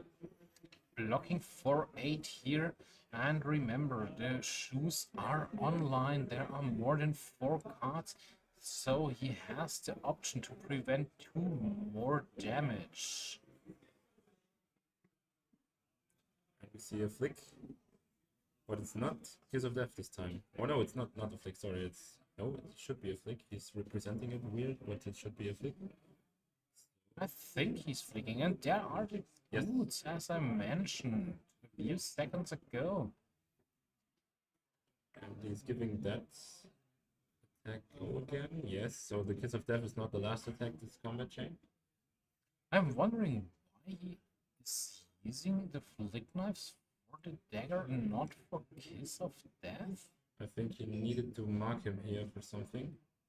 Like really bad, and he has up 6 and run in the hand as well, so it's like, Okay. if I lose my dagger here, it's fine. Maybe there's a Mark of the Black Widow lurking in Arsenal, and if he had that, he could push it nicely now. But I think he's evaluating if he really can go a turn or two without his Mark dagger, because he might need that in the future. That's probably what is preventing him from moving into action right away. And I think he's deciding on using the up 6 and run here, so he will get back the dagger. But of course, he will not have too much offense this turn after that. Closing the combat chain. Still not sure what to do. But it's of course a non-attack action in up 6 and run. Making him get back the dagger he so desperately needs in his Hunter's Clave. And now he's set again to use dagger next turn. Oh, there's there's a Codex in the arsenal too. Wasn't the end of the turn. Yeah, that's probably a line his opponent couldn't have been seeing coming. Oh, But- now we can see why there was this Mechanodulus card. It is a Frailty token, actually. token. Sadly, I don't have my frailty with me now, but otherwise I could walk it up on stream. But still, the Sky Skimmer is probably a very frail attack, so we can let that one pass. Funny and interesting token, but there's something written on it. Maybe, is there a chance that he cutted some words and added something to get the whole text on this card for the token? Maybe we can ask him later. I mean, if he wins this and we get an interview with him, we will have to ask him about the token, that's for sure. Absolutely. So, Decompose was done, and I think, is this a red group bound? It could be blue even. I might be tripping, but I think it's It could giving me be blue blue. vibes. You know, men are colorblind, so don't judge us. Yeah. And there's a Ponder token. Seems like no damage is dealt. You see how he opted the Ponder token like he was a Dio? There's something mechanologist about Daniel. Yeah. I don't know what it is. We can also ask him, did you ever play Mechanodulus? Because it seems like. Ooh, Florian not feeling too well about sending this Reaping Blade just for 2. Yeah. Pitching this felling off the ground, maybe he will save it for later. But that is, of course, nothing that can really challenge Daniel's hand. I think, yes, you are trying to be patient with your life points or conservative, but still. And now there should be a quick move over the turn. The weird Mechanologist Frailty token is going away. And we have a third counter on the Tunic. Everything is going to plan. Looking at the turn of Mario over here. Arakni, Marionette, getting ready to pounce, checking his arsenal once again. I think he will probably start the turn by gaining intel from his opponent's hand by using that, I don't remember the card's name, but the card where you can look at your opponent's hand and get a token, like get them marked when they have an attack reaction. Which Florian will not have, but you get the intel anyway. So, but it's a dagger play instead. So probably seeing a flick after that, because there is a pick up the point in the hand. And the third, take up the mantle, is pitched for Yes. this dagger. So both players are hoping for a good second cycle and late game. There is the marked token. On the Florian. And one can say if the assassin community is trying to make it not look like Take Up the Mantle as a problematic card as well, if Daniel stacks them all for late game, he will not be doing a great job for advocating that argument. Because they will be pretty strong probably. So what can we expect next from Daniel? I think there's one retrieve card. Is this a command and conquer? Yes, it is. But Oh, it's that being is pitched now for the dagger attack. So let's see. I think there should be something to finish the turn in Arsenal now. and he's just trying to be as stealthy as possible about it. And it should be something worth buffing because he kept the buff as well. Go again, flicking again a dagger because we all know Remarking. he has the option to get this dagger back, and there's the attack reaction pumping up this dagger up to 6. Okay. Matteo down to 19. Yeah, Arakni is really trying to damage plan here against the late game from Florian that will inevitably come. But he will want to never get there by using this pick up the point now. With the tuning resource getting back a Hunter's Clay. Yes, so down to 16 here because of pick up the point. And the last card for the Arsenal. Now Florian is switching gears. Here is the Channel Mount Heroic.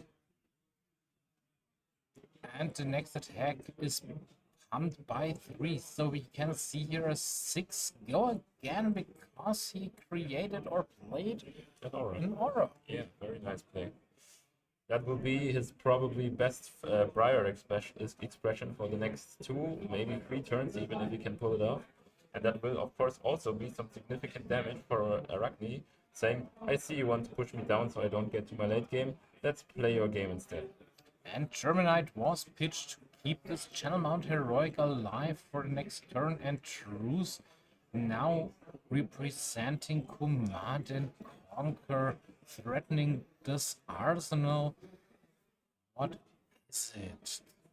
Can't really see what it is, so what will Daniel do? Will he block here to keep this card in arsenal, or do he don't care about it? I mean, blocking a Commander Conquer for 9 is no slouch. That's really dependent on what cards he has drawn, because as we know, Assassins, if they use the go again attacks that we have seen Daniel have a lot of 2 blocks, and therefore it takes the whole hand. Whatever is in his arsenal, at this point might likely be a Codex, is very valuable to what Daniel is trying to do. I think it could be a Codex because otherwise such a big block. But yeah, we will see. No, we will not see because Daniel is just pathing, keeping this 1 card in the arsenal. And now Matteo is threatening 8 go again, I think, because of Channel Mount Heroic with the Enlightenment Strike. Such a strong opening. This is going to be a huge damage turn on Florian's side. And there has to be the considering part of Daniel, because he could easily lose like 14 life here, and if that is worth to keep his hand, because he has to do something about Florian's tempo now, but it's very likely that Florian will lose his Channel Mount Heroic this turn, so not likely for him to continue the pressure on the next turn. So can he afford to take it here and then put the game tempo-wise firmly back in his hands, or is he just losing too much? And considering the felling of the crown, we are looking at another 11 and the card from hand taken from the Mario player here. So yeah, Matteo really blasting ahead now, Daniel trying to keep up with the damage thrown at him, and this could be the deciding factor of the game now, because this offense will cripple Mario in some turns, for sure. And I think now Florian is online and he will double every token or aura he will create.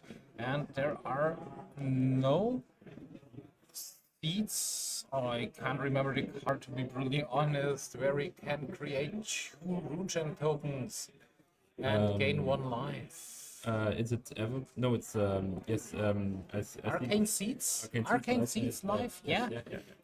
No copy was seen from my side, so when he's playing all 3 of it, now he will receive every time 4, and there are, There's the first as one I you just called it, mentioned, yes. That's what's the first? Is it a trot along? I think it's a trot along as well. think right along a Command and Conquer. Is this a Everything Channel Mount? No, it's a Channel the Millennium Tree, maybe? Yeah, that's good as well, because as we can see, Mario is presenting no AB, so any channel the Millennium Tree will be 4 arcane damage right away when he makes a rune chant. And using the trot along, he could very well do so. And there we can see Arcane Seeds live, creating 4 rune chants and healing 1 life from Florian. up to 17 now, and he's taking. Oh no, he can't gain life because he's higher than Daniel because of the Reaping Blade. The price you pay for being using that good weapon, but you are fine with that. You are presenting 7 already, and I think we are now looking at what the late game of Florian now really looks like with the bands removed from his toolkit. And so we can say as early as round 4, we can at least expect what Florian can do for today, and then we can all make up our minds how many more we will see going along the way in the top tables. Yes, and with Florian online, no chance to prevent arcane damage. It can be really hard for Daniel, and if I saw that correctly, Ooh, that's such a big play from the Florian here. yes. Ooh, but once again, Daniel really valuing that arsenal he has been putting there. And I don't know if he has any meaningful offense now, because when I see There is the second arcane seed. ooh, that's a Right lot at of the the perfect moment Ooh. when he was able to turn Florian online. So Wow. again, 4 arcane damage that Daniel could not prevent. I am very curious to see what Daniel's turn will end up being like, because if I had to plan for a 1-card hand, I would have definitely kept the Leave No Witnesses, no matter if my opponent had an arsenal or not, because it's just a 4 damage, like, without any questions. So let's see what the offense is here. I think Mario is 100% set to flick his Hunter's Clave here, just to go again to the Graphene Glycerai, and then if I am correct, and his arsenal is a pick of the point, he might just be looking to get the dagger back immediately.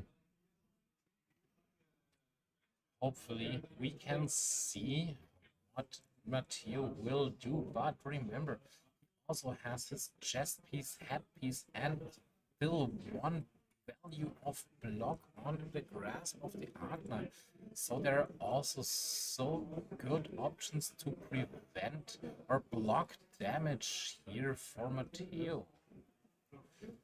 Yeah, this should not be a big problem for him to block out. The only question Matteo has to ask himself is my offense worth taking the damage here? Because if he has a significant offense, which we have been alluding to, even using a Millennium Tree, so really valuing his life here, I think Matteo's read is he will not give this go again. He will go over the top on this dagger. Maybe there's a Tarantula Toxin lurking or something. But my read is he will probably flick and then go on with his turn with something else. But let's see what he does.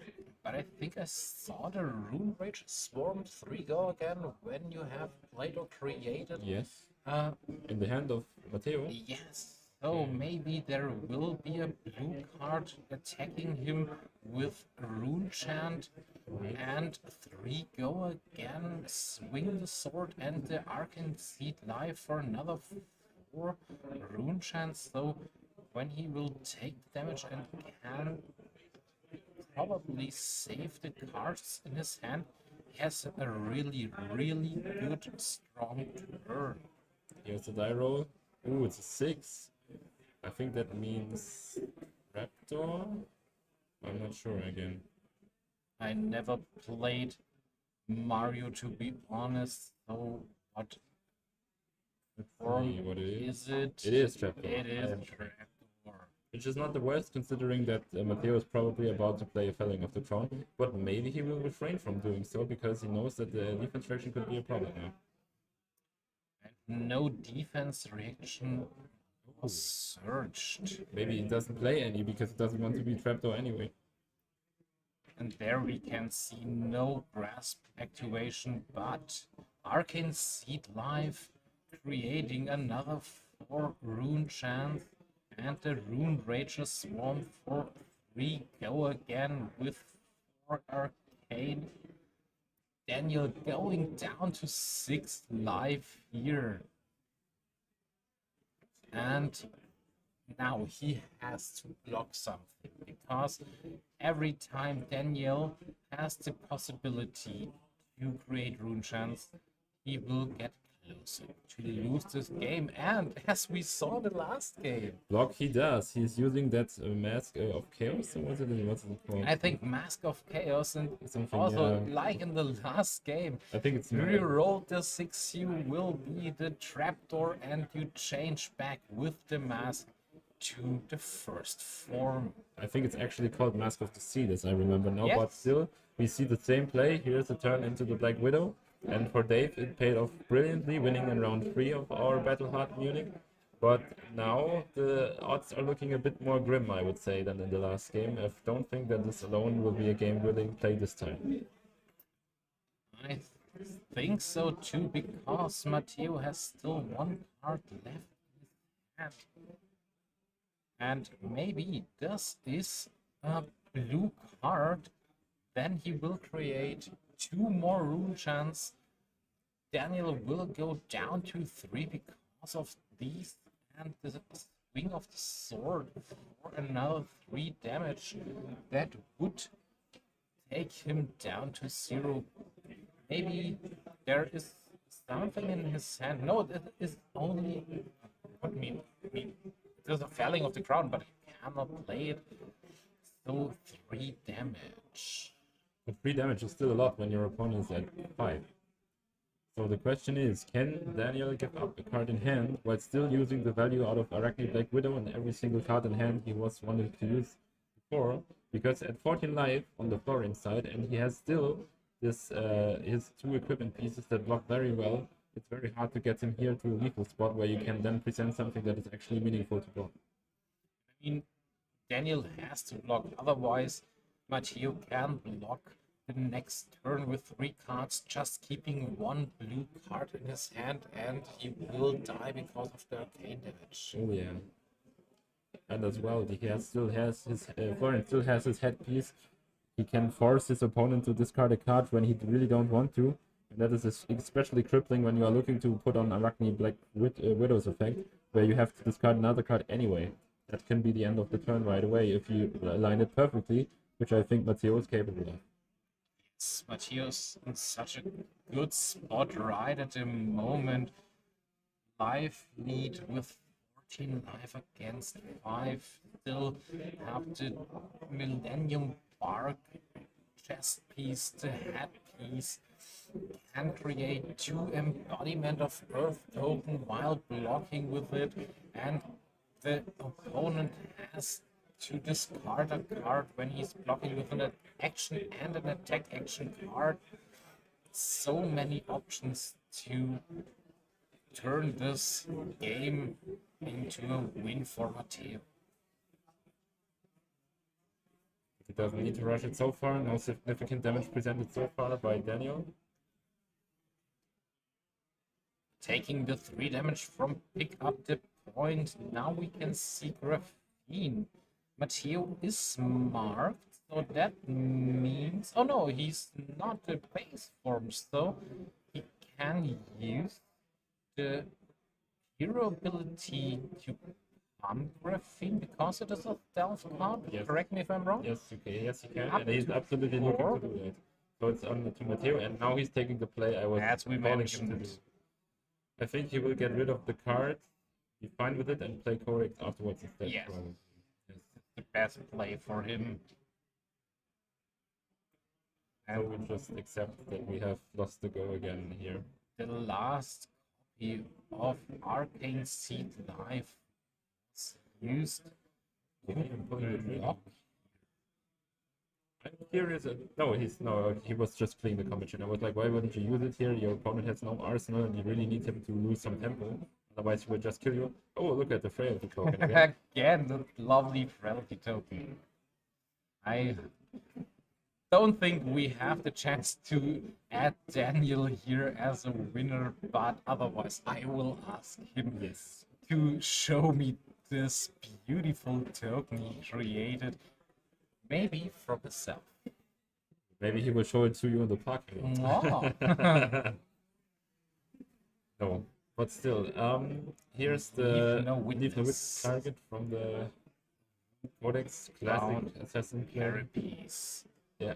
Decomposing, blocking for 4, and now Daniel has the felling of the tree.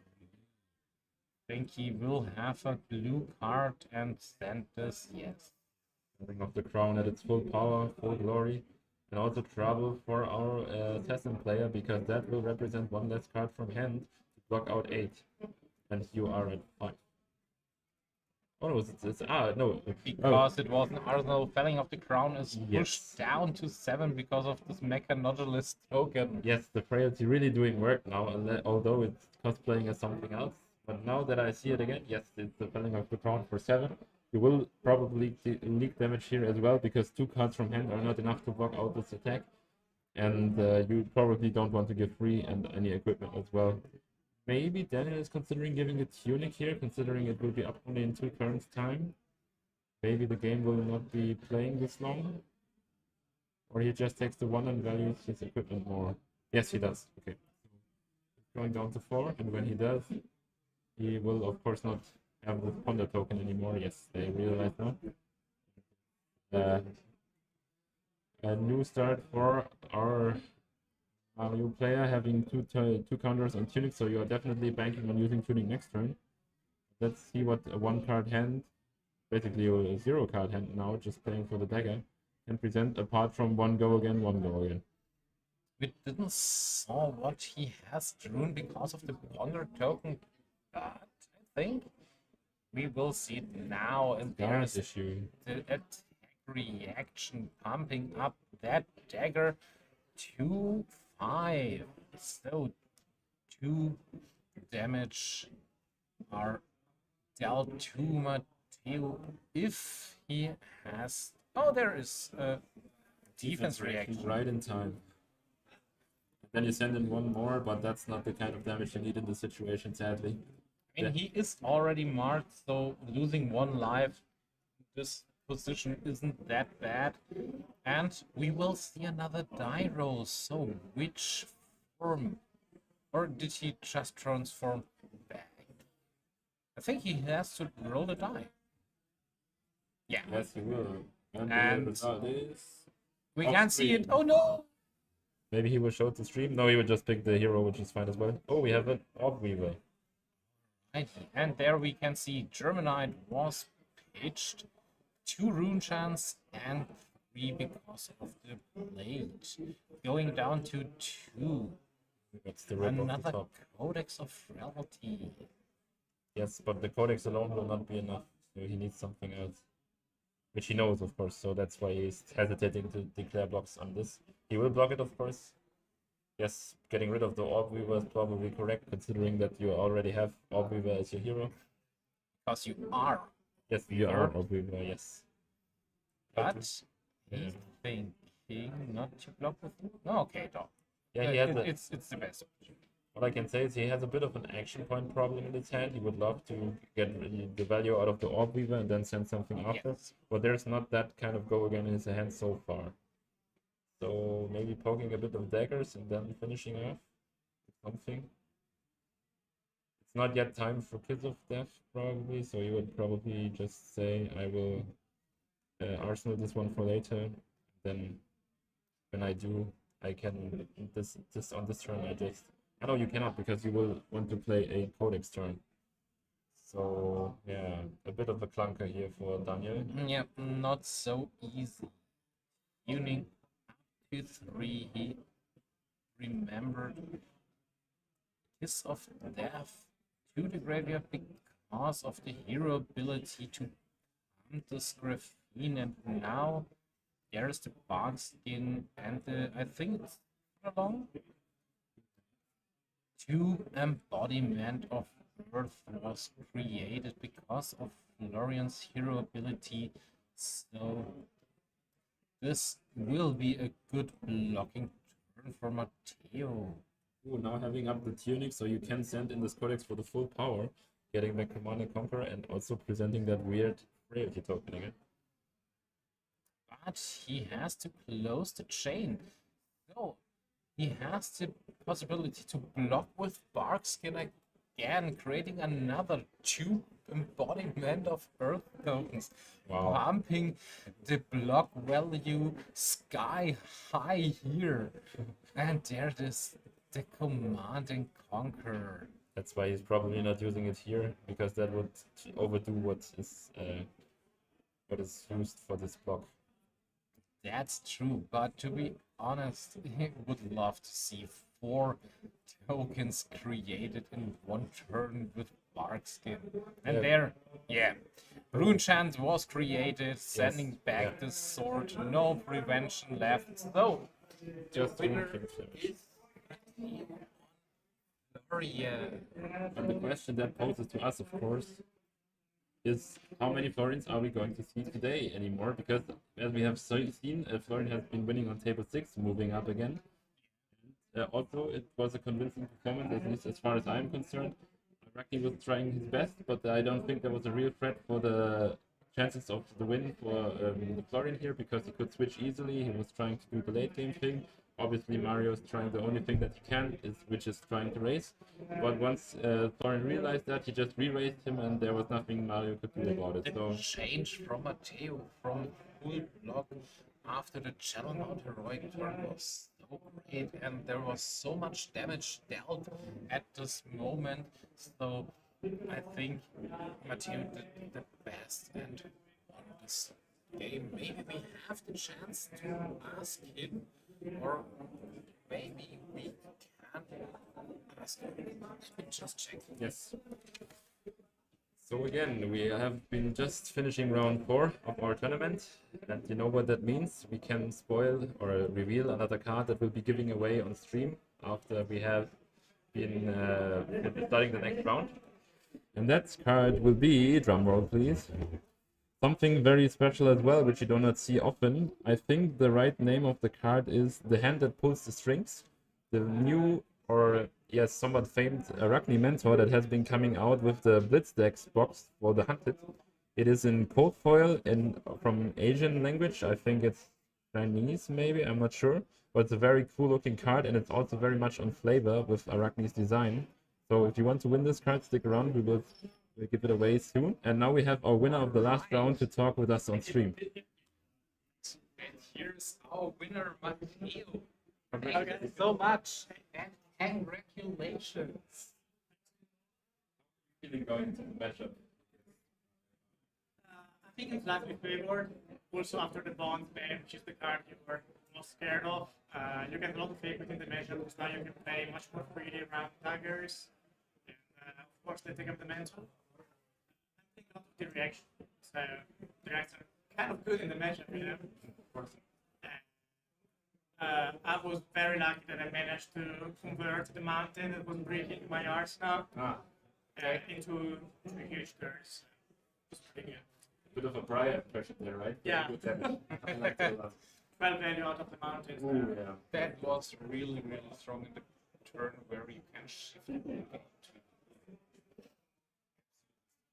I saw a bit of a shift in your gameplay. I think Arakni was trying the aggressive approach, maybe getting low enough to make some significant damage happen. And I think I could see in your play pattern, you realized the moment that Arakni was really going for it. So you switched your tempo from maybe doing the effort move live, kind of combo play into Terminate to the offense of the Marionette heroic. You say now it was to unbreak your arsenal, but maybe was it also like a conscious playstyle, this choice? Like I go in big because he's trying to do that as well? So the turn you mentioned, I was really debating whether I should just play the mountain to unbreak the arsenal, but with no value. So not really the best, you know. And but the turn, I was like, I can get alive, stay a little bit safer. The amount of hurt cards is not going to change in my graveyard, so it's going to be pretty good. And also, if I can make the game go long enough, eventually Germany will come in, and once Germany hits, it's really like the switch button of the matchup. So as long as I can get live and play with the cards I have, I can convert a blue for 5 damage. He also was not playing any arcane barrier because he wanted to be the aggressor in the matchup, and he knows he has to cut off something. Yes. He wants to do that. So Dangerous, but yes, you have to do it. Yeah. I think he paid off for it though. Yeah, it's kind of unfortunate for the stream that we didn't get to see your endgame, because I think that's the kind of the new thing that everyone wants to see on Battlehard streams this weekend. Because it's the first time since the ban that Germinate has been released, and you guys are back at full power. What can you do in your late game? I think we will see that maybe today. But yeah. Yeah, I think Germany is more like an insurance Okay. that you have on your late game, because I've never cast the whole game. You know, so during the week I've never casted. Maybe once turn 1, you know. If the opponent is not playing Wizard or Dash, because otherwise you don't even get the life bits next to your weapon. But it's pretty good knowing that if you keep converting your blues into weapon and merchants, eventually you will have a Yes, of course, it's very bad math and bad. yeah. I think so. So, on a personal question I would have, since we have a very huge attendance today and we are very honored to have some guests from other countries, where do you guys come from? Did you travel in a group or did you come by yourself? It's 2 cars, 8 people total, all of us coming from the Milan area. Oh yeah, very cool. So you were invited by Mike, or you came by yourself? No, we came by ourselves. We're like, Yeah, okay, yeah. is there any tournament this weekend? Oh, very cool. So Munich, you know guys, very nice. So was it okay from the journey wise? How long do you guys drive? It doesn't take long. I think it's slightly less than 5 hours. Yeah. It's very awesome. Like between Italy and Germany, you can switch very fast. Yeah, of course. Yeah. Now, I mean, there's also callings and gigs. Yes. I see. We'll Yeah. be in Hamburg as well. Oh, very cool. We would love to see you there, so thank you so much. Thanks. It's been a pleasure. So, guys, Luck for the next round. oh, yeah. Sorry. Awkward handshake. Yeah, sorry. Thanks. Good luck with you. Thank you. And I had also the chance to see this frailty token. It is really written on it. It is? With Oh my God. a red pen. He mentioned frailty token and he added the whole text to the card. Yeah. So It's legit. also for I me, take back everything, yes. my dreams come true. I was able to see this token. Yes. All I can say is if you guys need some other tokens than the tokens you actually are, check out our artist who's doing her art presenting here at the Battle Harden as well. You'll see here on every single stream break we have her on the commercial, so you will have probably seen her as well so far. And yes, we will once again probably take another break. And I think the round is ending at the moment, so the break will not be long for now.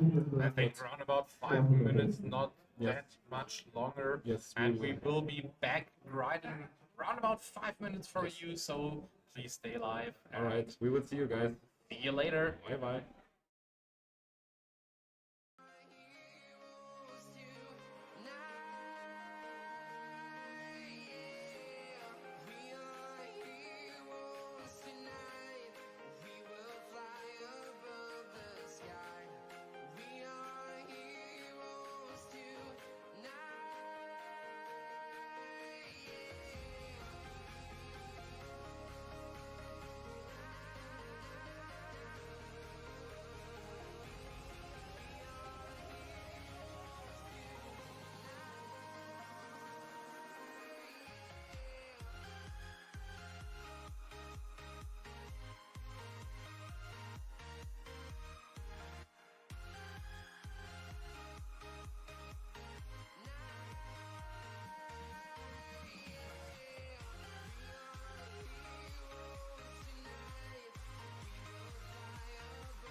to protect your soul.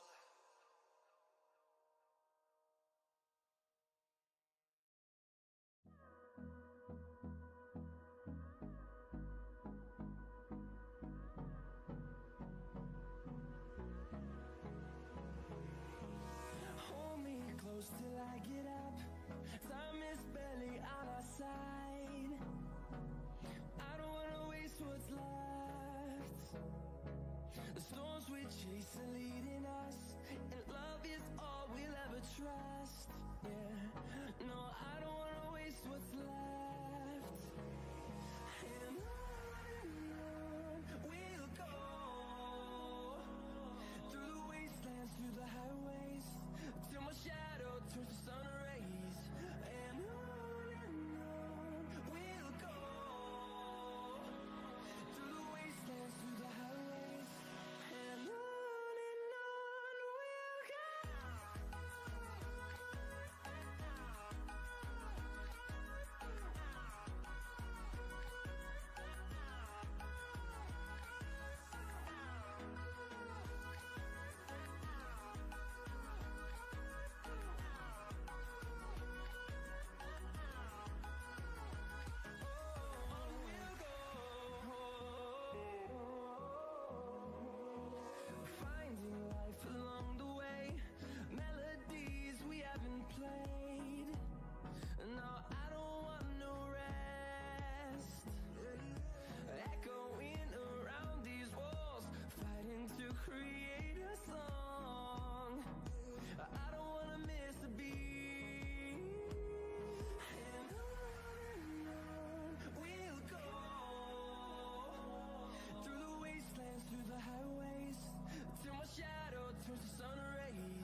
also defend.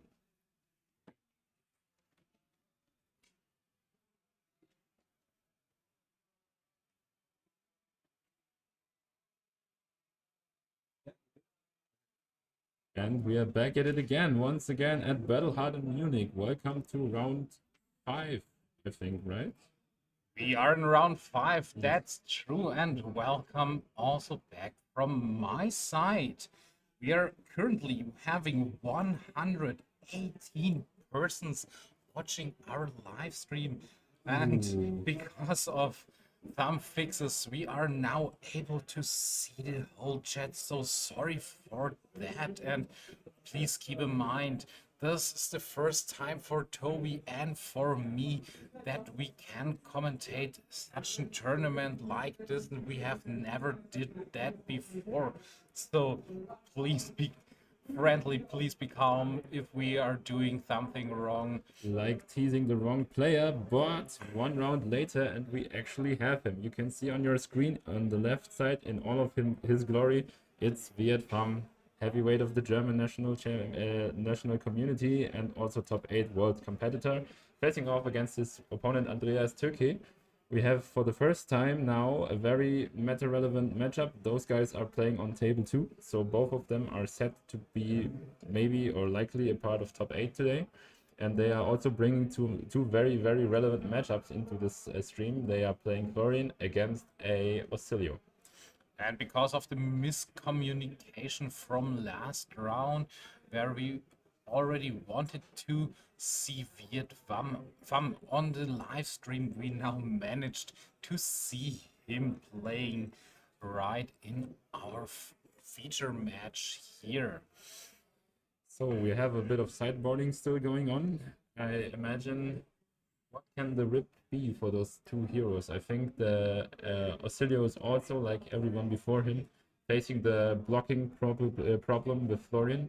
Any physical attacks should be covered by many defense reactions. That any arcane offense can be met with a lot of arcane barrier.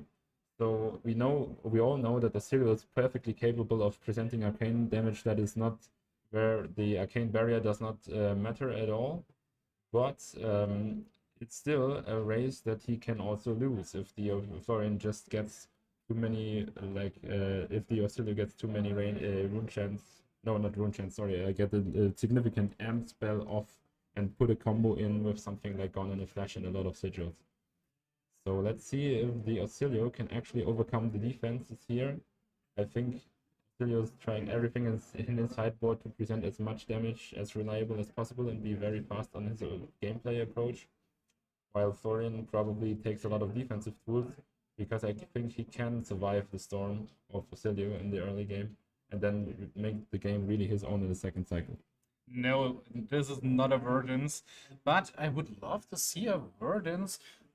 Viet is on Florian, so, and also the question about the meta breakdown, I would also really like to know what heroes are in our tournament, how many. Maybe we can check this after this round to see how many heroes are here today, and I think we are around about 140 players. Yes, I can confirm that for you once again. Let me check. But all I can say so far is we have our scorekeeper will probably be ready to give us a matchup rundown after the round. I will get back to him and tell you again, but we are it's very likely that we can do that. And so far we have 135 registered players in our Battle Hardened today. So very huge attendance. And yes, we are very honored to have them. And it should be a very good look into what is the meta going to be like now that Gravy has received this ban. Yeah, that's true. We are having more players than watchers right at the moment. Funny thing. But that will change, of course, once the action gets into the top 8 bracket there. I think the stream will be glowing from people attending now. And so far, we have had very rewarding matches for everyone who was watching, especially our round 2 on stream was very awesome from a standard Flash and Blood viewing experience, and also two not very much seen heroes giving their all on stream for us. And that's something everyone is, of course, looking forward to, because as the rounds are going to tidy up, we will probably see a lot of more of those guys. I mean, the heroes, of course. And that will probably dry up the spice that we can show you. But we will do our best to maybe find a spicy pick for the next round. Or maybe there's a hero like Verdance you really love to see on the stream. Write it in our chat. We will check this and we will see if we are possible to see some players from the top tables who are playing this hero. Now we have the equipment presented. As far as I'm concerned, no real surprises. Florian is bringing all the AB he needs to be on the long game plan and make the rune chain plan maybe work, or at least not die to any sort of big splash arcane damage. Also valuing his hands so that he cannot be targeted by a mind warp being amped. And yeah, taking the defensive approach once again is Florian, which he's known to do, and he will probably do for all of his hero life. Yes, and for the question, I personally would really love to see a hero that we didn't saw on our stream before, a hero like Verdance, or maybe we can see a Marlin. I saw there are Marlins, or a Jarl also. That would be very spicy. And I already heard about a player who's trying a new version of Levia. Maybe we can ask him for the next round. We will try. We know him. But meanwhile, the Farm is putting on the action, sending in this Swarming Gloom Whale, having made one rune chant already, which means this one gets go again. And as an opponent, I don't think I would be too scared, because since there has no putting of earth cards in the graveyard so far, I don't think that's a huge attack that you have to be afraid of after this Swarming Gloom Whale. It would just probably be another Reaping Blade. But of course, he's asking you for cards from hand, or you just take so many damage for free, which even as Oscilio you probably wouldn't want. So a very tricky situation for the opponent here, because you give up a lot of value for very few value from the farm. That's true, and the damage was taken. Andreas is going down to 29 here. So what can we expect to see? And I think, yeah, okay, there's the first sigil blade from Andreas. It's high voltage. And some arcane damage will be down. It's a shock for 4, I think. Yes, thank you, Vietnam, for confirming it for us. It's a shock for 4. So even if he uses all his AB might, he will take at least 1. So he's not bothering. Just sticking to his plan of arsening the card in hand and heading over to Oscilio.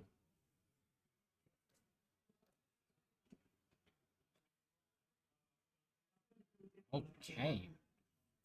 Vietnam putting down the cards he pitched, ending his turn, and Andreas also don't want to play anything, and I think there's a Mind Warp.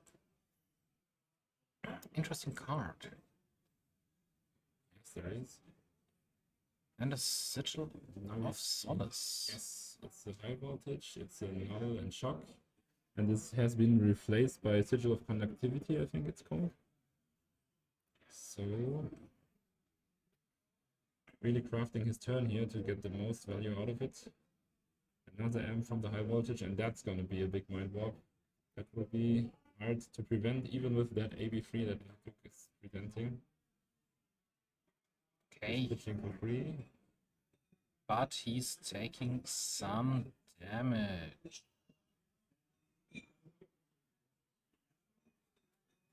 Yes, but he has prevented enough to keep his hand as it is. And there's one card in Arsenal. Now using the Grass of the Arclight again, the Florian Classic, but it's only the Florian Classic if you follow it up with a Rune Blade, like a Reaping Blade activation, and I don't think that's what is on the menu of Viet Farm's cooking at the moment.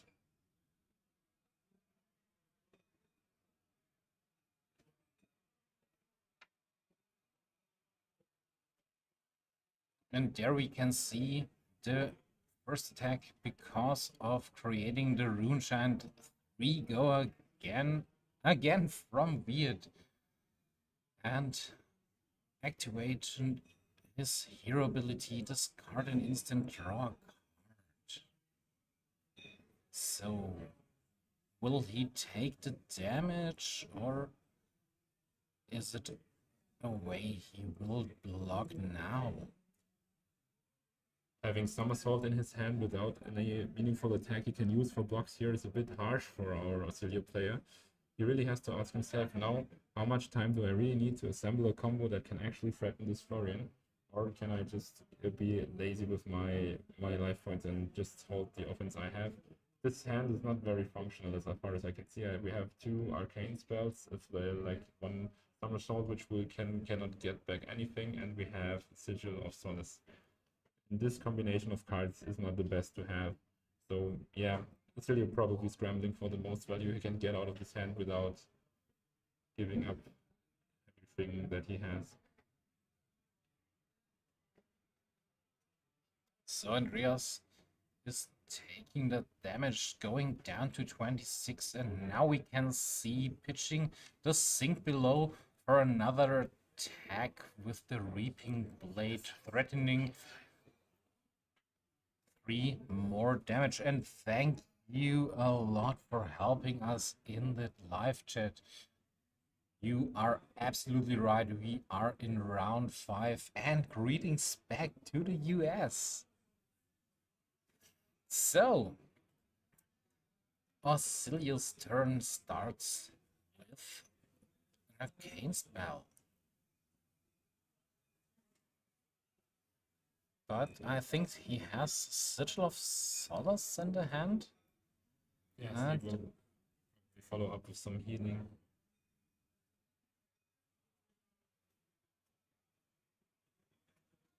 what can we expect here? Checking the graveyard, seeing what has been spent so far. Really looking for that one combo turn to threaten Florian's life total. But it's a long way to go to do that. Yes, and there aren't many cards in the graveyard for yet. So 2 Rune Rage? No, sorry, I'm not that sure the name of the card that Tech sent 2 times. Swarming Gloom, eh? Swarming Gloom, thank you so much, Toby. But there is no Earth card in his graveyard, so no chance to decompose and see the ability of Florian. Yeah, Vietnam doing his best at preventing as much damage as he can to make the game go long and follow into his game plan. The Sigil of Solace will heal Andreas back to 26. So, Vietnam is starting strong. Vietnam trying to find the weak spot of his opponent, the weakest link, which is of course notoriously good against an opponent who has so many instants that do not block in his deck. Of course, Oscilio has the option to get away the instant he has in his hand now, but that Sigil of Conductivity he is holding, I think he would much rather like to play. Yes, so what will Andreas do? I mean, let disconnect is not the best way, and there's a Sigil in his hand, and I think a second card without the chance to block, but I'm not that sure. I think it's 3 blocking cards. It should be Yes, a gun and a just flash. Sigil. And the what's it called? Oh no, yeah, the cards are.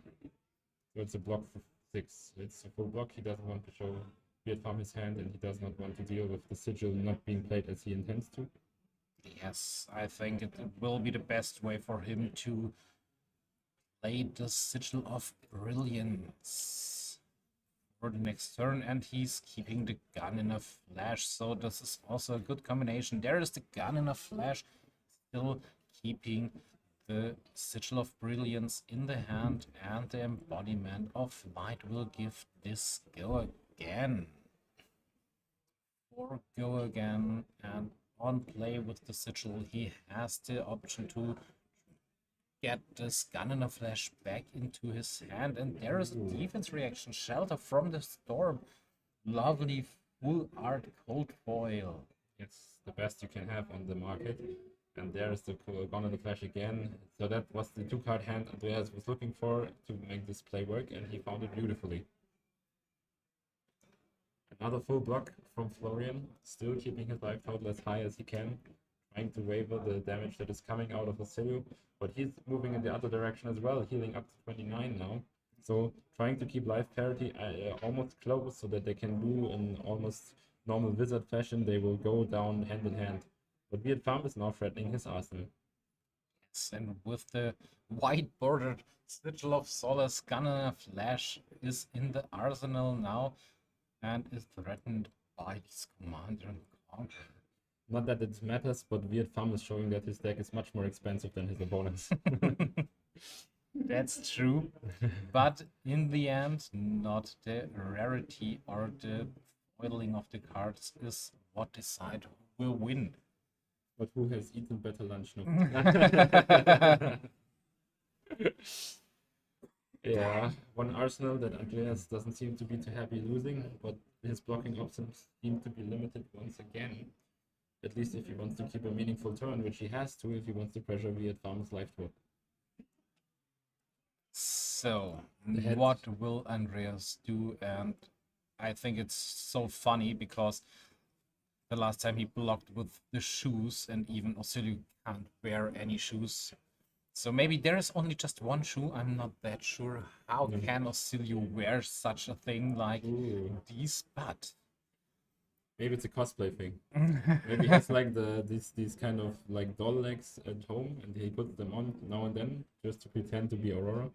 And when he does, he also can wear those leggings or whatever they would be called. so, what can we see here? Now the headpiece is used for blocking here. And as one might know, the headpiece to Oscilio is almost as valuable as the headpiece is for Prism. Yes. So when you see this go on the combat chain, Oscilio is planning for something big. And it's about time, it's the perfect time for it. And only getting rid of the arsenal is probably not the worst price to pay now. And now we are looking at a 5-card hand Oscilio with a lot of sigils and a lot of action points. So what can Weird Farm expect from this turn? And he's already shown, oh no, I think you will have such a good turn now after this block. All one could say to Weird Farm is like the meme would say, honey, you got a big storm coming. And that's at least what Andreas is trying to do. Now discussing the layering of the sigils or the sequencing. But I think both players are so good in this game, they will find a solution quicker than us. I think there's a channel, yes. I was like, will he show that one up front, or will he give him the option to not know that it's coming? But it looks like just the biggest amp he can accomplish in one turn. So it's amped by 3, coming in for, I think it's the Comet Storm as well, so it's 1 shock amped by 3, and then the Comet Storm after, if he stacked the triggers like that. Would be total 7 arcane if my math is correct, which it never is because I'm not doing Maybe the job. there's the die and Yeah. there it's on 8. I was wrong once again there. And with the channel Lightning Valley, he's in such a good position. What will Weird Farm do? I mean, there aren't the possibility for him to prevent the whole 8 damage. You have to ask yourself, is this worth a blue from my hand? And I think for Florian the answer is almost always yes. So we will just Yes, take the 5. Florian, absolutely. But taking 5, going down to 27 now, and Andreas can draw a card, set it into the arsenal, having another big turn, keeping this Channel Lightning Valley alive.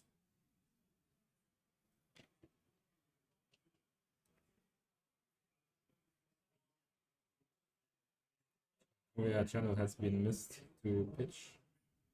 Then now they are probably checking if there is a mandatory trigger there or not. I think so. Because as we all remember from the days back in Dromai era, there has been a race counter put up. They will now And, call the judge to ask what is happening now. The burn them all situation, kind of, if the channel will stick around or not. I think he pitched a lightning card to keep the channel Yes, it was there. around. But it did not. He did not present the die, and he did not say it to stay. So it's the question: is the card like checking by itself, and that's that, or does the player have to announce that he's checking for lightning cards and pitch, and therefore sticking around? The channel will stick around.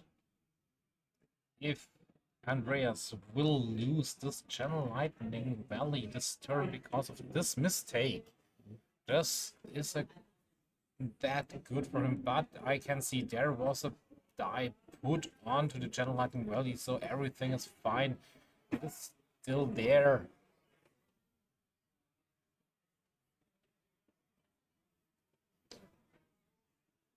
Okay, so back to Florian, doing the good old Arcanite grasp play into Arcane Seeds live. So we are starting to really make rune chants here, although we have not been decomposing so far. But also missing on the life gain due to the Reaping Blade being active. Interesting that he pulls the trigger on the arcane damage here, but maybe he's just trying to stress Oscilio some more to get him lower, that he has to respect the damage even more that Vietnam is presenting. And I think he has to find a way to put some earth card into the graveyard.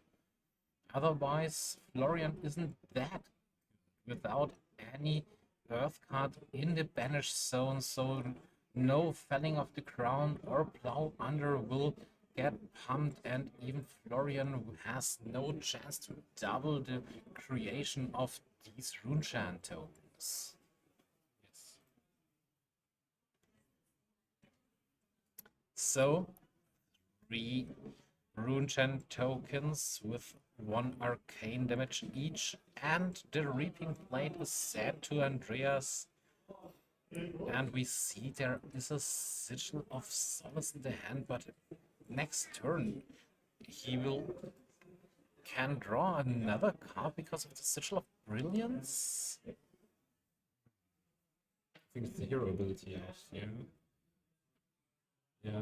I never played Oscilio, but I think at the start of the turn, Yes, it will track and go to hand. No, go to grave, of course. if and he doesn't will have draw a anything. card, or? Yes, he will, yes. Yes. There they go. So 1 card additional to the hand, no blocks, no prevention. So 5 cards in his hand and an arsenal. And creating an embodiment of lightning.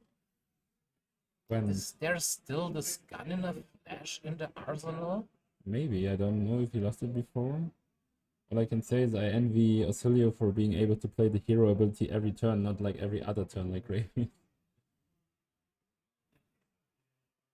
Like every your turn from you, not every turn.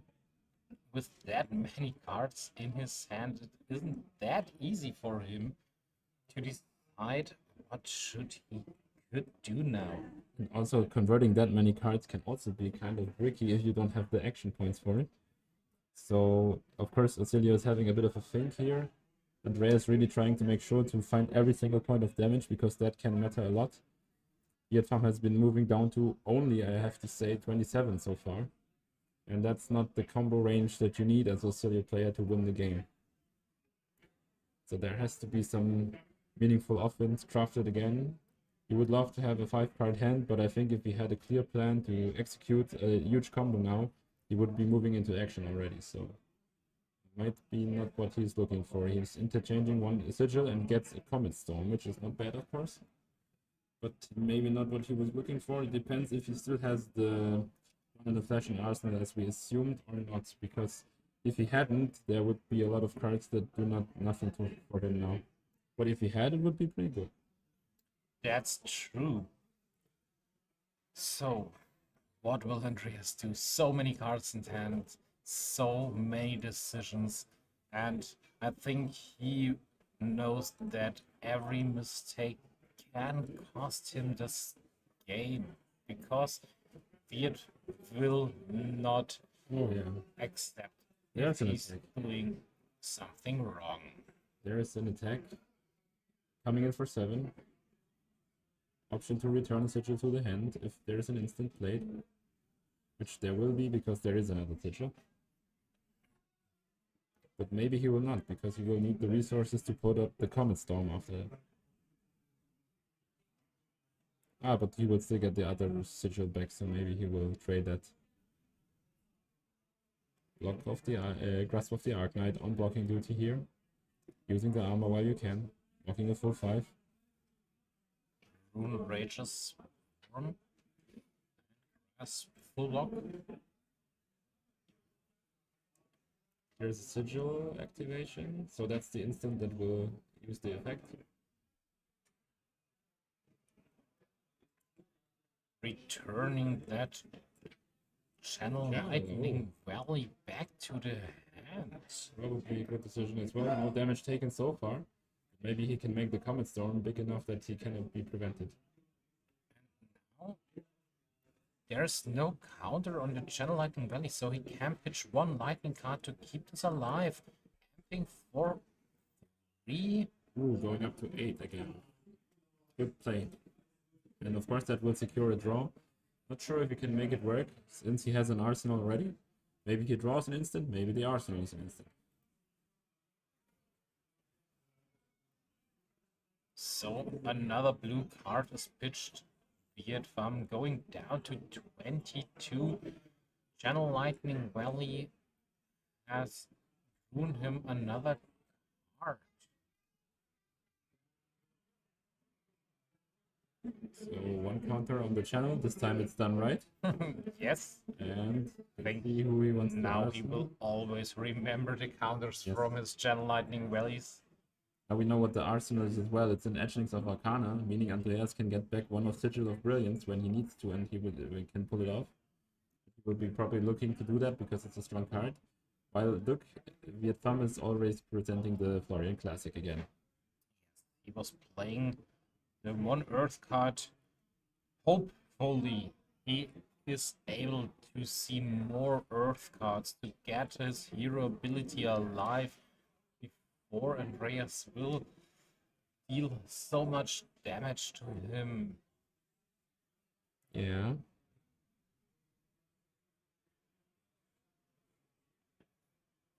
Once again, Oscilio activating, grafting the hand of Andreas. He's drawing up a Sigil of Brilliance, which is a brilliant whip off the top, of course. Because of the arsenal you already mentioned. It's looking so strong right at the moment for Andreas, because without any Earth cards and with a 0 Earth cards in the banished zone, Florian isn't that strong as he could. But I don't think it's like that easy already. All I can say is Florian has, Andreas has been doing a pretty good job of maintaining the life total almost even now, due to a big arcane spells in the last turns that we have seen. And 22 to 18, if it does not break out in one direction or the other soon, can be beatable for Oscilio so far. He still needs a brick breakout combo, but it's not undoable anymore. I think Andreas did a little I think I saw that as well, yes, yeah. because of the card room from Channel Lightning Valley. Put the card also into the same spot, and now The did thing, he I think if there's an edging of Arcana in the arsenal, I think it should be the right arsenal now.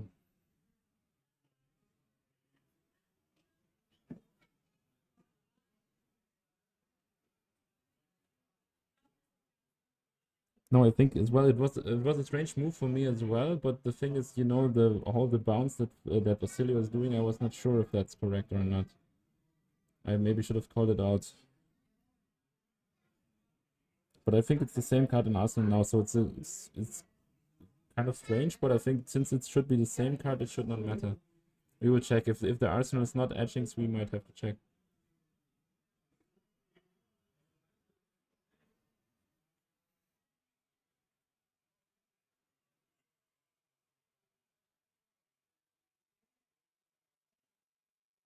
Because the etchings of Arcana that has been sent in now by Oscilio, I think, is a new one. He drew off the turn this hand. So there should be another etchings in the arsenal, and if that is the case, that is the same as etchings he had in arsenal before. Why he why he picked it up, I cannot tell, but I think he put the same etchings back in the arsenal. And that, you know, some players try to contemplate their decisions when they pick up the arsenal to the hand. I think it's something you should probably not really do, because it can be confused with your hand like it is now. But it can be possible that it was just like that he just picked it up to check if he want to use it or not, and then he put it back. But yes, for this reason, if you are watching people in chat, don't do that. It can be counted as suspicious as trying to switch the arsenal, as you guys are saying. And he lifted up his arsenal, but I couldn't see it. It was very fast. Meanwhile, Vietnam preventing 4 on this etchings of Arcana, trying to prevent the search and successfully doing so. Leaving Oscilio without another Sigil of Brilliance. Yes. So moving back to Vietnam's turn, he is doing the Florian Classic again. 3 and 1 Arcane. Meaningful damage that can potentially leak over. And looking at Oscilio's hand now, there's a Gone and a Flash. We have an active Embodiment of Lightning and the Sigil of Brilliance. That could probably be the turn that Andreas is looking for. And 4 damage is not that big of an ask to keep the hunt as it is.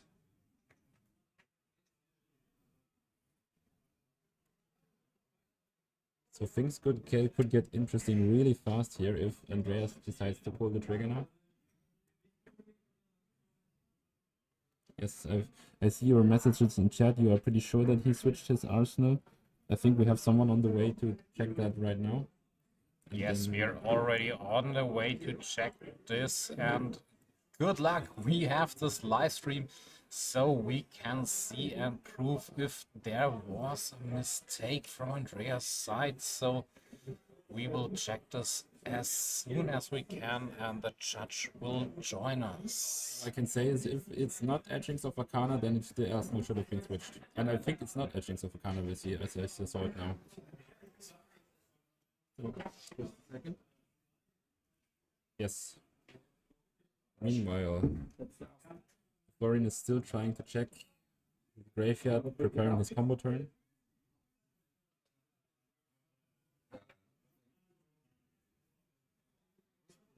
We have our head judge with us, that's why I'm by myself for the moment. If you hear speaking in the back, just know what it's a judge call on us now, trying to confirm the situation.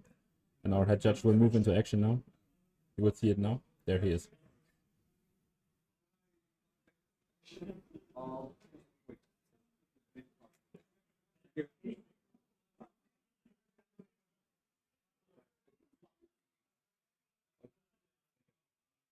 So we are still confirming again. I don't know if the players have been asked to interrupt playing, but I think they have. So I will take over now. For those of you who have been missing the scene, there is a judge call on the feature match table because we think, the chat thinks, and we think as well, that Oscilio might have been switching his arsenal like 2 to 3 turns back. We have the head judge looking at the footage right now in our casting booth, and while he's doing that, all I can say is, for me, as I said, it could have been just the classic look at my hand, look at the arsenal at the same time kind of play.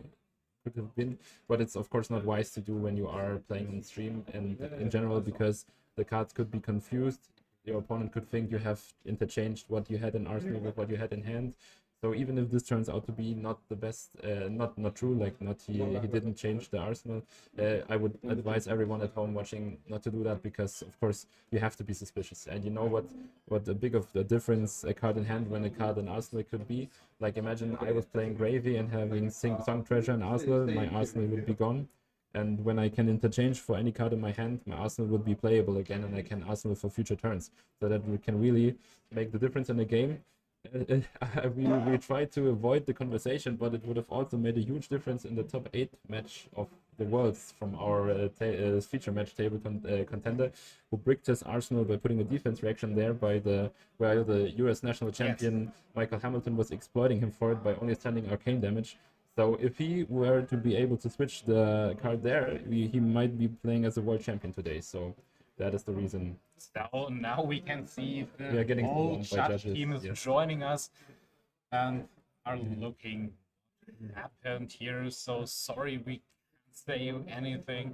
They will check this and we will be right back to you as we found out what happened. So thank you a lot for telling us this in the chat. And yeah, now we are looking at the first round below the half point mark. We have 3 more rounds of Classic Constructed to go. I think Yes. side event has also already been starting. Players I think are- so. Yes, they have. I think like half an hour ago. And now people are playing for another promise that we have been getting our hands on.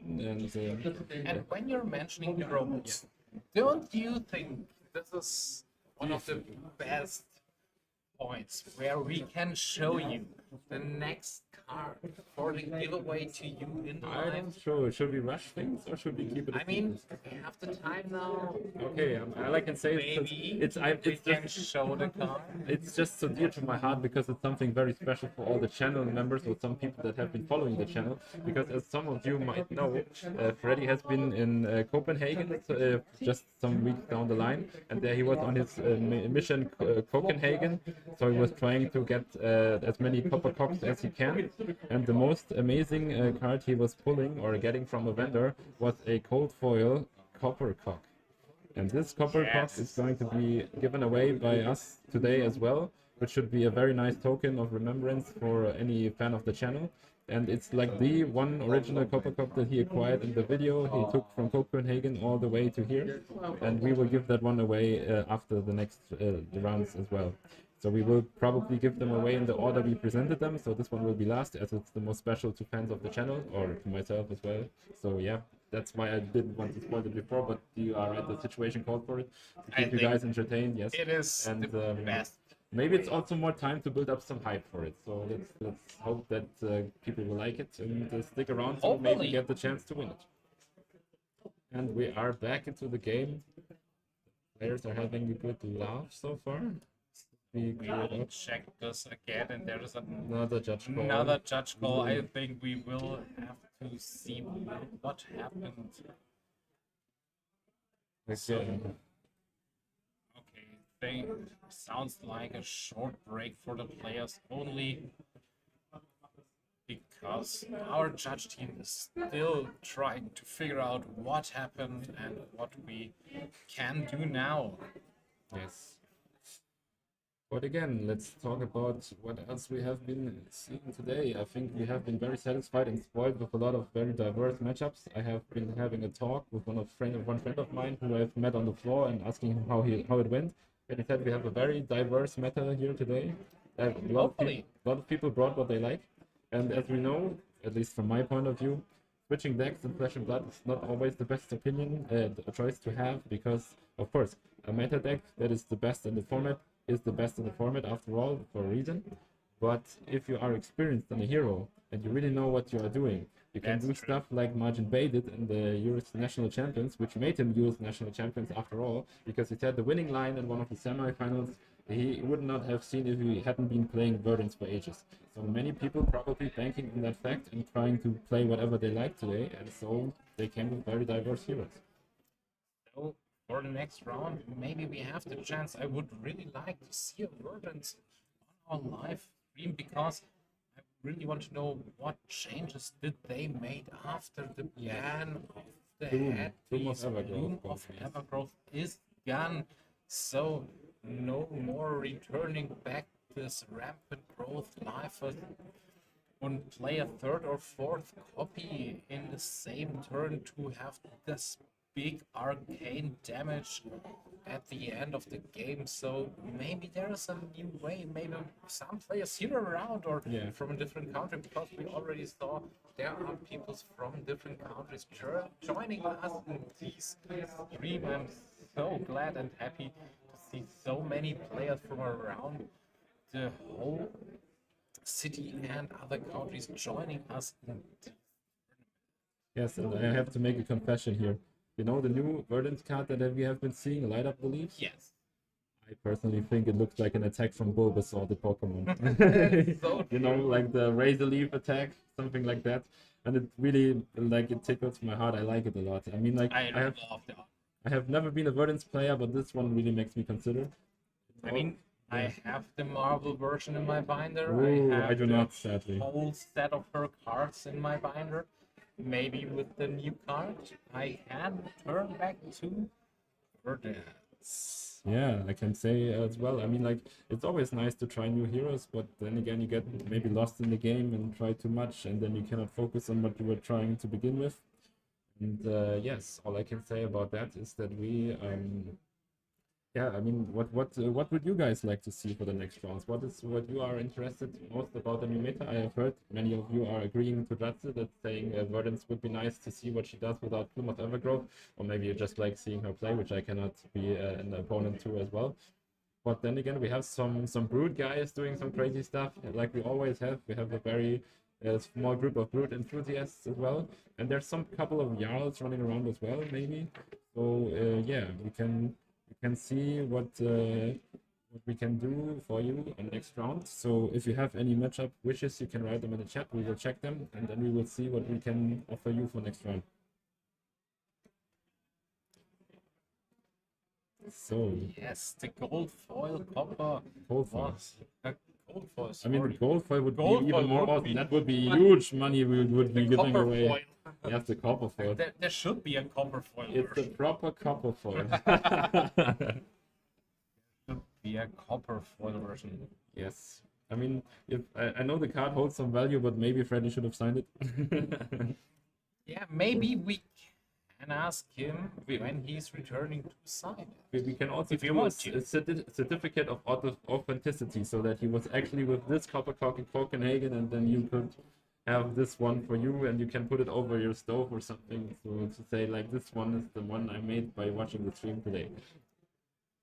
Yes, maybe you also want to see other cards later, and there are more Have been cards spoiled so I far. don't want to all cards no, I Yes, think. all of them have been spoiled. I have been taking the time off when you were. Oh no, you already Sorry. this.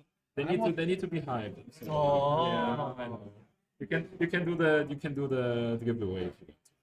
Just make it up. I will do this. Because Really? then now I have the chance to take a closer look to this beautiful marvel Toby already has shown to you. I was wondering, maybe you didn't have shown us to this. Yes, stream, so- it's the hand that pulls the strings, like our community and judges are doing here. And it's the new Arakni mentor again in the Cold for Marvel Glory, which everyone would like to have, of course. And I think it's such a spicy tag, such a spicy thing to have, because not everyone has. It is of Asian language, I think it's Chinese, but it looks great. And I think for me personally, it adds some more to the flavor, because Arakni would of course be a Chinese or Asian-based hero, at least from my understanding what kind of culture he represents. And yeah, so for me it would fit well, and I think for you guys maybe as well.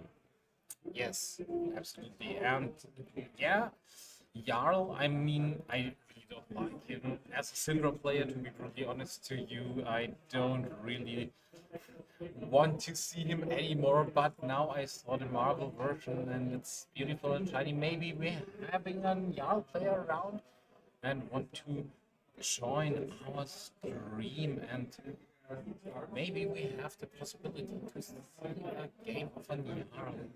Yeah, I mean, everything that spices up the meta would be great by now, because as we are moving into round 6 after this, approaching the top cut, you guys will see those heroes a lot. So we will probably take the next 2 rounds to get something very unorthodox, something off the meta, which has not been seen on the top table so far. When we can, we don't know how many of those guys have been dropped so far. Hopefully not that many. And when we get those, we can probably bring back the spice. Not that the games haven't been spicy, but they have been, you know, like the most technical plays of the best players and the best heroes, which you can never get enough, but still it's the same hero sometimes. That's true. I mean, this is the second time we see Florian and Oscilio in a live stream of our tournament, and we are hoping to see new heroes for on next round. We will actually not see new heroes because she has hit Living Legend so far. But yeah, with the puns, I'm sorry. All I can say is maybe we can talk to you a bit more about the venue we have here. It's a store that has a very huge play area. About 160 players can fit in here naturally, and we can even make it up to 200. And that's very something unique that we can offer here because not many stores in the region here can claim to have so many spots for people. And that's the reason why we are very honored to maybe become or already are being the store in the south region of Germany that can fit that many players. And it's also a very diverse store, I would say. We have a lot of, we are at the moment, us casters, we are sitting in the role-playing room. That's the reason why you can see this huge dragon behind us. Normally D&D players are sitting here, or DSA, and talking about their awesome adventures. And we just felt it fits well because we have like a kind of a sound booth in here, and we can have the stream table right outside. So we are a bit private in here, and was used very well. And of course our play area, there's a lot of different spaces. Most of it is for cards, but you can, there's a board on the side where there's a lot of like tabletop games that you can just take and take out of the box, like any board games. I mean, of course tabletop is But there as there well. are board games already open. You can come here testing such as you Huge like. Really, that's so cool. If you are enjoying tabletop games, trading card games, here are always players around. Love to see new people joining us, and even for Flesh and Blood on every weekend, we are here to play our local armory. Yes, we always have a decent showing as well. We are almost never below 10 players. Only if like the summer season of vacation gets really rough and there's like another tournament somewhere, when all the tournament people are away and all the casual people are away as well because they are on holiday, then it can be maybe a bit cozy. But still, there's always someone who wants to play Flesh and Blood around here. And we are very happy that the community is growing like this and that we have all these options to play. And a lot of awesome people. I have seen some of you guys in the chat. You know who you are. You are awesome. Thank you for being here. And yeah, that's as much as I can say about the store. Oh, maybe if you are interested, I don't know if you are based here or not, but we also do escape rooms. So the kind of rooms that have puzzles where you need to solve them to get out. And it's a very cool challenge for a lot of people. The guys that make the store, that's why it's called Countdown Spielewelt. This is also based in Countdown escape rooms. It's an escape room brand that is doing like these puzzle rooms type of stuff that I have explained. And there are several of them below us, I think like 4 to 5. Yes. And they have many other spots in the city and also in other cities as well. They are all having the same label of Countdown. So if solving these kind of puzzle rooms is your Sometimes you thing, lose yourself. yes, and you are in the region of Munich, then you can come here to Landsberg am Lech, and you can check out their escape rooms here, but they have plenty of more in the Munich area as well. So if that's your kind of thing, then you can come here and have a good time.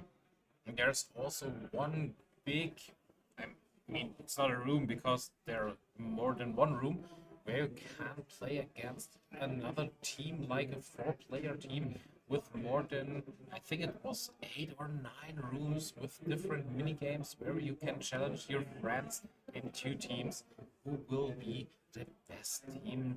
Not regular escape rooms only, something like that I mentioned now is also here to play. Yes, and I also like how the team here, like any stores, I'm very impressed by how much the store owners of this region come up with new ideas to make stuff spicy and new. For example, the guys that do the store here, they go to certain events at other spots. They have been going to schools to show what board games can do for the development of children, or how they can be a good balance for your work-life balance if you like to do those type of games.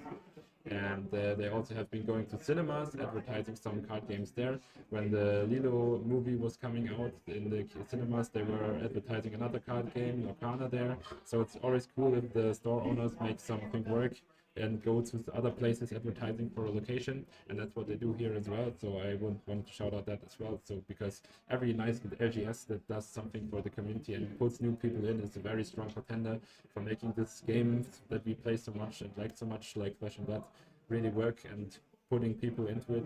And that's always something I draw my hat for. And yeah. Yes, but I think we will take the chance to do a short break for both of us now, and so we can find out for you the meta breakdown, who will bring how many Yes. heroes. So let's take the chance for a short break for us. We will be Just before we go into the break, I would just confirm the status. We have the judge call right now on the feature match table. They are solving it right now. And the deal we are offering to you, we will take the break to not have you wait any longer, but rather get the matchup spread so we have something to give back to you when we come back. So thank you so much for sticking around. We will see you when the judge call is resolved. See you soon.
protect your soul.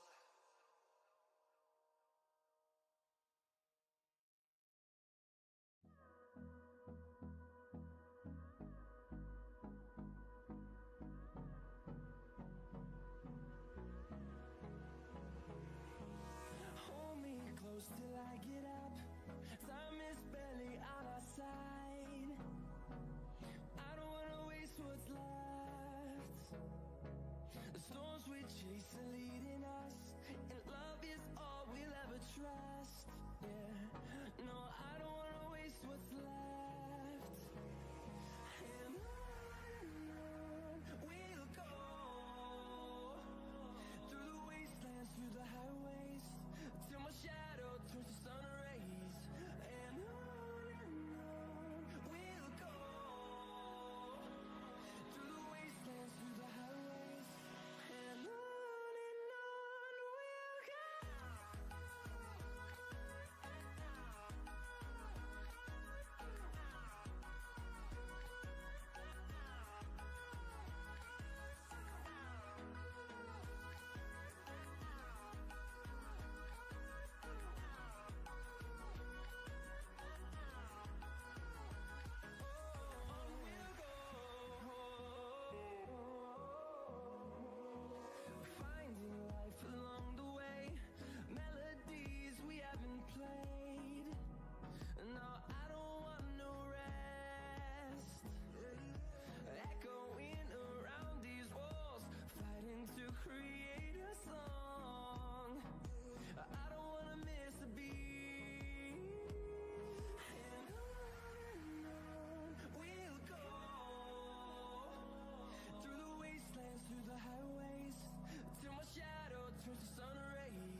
Hello and welcome back. We are so sorry for having this delay right at the moment. And now we have a final resolution for this current situation.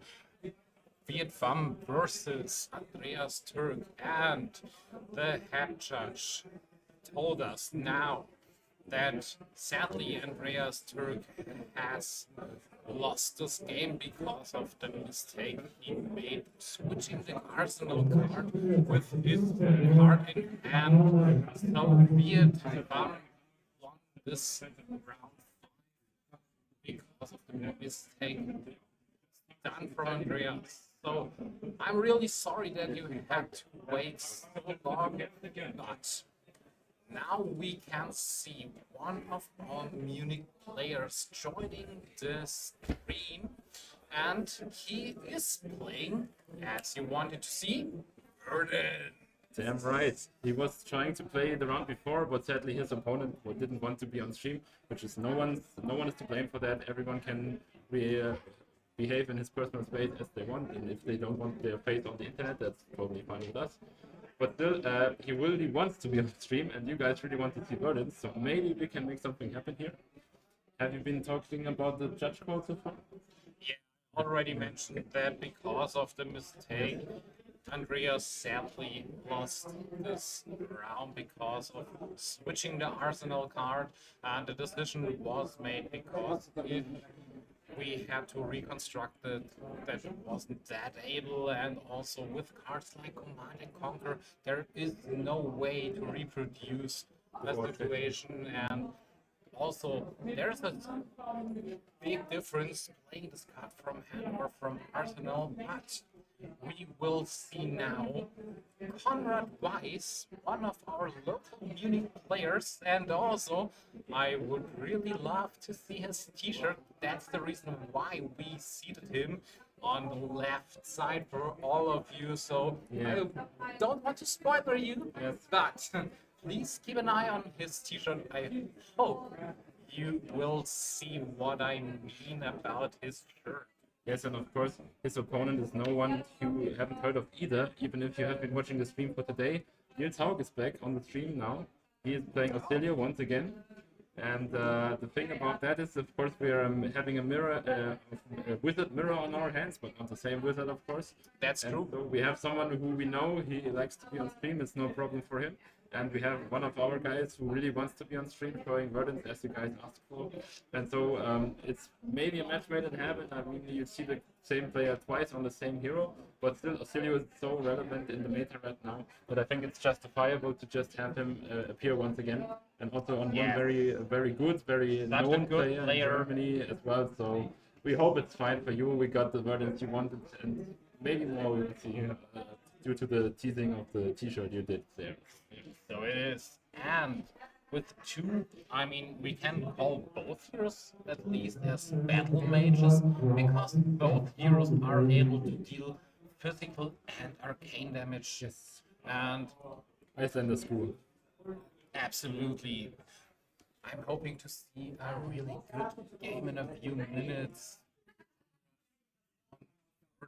Now, Yes. and the changes he made after the ban of Bloom.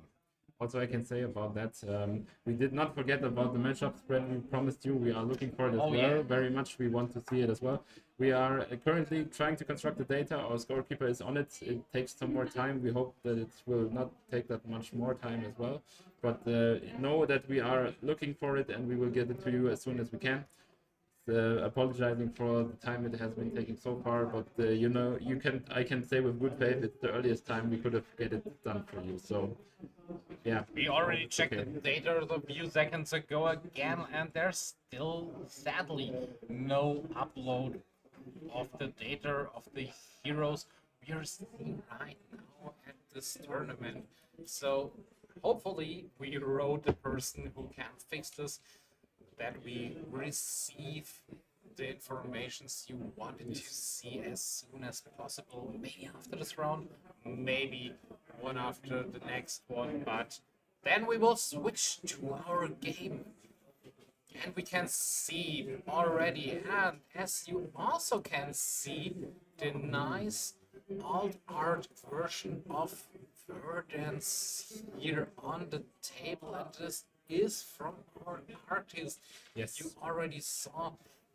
Who is conveniently Conrad's wife, by the way. But you saw her advertisement on stream before during the breaks. This is the kind of alt art card you can receive by purchasing an alt art treatment from her. And like that, you have these special tokens you can call your own, which are unique, created by her. And basically everything a player would want to maybe stick out from the crowd, not use the same marble as everyone does, which are beautiful as well, don't get me wrong, but a marble is the same for everyone. So as all marbles are created equal, not every alt art is. So we can make use of that. And now, as I already mentioned, you can see you wanted Verdance, you will receive Verdance, not one, twice. One on the board, a beautiful alt art, and I think a version from his daughter on his t-shirt. That's so cute. Such a lovely draw from his daughter, and he's proud of her wearing this shirt. And that's a good reason for it. She's actually attending our local game stores events already at, I don't know how old she is at the moment, but she has been making waves already, playing very successfully in the Blitz format and other special tournaments that he brings her along sometimes. And she has also been gaining some wins against some meaningful players in our local community. So Conrad's daughter as well, stepping in the shoes of her father, not only drawing Verdance, but also being a good Flesh and Blood player. The last time I saw her playing, she was on Aurora, Ooh. and maybe she found a new hero, and if I can see the artwork on his shirt, maybe she will join her father. Yes, in Verdance code, I see, yeah. I mean, last time I saw her, she was still playing Aurora, but in Blitz, so Okay. no confirmed switch so far. Alright, so the good players are getting on the way. Conrad investing everything he has in matching sleeves for his playmat. Also this kind of cup-like trophy on his sleeves. Maybe something like the Summoner's Cup, I don't know. looks kind of like it. And for the matchup, I think we will see all gas, no breaks. Two Wizard Storms crashing into each other. Whoever can be more persistent with the damage. Maybe Verdance can get some meaningful healing of the Ring of Roses if she finds it early. And the combination of that will probably decide our victor. With Verdance probably attempting to be more defense style, and Oscilio is once again all gas, no breaks. He has been successfully for all day and all of this tournament so far. That's true. And there we can still see both players are preparing, shuffle their decks, that everything is good mixed for this tournament. And after a long time of shuffling cards and talking to each other, they will start in a few seconds. We will see Niels already the deck. Now he, I think, will check the equipment. Is there any surprise in a mirror? Or it sounds like a mirror match because two mages playing against each other? I think it really comes down to what arcane spells they bring. If there is Scour in the deck of Niels Haug, can he maybe get rid of some of embodiments of Earth that Verdance might be creating on blocks? Is there any other amp-like effects? I mean, both wizards are not known to be playing Kindle or something, but maybe anything else that is really prone to make amp go over the top and be even unpreventable for any other meaningful arcane barrier damage that can be created.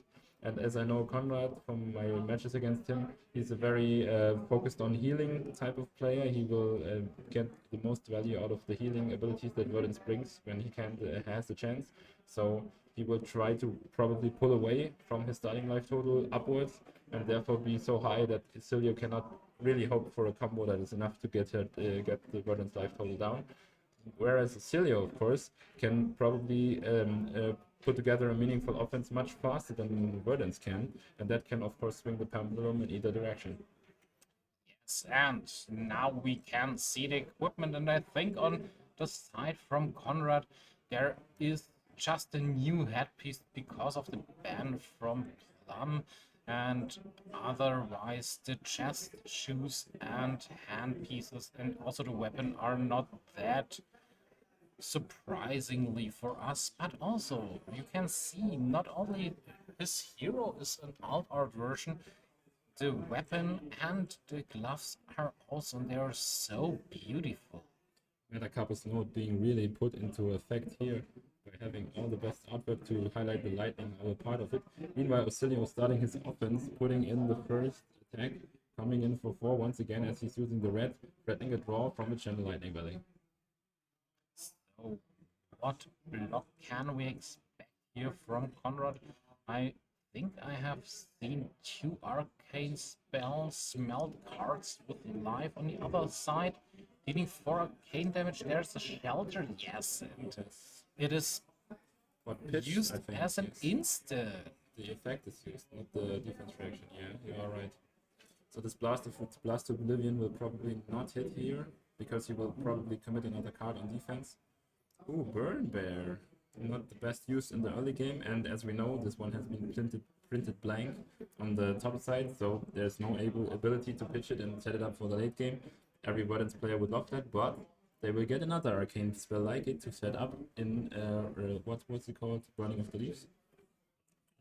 The new one, I think, Burning of the Leaves. Yes. So this one will be pitchable, but not Burn Bear, so it makes sense that he uses it turn 1 to cover some damage if he cannot use it right away.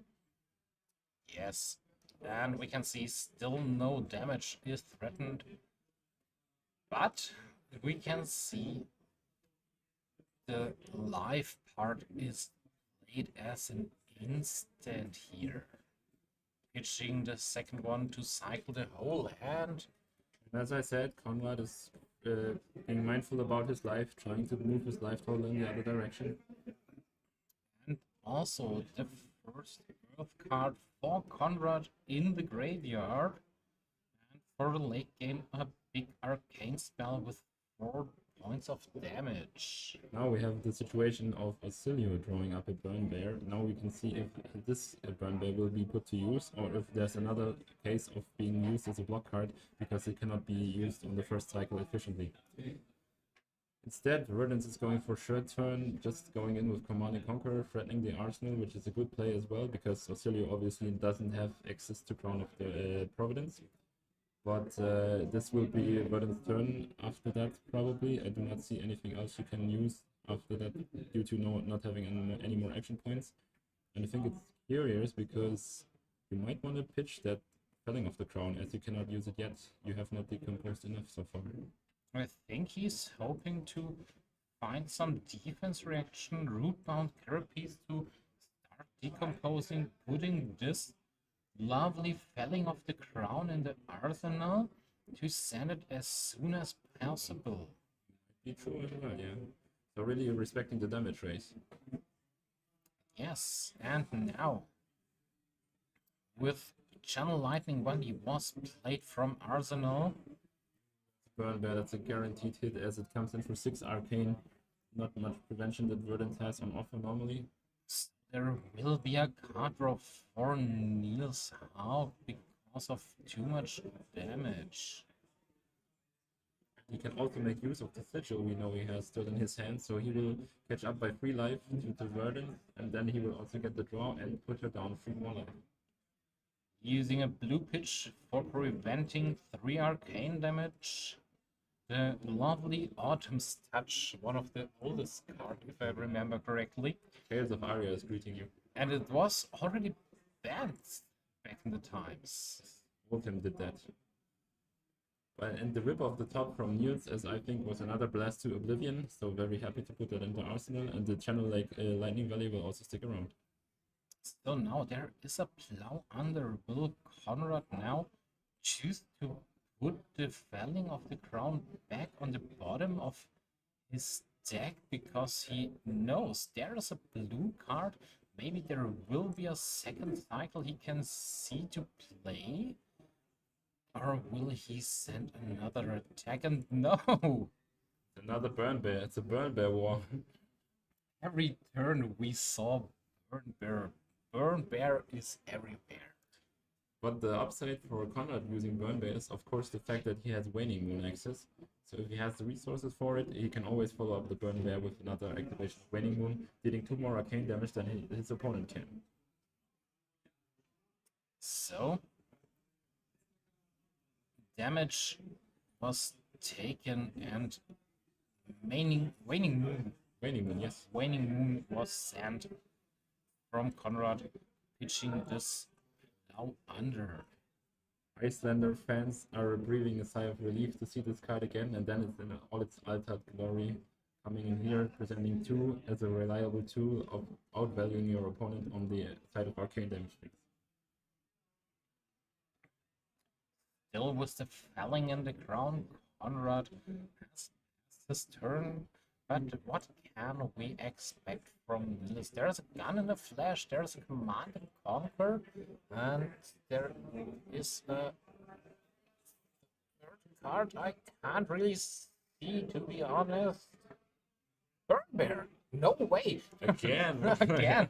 I told you we will see a return of Burn Bear.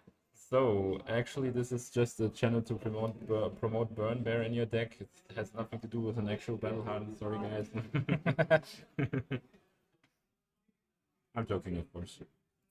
But let's see if the Command of Conquer will find the hit. But of course not. Verdance is an Earth hero. She's playing defense as she can, and preventing that Command and Conquer from hitting and destroying the arsenal. Having 2 more Earth cards in the graveyard for Conrad that he start to decompose cards. But I think there it is. As it that's it. Early felling of the No crown. way. Going for it right away. So only with 4 power, but both players have to put the card from the hand on the bottom of the. But I think we also lost the Burn Bear in the process due to it being banished to the felling of the crown. Sad moment for the chat here, right here. But Niels will keep his Burn Bear in the hand. Oh no, he's blocking with it. So, 1 damage was dealt to Niels because of the felling of the crown. And what can we expect here? So, 4, 5 without go again. There is a shelter from the storm, and I can't see what Conrad has in his hand. I think this is 1 arcane spell that can amp.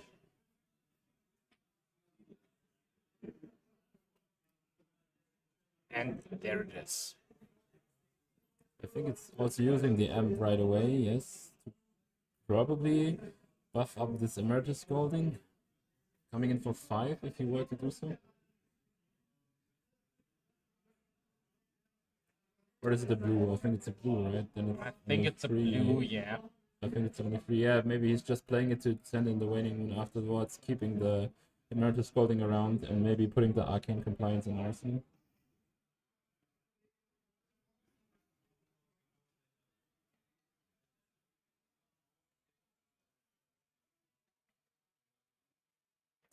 There is a card pitch to prevent the arcane damage and another 2 arcane damage because of Waning Moon.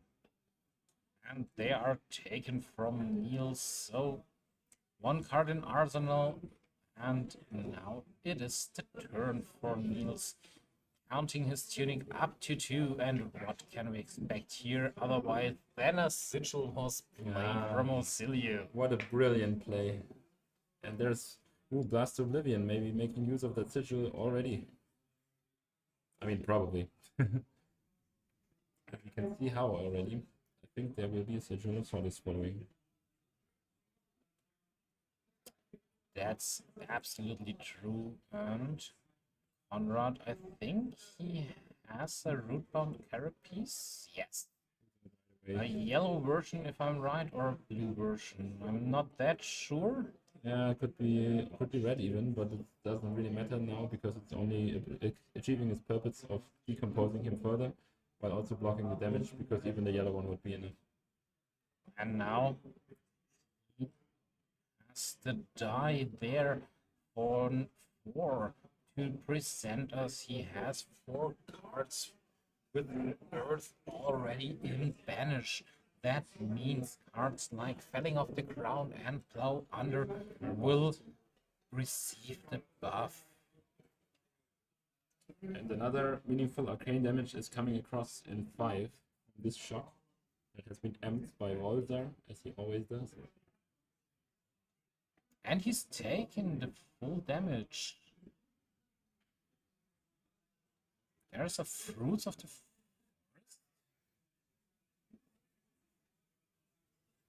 So many sigils in the Oscilio deck as well. Erase Face. So not wanting to give Oscilio the chance to fix his hand off again.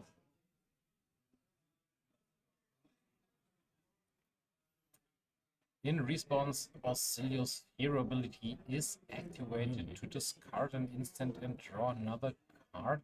And there we can see there is a Channel Lightning Valley. A lot of lightning cards which will not be recognized by Volzar or Oscilio if the race face were to hit him right now. So it's not the best hand to be faced with this race face for Newt. So we can see Oh, he's respecting full block with 3 equipment pieces and a card in his hand. But I think that's a nice play. It really unlocks his hand now because he can now make use of the sigil and then draw another card. And now he's not has to worry that his cards are not lightning cards anymore. He can go full force again. That's true.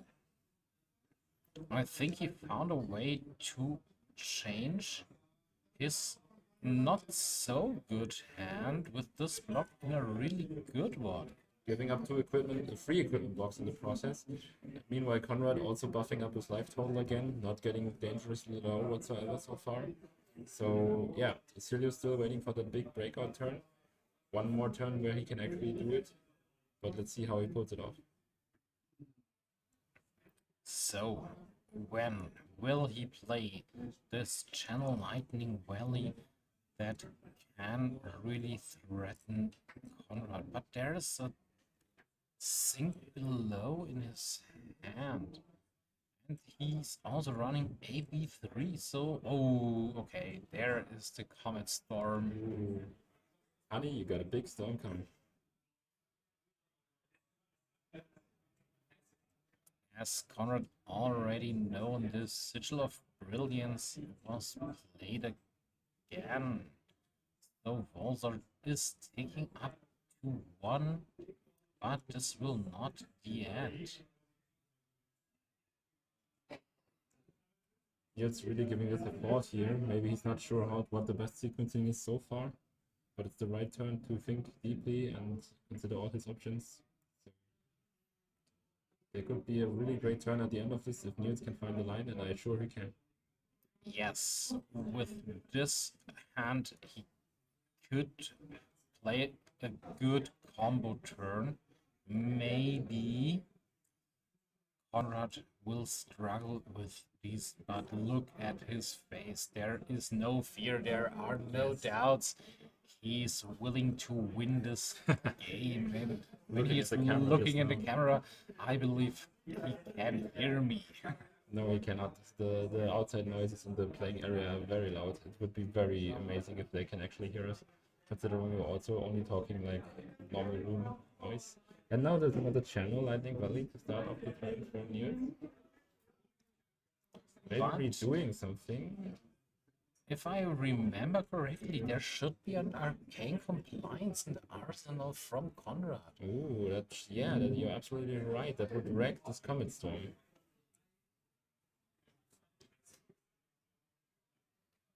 I think the taking back of actions has been accepted by his opponent, so it should be fine.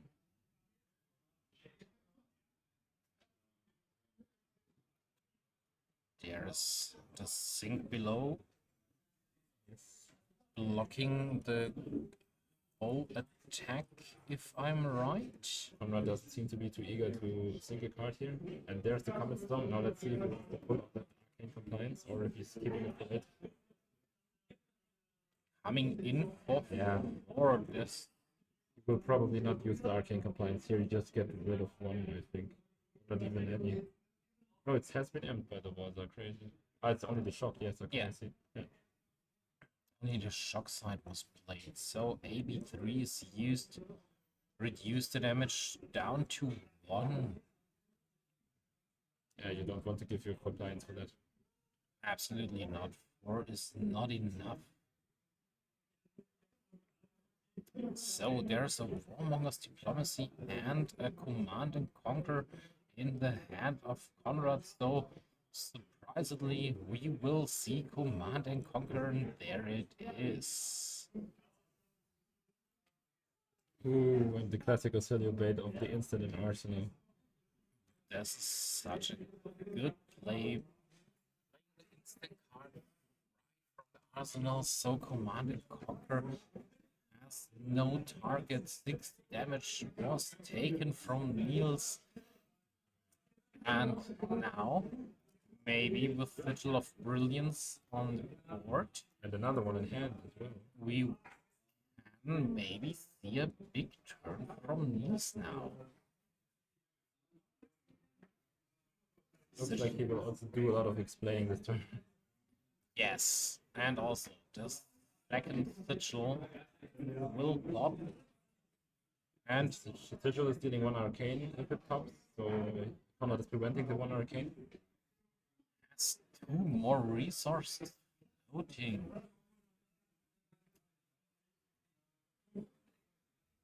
And here's a filtering charge, right? It is red, if I'm right. Yes, it should be red, yeah. I don't think Oscilio plays other colors. But we will So, see. 4 power attack is sending from Niels to Conrad. There is a beautiful white bordered enlightenment strike. 4 go again here. What is the answer to this? Yeah. Or will he take the damage? Yes. There is no way to prevent this 1 damage. Or even not worth it, maybe. Good. And now, what can we see? There's a gun of in his hand. There's another melt card, and It was a shock which he could use. He's going for the amp maybe right away. I know he's using the shock to put up more counters on Volzar, so that he can then crack the bauble. No, Etchings of Arcana next, using the Volzar buff to make this not surgeable. Like the surge can go through regardless. And if that is the case, then you can get another Sigil of Brilliance back from the grave. Maybe now- Conrad will value this to use the Arcane Compliance. that could be the turn he will use it. Yes. Still has 1 resource floating, thinking to prevent more than only 1 damage by pitching another card from his hand. I mean, using the Arcane Compliance here would say he can keep his hand as it is, because he has 1 floating, and he has the Arcane Compliance in Arsenal. That would put it down back to 3, then using the 1 prevention, so there will be no surge. And no more damage taken, so would be worth it, maybe, but he likes the Arcane Compliance for emergencies, maybe, and that's why he's starting to pitch them more. So, 3 damage were prevented, no surge effect for Niels, but I think it was important because another Vigil of Brilliance back in his hand would be absolutely worse. Yes, that's the time kind of play that can make the game slip away from you if you are Verdance. Then there is just 1 Fruits of the Forest pitch to restock 2 lives back to 31. And as you already mentioned, Toby, Conrad always tries to keep his life ahead and play a slow game. Yes, he's always moving in the wrong direction. That's how he fatigued me yesterday. Oh no, you dressed it, Yeah, or did you play with him in the bar? it was the Super Armory, and Oh, I no. misread what he was trying to do. Meanwhile, Niels always fixing his hand once more, drawing up an arcane spell. Maybe he likes what he can present here, and starting with a Gunner Flash. Of course, we know he has that blink in his hand, so there will be, of course, not 1 Gunner Flash played this turn. Conrad is checking in this time the graveyard again. Checking what can he expect here, and maybe thinking to block this 4-power attack with the shelter from the storm, or should he keep it for the next big arcane damage to prevent more? But anyhow, there is this arcane compliance in his arsenal, and with AB3 he is able to prevent so much arcane damage right at the moment. There's the current funnel, the perfect card to have here, because that will of course mean it will give itself and the next lightning can't go again. So you can once again present that Gone in a Flash for another 4 damage without having to worry about action points. There's the block with the beautiful chest piece, creating an embodiment of Earth token. And now Conrad is able to block 4 because of it, to prevent damage dealt to him. And Niels is really going at it here because, as we know, he has another current funnel in hand, meaning that the Gone in a Flash can come one more time in for 4. Then he has still his arcane spell to back it off. That's true, but Conrad don't really seems to be impressed because of this turn. He's still blocking with the card in his hand, knowing that he can fill up his graveyard now with Earth cards and come back in a late game with more power. I think you are 100% right, because as we see, Niels is valuing your advice without hearing it, as he does not send in the Gone in a Flash one more time to go the maximum damage of this turn, but rather valuing having it in the arsenal for a future turn to once again abuse its ability to put itself back into the hand. Yes. And the arcane damage is also plenty already, so Maybe this is the time that Conrad is thinking, will I use the card? yes. And there it is. It's not like Chain compliance. No amp for you, sir.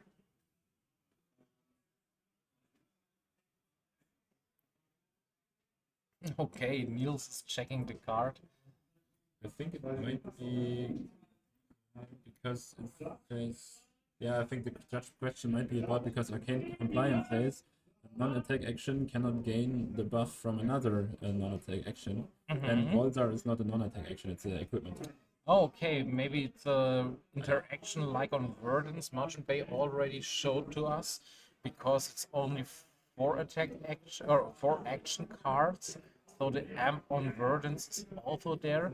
Maybe in this weird interaction there's also the amp still because of also interesting in situation. Yes, it's just my reading of the situation. I could be wrong as well, but I think that's what the card is about. I do not have arcane compliance with me to read it now, but I think it should be that the crux of the situation here.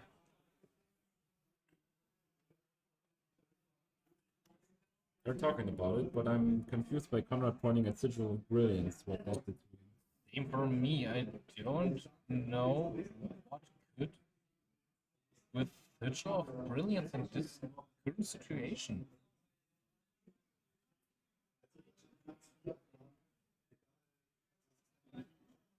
Yeah, chat is discussing it as well.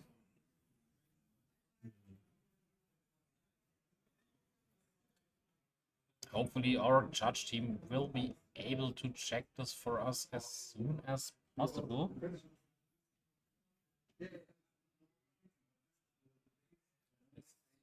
The players are discussing some further actions here.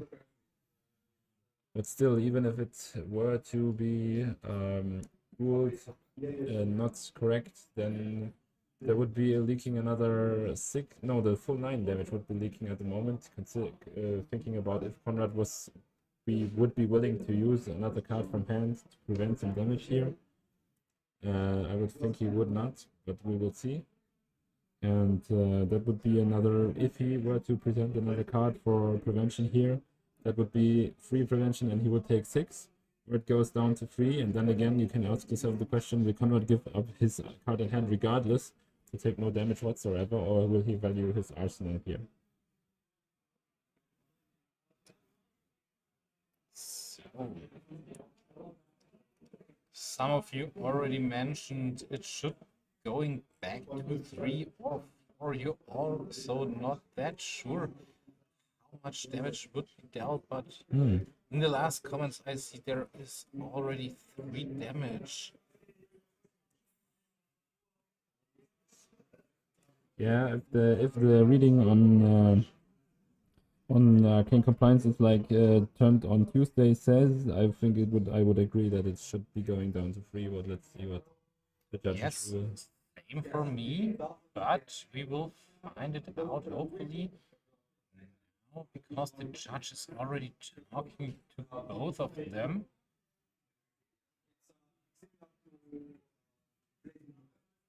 Okay, we just There is the die, and it's going to. all I heard is the judge was saying it's handled the same way like Blazing Ether, so Wizards play and make of that what you will. So he's also using the 83 to only taking 1 damage, it's Conrad.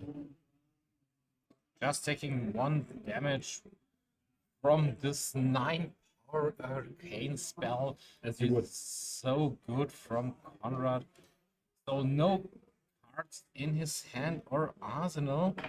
One has to wonder how many Arcane Compliance Conrad is bringing into this matchup. So there will be nothing more to say than pass from Conrad, but his opponent will use the time to filter the hand.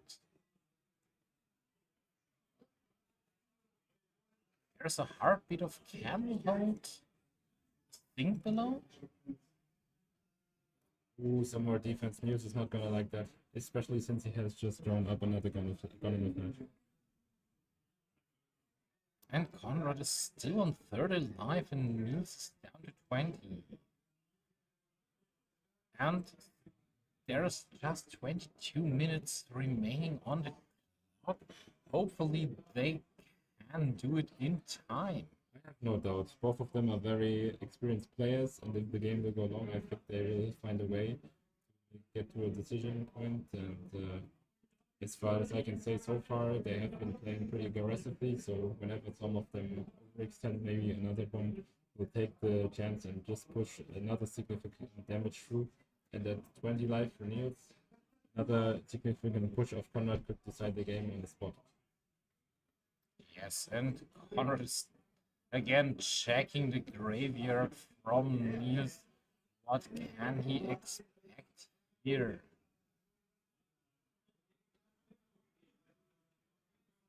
And there it is, gun in a flash again. Which will probably be followed up with the somersault we see in our hand. And with a 5-card hand, because of the Sigil of Brilliance was popped at the start of the turn of Oscilio, and also a card in his arsenal, this could be a so strong turn. Now we can maybe see, okay, there's the first Sigil Blade from Oscilio. Walzer's counting up to 2. No, the somersault is pitched. Nothing left to do from Niels. Interesting one.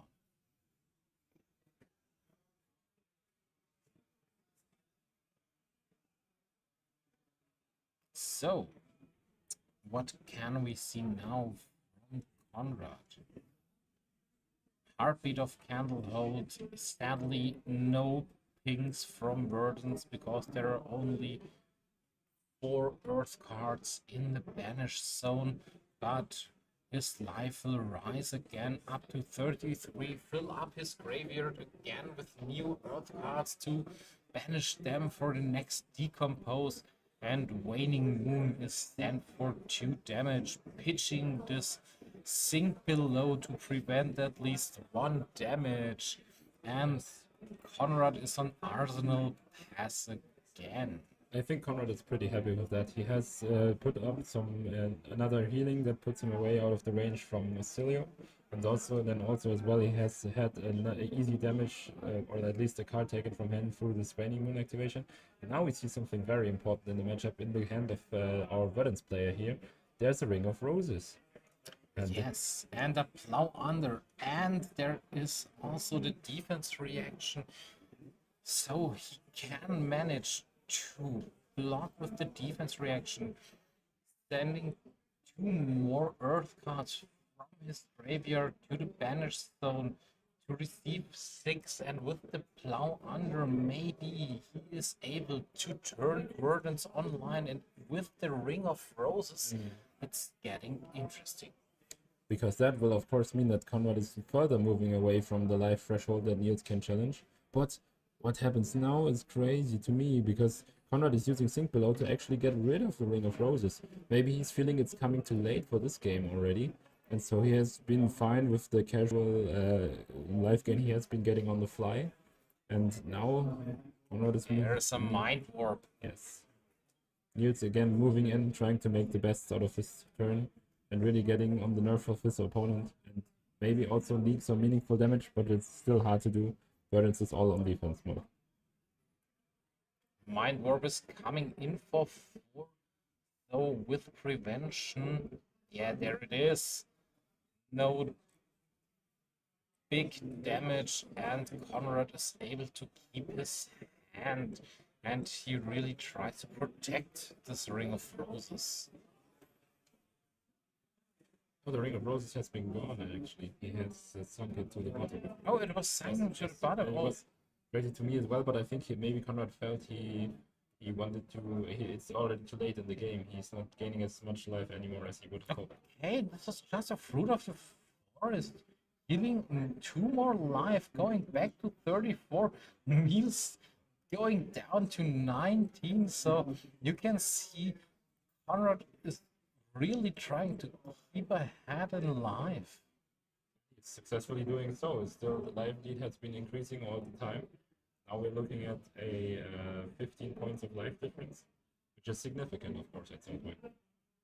This Munich is going up to 3, and I'm not sure if I have missed some tunic counters from Niels or not. Maybe you have seen that he was missing tunic, but I didn't check for it, but I don't think he cares. He has tunic up now, and he can see what he can do with it.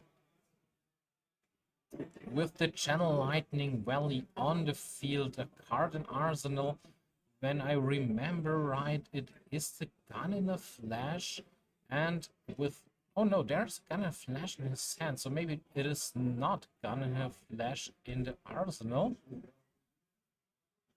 And there we can see the first attack here again.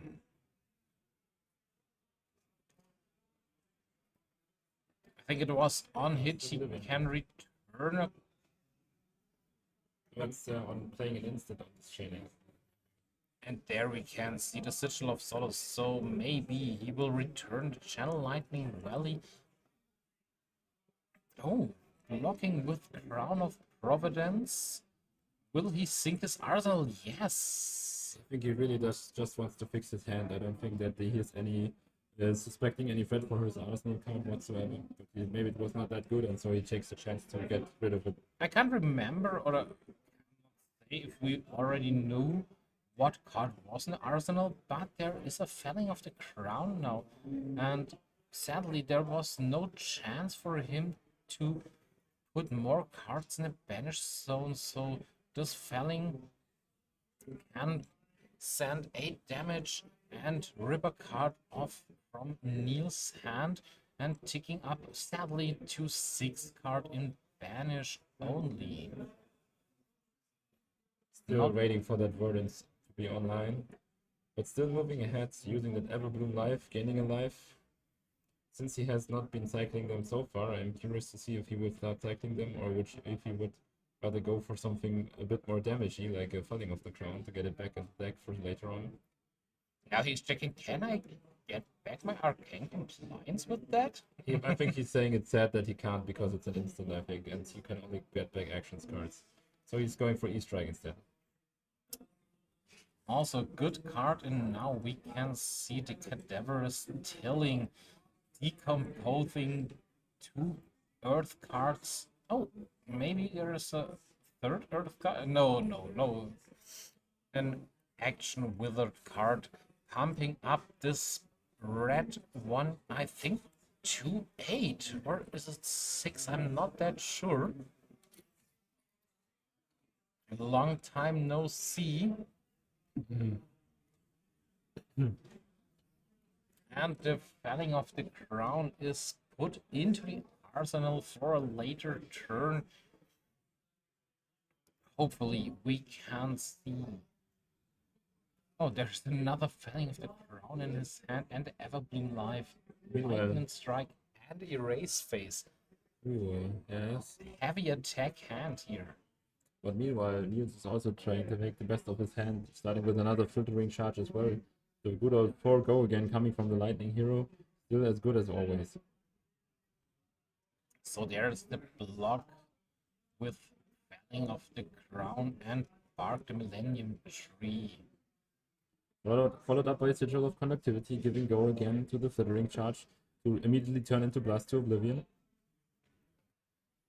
So 3 power attack and a gun and a flash in the hand. So we know there will not be an instant coming for this Blast to Oblivion, it's just 3 damage. And Conrad has been sniffing that out correctly.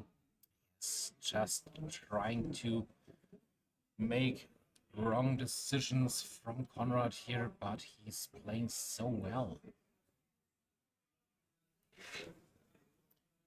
Now we can see Conrad's turn starts off, and there is still a Felling of the Crown in his arsenal.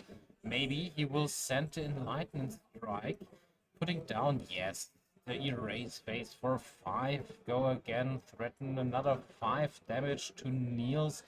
After this, he will send the Felling of the Crown for another 8 damage and rip a card off from his hand. Maybe this can be the turn where Conrad will take the lead. Yeah, he's firmly ahead now because I think it's very hard for Niels to block that kind of damage numbers, and he will probably not be too happy to do so as well because he will just be set up for another pummeling from Conrad's offense on the next turn if he doesn't do so. So here's the Felling of the Crown, leaving Niels with at least 2 cards in hand at most. Therefore, it should be damage leaking anyway, no matter what Niels decides. So I think Niels will probably just try to block with 1 card and have 1 arcane spell maybe to try something. But Yes. it will be easily be prevented by Conrad anyway, so maybe he values his life more. So 1 card is putting down to the deck and 6 block 2 damage to Niels here. And he has shown that he has now 8 cards in the banish, so Verdance is live. So every time Conrad is able to heal himself, Verdance will also ping here. But I didn't have seen any rapid growth live in the deck from Conrad's side. Isn't there any more of them, or? No, I don't think that Verdance will use that kind of combo playstyle into this matchup. I think that Conrad is going much more to a slow approach to every way of his deck playing, as we have seen him gain life time and time again. And as you can also see here, this Battle Mage kind of playstyle is paying off because Niels is already down to 9, and now there's 5 more damage coming in here, so you can kill your opponent without using the Rampant Growth Life combo for a bazillion of damage. So it's even more reliable like this. Was wondering if he don't runs Rampant Growth Life in the deck, or only if he choose to board it out for this particular matchup. I mean, I can imagine maybe he needs it in some matchups, like against real aggressive heroes, maybe. But that's just me speculating. If there has to be an educated guess, we should pray for Conrad winning this one and then telling us in the interview afterwards, maybe. But that's not fair to Niels. We will see what he will do to get rid of Conrad's Ready to Life at this point. So, what will we see here? Another attack coming in for 4, putting a counter on Walzer. And this filtering charge will not come in once. We already know what will happen. Absolutely, there is no chance. And there is also the electromagnetic somersault, the chance to get this card back into his hand. And there's also a card in the arsenal. Was it the gun in a flash from last turn? I think so. If it were to be, that would be a really good, great setup for Niels once again. He will probably not use it here, but he has it access whenever he needs it. And that's more than enough. So, turning back the card to his hand and playing it again for another 4 damage. Of course, this will be followed up by a shock and then giving a go again once again. The question is, does he want to make use of the go again here and give up the gun and the flash he has in arsenal? Or would he much rather just, yeah, he will use the Voltar activation to give this shock the full power and probably pass the turn afterwards. I mean, for Conrad, it's looking so good. There's the Command and Conquer. There are the Storm Striders. Oh, he's going playing for the it. Storm Striders. He might be going for it here. And That's a there, burn there, yes. again, Burn Bear, the card of this game. It's 8 already, so No resources left, That's and the game. win is here for Conrad. Such a good player. Yes. What an awesome game. And I was like, okay, maybe we can see some more plays from Verdance on this side. And I hope you enjoyed the game. You Yes. wanted to see a Verdance. There is a Verdance, and he That's- won with it. Maybe we can ask Conrad to join us right at the Yes. moment, because I'm really interested in his What he says, list yeah. and what he's feeling about, and if he's playing Rapid Growth Live, not in this particular We can match find out or now. not in the whole. All I can say is, as far as I know, Conrad, he's a guy who likes to talk about his game plan, so we're Yeah. really surprised if he does not show up for the interview. Not to put pressure on him, but it's kind of Same for me, same for me. And that's what the I kind of can damage- already There he is already. See him, Storming in. the winning guy. He's joining us, and now you can see more of his beautiful T-shirt. Yeah. And I promised you, you will see Verdance on the street. Congratulations. Thank you very much. Definitely also happy that I was the Verdance, but still Verdance 3. Yes, we are happy that we could make that happen for you. So we were asking before, because we were a bit curious about your deck playing choices. Do you have any more of a card called Rampant Grove Live in your deck? If you've ever heard about it, Rampant Grove, what? Yes, we expected that kind of answer, yes. Rampant Grove Live obviously still a trade-off in the deck because you need it in certain matchups, but not in your Oscilio matchup because we are it's like one. we were wondering if you don't run it anymore or not in this particular matchup. I'm still running it, not in this matchup. I know that, especially in the last few days, because you don't have Doom anymore, people consider cutting it and actually playing high value long games. But I think it's still necessary in certain matchups. The most important one, if you ever meet a Verdance, if you are still the one on the potion combo, you just win. Oh yeah, Yeah. I see. Makes sense. You are much faster and your damage output is much higher. So when you were starting to gain the game, you were gaining a lot of life, blocking very efficiently at every up here you can. Were you trying to get to much more of a fatigue angle because Fight Oscilio has only the sigils in deck and maybe nothing to block? So was that kind of something that was going through your head, or were you doing the battle mage plan of sending damage alternated by arcane damage for that game? So in the past, I would have also tried to play two card hand or one two card hand. But lately, I noticed that if you, for example, don't attack an Oscilio while they have Sigil of Brilliance out, they can use their head to cycle and combo you. Okay. So I thought, oh, maybe I can adapt a little bit to that case. And then against some Oscilio opponents, and that's why they cycle aggressively because they want to combo the Verdance. If they cycle aggressively, what do they lose? The instance that gives them go again. Meaning if their combo turn is not large enough, they can kill you and you have better chances. Obviously, I'm sending all the disruption I can. I have to erase faces. Oh yeah, I've seen that as well. Yeah, Very I tagged it in against Cindra, but against Steel it works wonders. Yes. I'm always feeling it out. Is it more a battle mage game? Is it more a fatigue game? In this case, it was a little bit fatiguey, and then in the end, I was able to actually present a lot of damage that in the end also closed out. And I think you had the right smell there because Niels was actually respecting your attack with the race face with all his equipment he had for the blocks. It was very significant swing of the tempo, I think, because there you can be sure after that there will be no more physical blocks on that, so you can calculate maybe a bit more with the physical damage you have on offer, as he is only drawing up instance most of the time.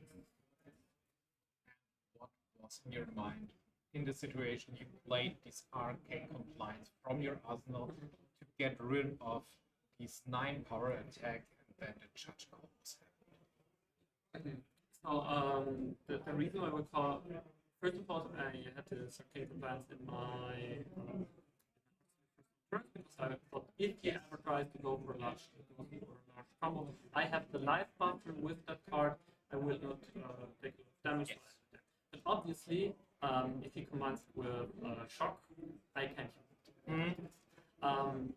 Then he presented me with this large arcane spell that I know is often used against Earth heroes because then they can shove in, first of all, a lot of tall damage, second of all, a surge where he can shove in the brilliance.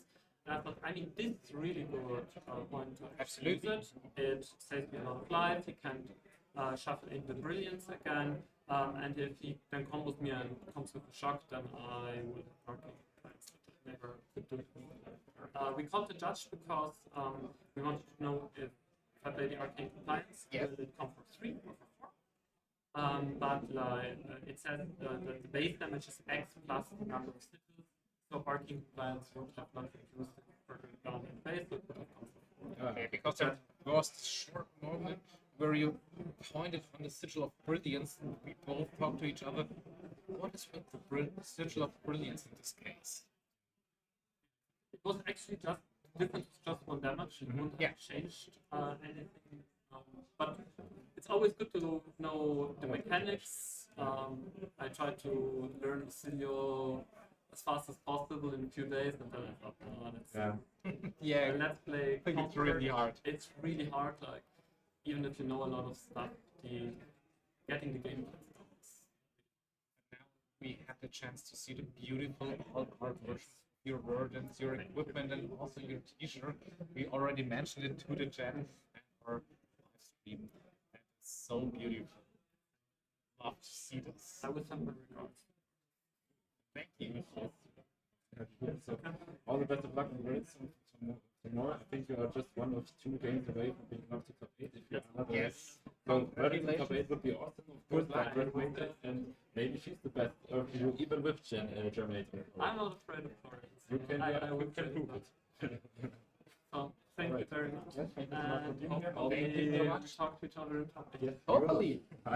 Would love to see you there again. Yeah. Alright, so we are once again with that sending you off to a bit of a break. The round has been going rather long now, so we have a much shorter break than before.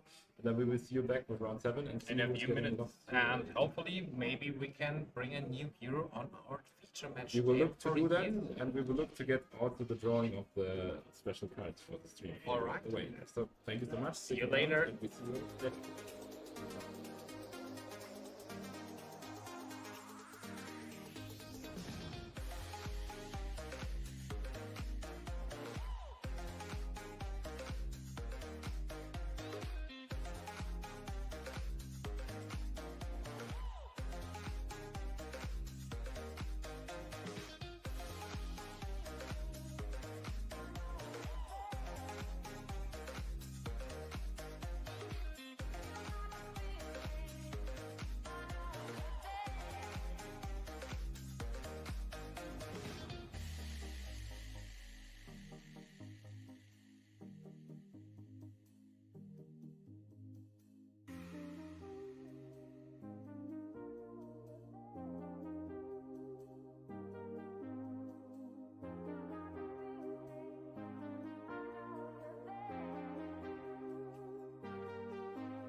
dream, believe in strength. Now I'm the only one, only one.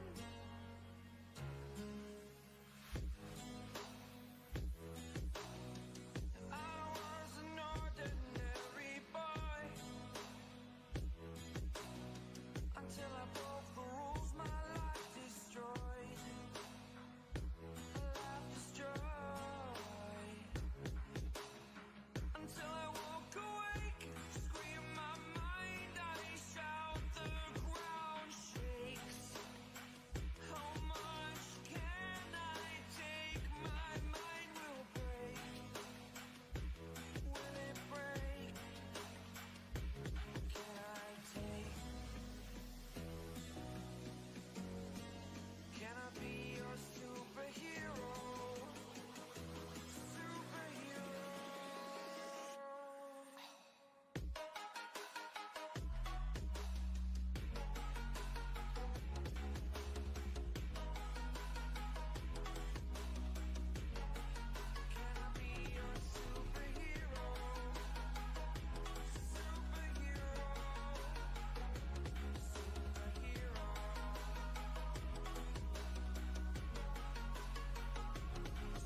last.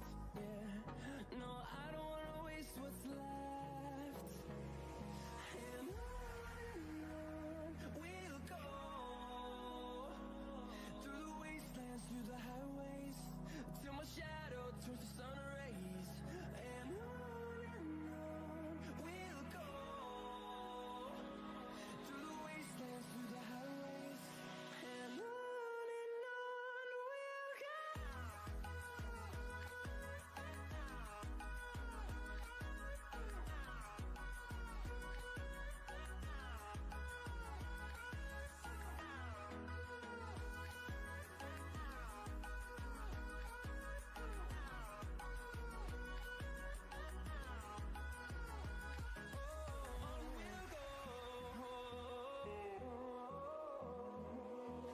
Finding life along the way, melodies we haven't played.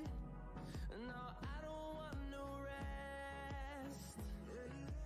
Echoing around these walls, fighting to create a song. I don't wanna miss a beat. And on we'll go, through the wastelands, through the highways, till my shadow turns to sun rays. And on we'll go, through the wastelands, through the highways, and on we'll go.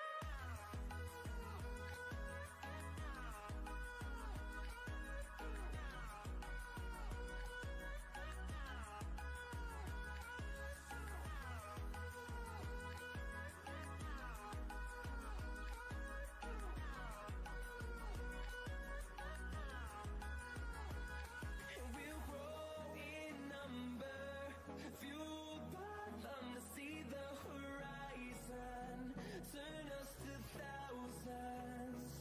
And we'll grow in number, fueled by them to see the horizon, turn us to thousands. And on we'll go, through the wastelands, through the highways, till my shadow turns to sun rays. And on we'll go, through the wastelands, through the highways, and on we'll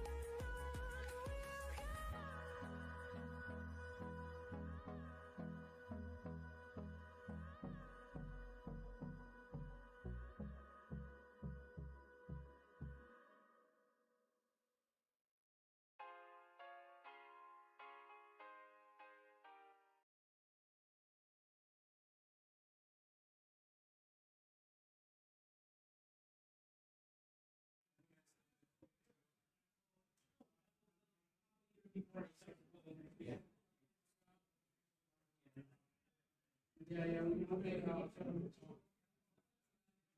Hi, hello, and welcome back to Battle Hardened Munich. As you can see, we are now in round 7, if I'm right. We will change this as fast as we can. And we brought a new hero to our table. It's Dash.io against, again, versus the Florian. Dash.io being piloted by Samu Planic against Simone Quartieri and Florian. And what I can say is, so far we have been seeing so many of aggro heroes smashing themselves against the defenses of Florian, and they could not do it, they could not overcome the defense these Earth heroes are presenting. But now we have one of the most aggressive and most successful aggressive decks in the whole format, with Dio being the next to challenge Florian on defense, and she is still alive and kicking at table 7. So a victory here could really mean that she has chances to come in our top 8, and the Dio top 8 is always a great news for all Mechanologist fans. That's true. Sadly, there's no Puffin found in the top tables, but hey, with Dash.io, we brought you a Mechanologist hero on the live stream table, and hopefully we can see some spicy plays from Samu this time. And you see also very, very beautiful playmat brought in by Simone Quartieri. I would imagine this to be the Cathedral of Milano, but I'm not 100% sure. but also Gravy Bones making his entrance on a very small boat, I think I can see there. I Very think nice design. he should paddle faster Ah, to reach this place. that's a very good reference to our promo and our tournament. And the players are happy to go. Wow, look at this reaping blade. That looks awesome. And then we have, yeah, basically, apart from that, every standard equipment you can imagine in the matchup. AB1 for dash should be plenty to get rid of all the arcane damage coming from the rune chants that this Florian is making. But then again, I see there's a Hanabi blaster presented with Dio, so maybe not so average after all.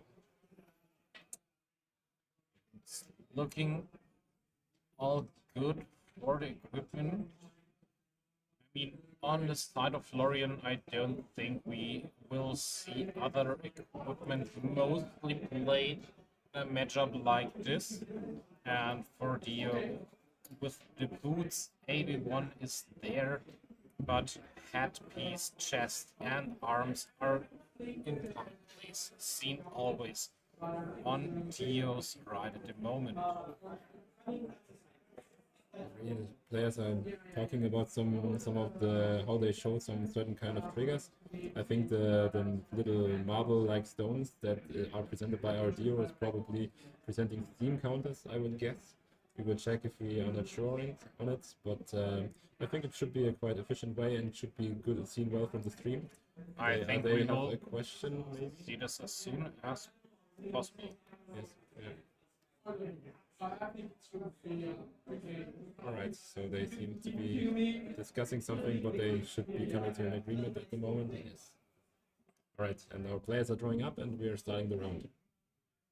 So there's the fist bump, and now who's going first? And I think Dio will start his turn looking at the top card of his deck, and still, this is such a good hero ability to always see what is on the top of the deck. And I would doubt that Dio looking at her top deck is a sign of who started the game. They do it all the time as far as I'm concerned, but let's see. I think, yes, you are right. Dio is starting the game. Already strong, no time zone. Let's see if they tell us what they chose. There's a... Oh, can I see it? There. She wrote it down, but I cannot really see it. there's the boom grenade. Maybe we have the chance to see what is written on the... I think I can read Carapace, and that would mean Rootbound Carapace, of course. Oh, yeah. So, yeah. I think that is the choice of Dio here. And there is the Rootbound Carapace, and he already mentioned you are not allowed to pitch In my turn. this card anymore.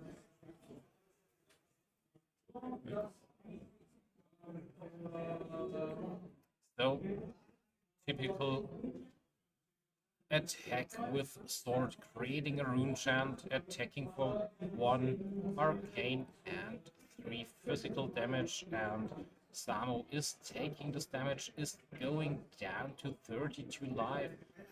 And you were right, Toby, these little dots were made to see the counters on the Mechanodulist cards, removing 1 from each of them, activating Dio, finding the Cerebellum. That's just the kind of start that Dio would want. That's a free card drawn this turn if she needs to. And if not, it's already a great item in play. And she's not cranking it so far. Oh yeah, she has cranked it. I think it is with 2 normally. Yes, So, think that too. yes, so now we get really going with the 0 for 60. Already boosting, already giving go again. The first attack for 4. And we have a boom grenade already. But it is covered up with a sink below. Already sinking 1 card from hand. Playing fast.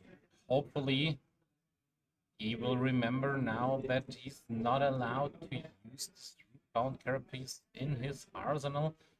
Banishing the top card, and there's another Cerebellum Processor blocking now for 3 with Plow Under, just trying to fill up his graveyard with some Earth cards.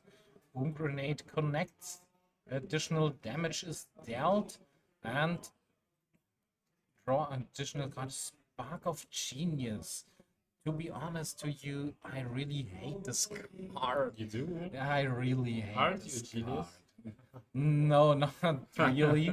And I think also the additional draw on Spark of Genius is so unbelievable strong. I would prefer Spark of Genius any day over Kindle, so it's not the right take for me. I think Spark of Genius is quite fine.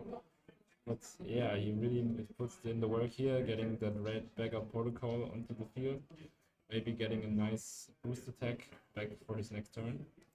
And yeah, but it's so interesting not seeing Dio collect the counters for the symbiosis shot here, just doing it for the equipment themselves. Of course, it's probably the right thing to do against the Florian that wants to block you to play the Hanabi Blaster, but you are so used to putting counters on the symbiosis shot, it's really strange to my eyes actually.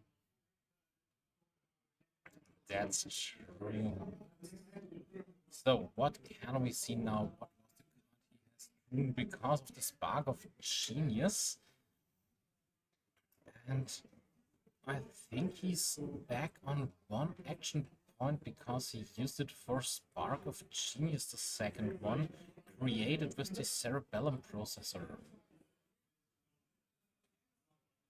So 3 go again, block here from Simone. First counter is put on the weapon now.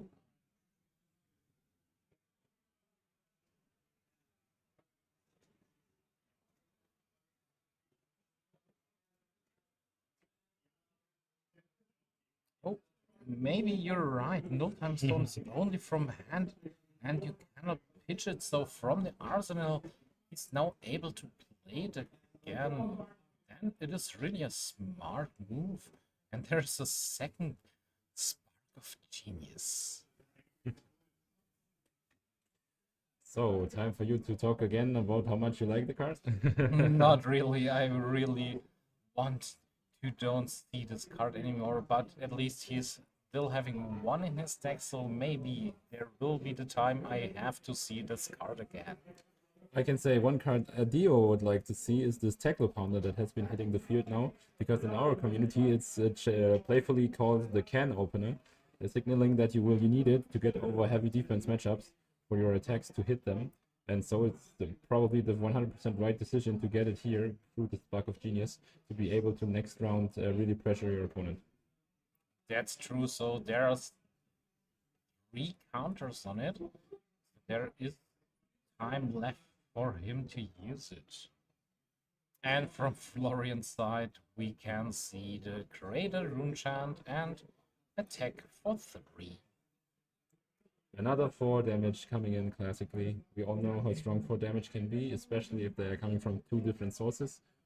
And Dio, of course, another hero that is even more less interested in doing anything about this kind of damage leaking. Dio has a clock to get this matchup done, and she is very much aware of it. And she will use everything she has now to do that.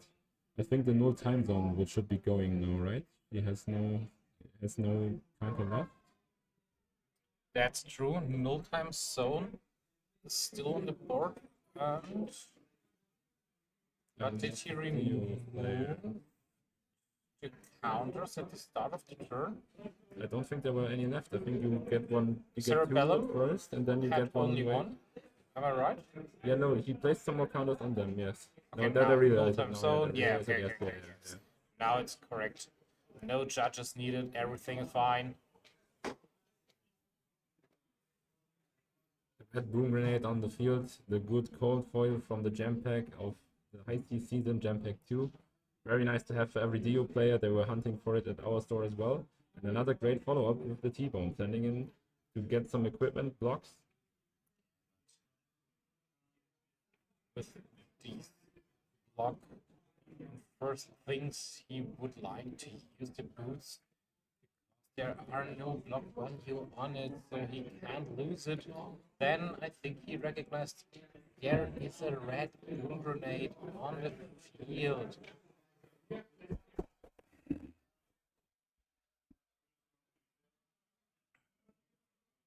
So, what can we expect? There is the full block from Simone. What is the next one? Card is drawn because of Cerebellum. Achilles Accelerator has been cracked. to have an additional action. And I think he has 4 cards in hand. Maximum velocity is gone from the top of the deck. Florian saying there will be no free items for you, sir, and we head right back into another 0 to 60. I can tell this round will not be going to time. Both players are really playing fast. Absolutely. Third boost. Oh, what I heard is the third boost. So we all know what will happen next after the third boost. Another Boom grenade, grenade you were red. right. Oh no. That was I mentioned, yeah. Yes, you were. After every third boost, there is a boom grenade on the top of the deck. It doesn't really matter now because there's another 0 to 60. Really great turn for him. Yeah. And Two Damu resources also floating. hinting at his arsenal card for his opponent to see, which he can see, but he cannot really do anything about it right now. Some big damage is in this arsenal.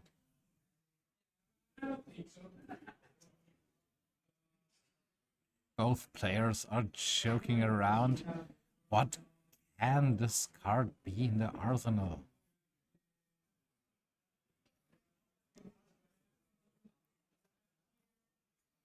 I mean, it isn't that easy for Simone here to block right because there are 2 boom grenades on the field. Both are red.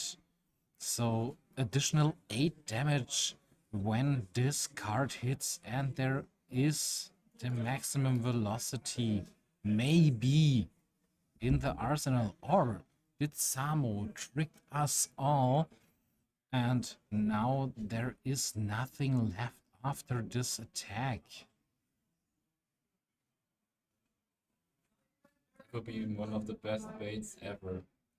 Because these 2 resources in a deal, of course, have to signal there's a maximum velocity. Yes.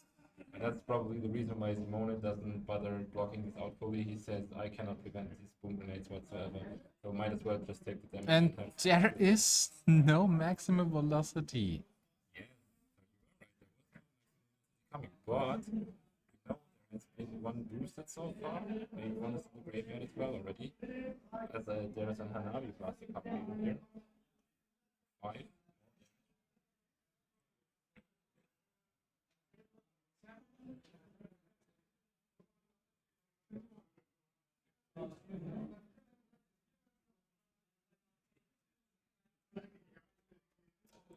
Backup Protocol Red was used to turn back this 0 to 60 to the hand. Sit there now in the arsenal, and Florian just standing again. 1 rune chant with the sword for a total of 4 damage. And Samu, I don't think he has already saw his hand, so checking the top card, now their hand, and there is no arcane barrier left, so taking this 1 rune chant is the only choice, because I think he is also running still only Mechanodulus cards, no shelter from the storm there to prevent arcane damage. I think Simone has to feel like he's getting 4 damage for free every single turn, because of course Dio is valuing every single card in her deck to not be fatigued by this massive defense that Florian can present.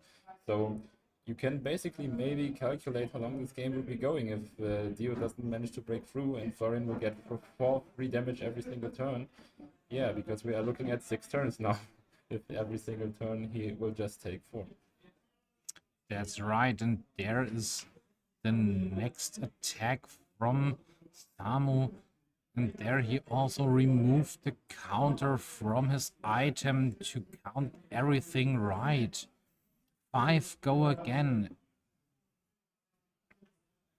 And Expedite, of course, threatening to put an item into play if there is any. And as we viewers know, I think there was a Tackle Core in hand. I think I can see it. So probably getting a free Tackle Core if Simone will not respect this 5 power attack. I think he will, but he is considering it, how he wants to play. I mean, he has also so much equipment left. But no, he's taking the damage. taking 2, going down to 19 now, and now he has the ways open to put an item on the field, but no, he is using it to pitch it. Maybe valuing the 5 more damage that the pitch presents more than everything the item would have presented. And there's another boom grenade, and there's the reason why he did it. He knew he can present another boom grenade on hit, of course, turning this one into another much more meaningful damage. And because of the banish, he has the option to put another steam counter on his boom grenade. Blocking here with the headpiece and an action card and an attack action card. So he's losing his last card in his hand. And now he's able to send the last card we already saw last turn. 0 to 60 red from Arsenal was blocked by Command and Conquer, and the remaining one from the grasp of the Arknight. Things are going pretty well for our team players so far, because of course Florian has been blocking out like almost all the damage that he presented on the last turn, but he has been using 2 pieces of equipment so far, and he's below 20 as well. That's the kind of range that you can get on a threshold where she then can finish him off. That's true. 19 isn't that big number for a good turn for Dash.io, and also with an already boom grenade on the field and a cerebellum processor is in the hand. I mean, that's not always the best to have it in the hand. You always want to have it on the top of your deck, but he's playing it from the hand. Crank it, pitching another card, taking an off turn, set the last card in the arsenal, prepare everything for the next turn to have such a big turn.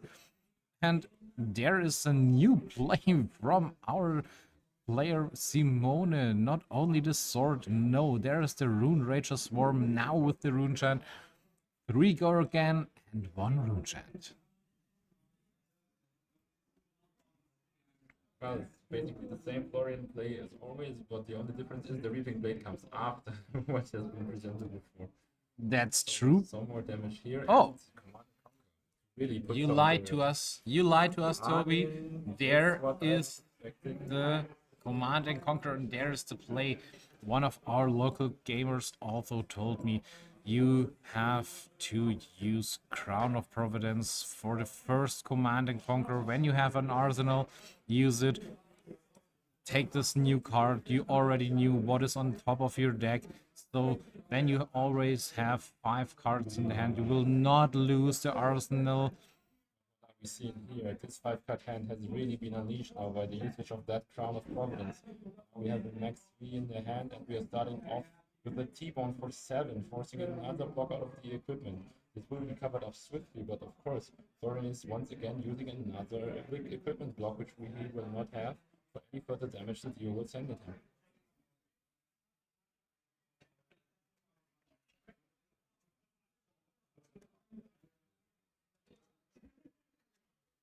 And now there is activation of the Techno Foundry Heart, getting another 2 resources. Getting ready for some more activations of Techno Pounder, maybe. Yes, 1 Techno Pounder has been going.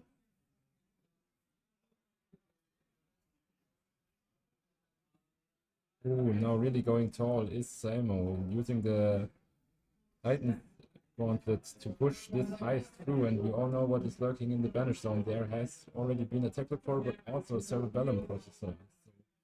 Maybe getting a lot of more chances to draw extra cards and then further enlarge his offense.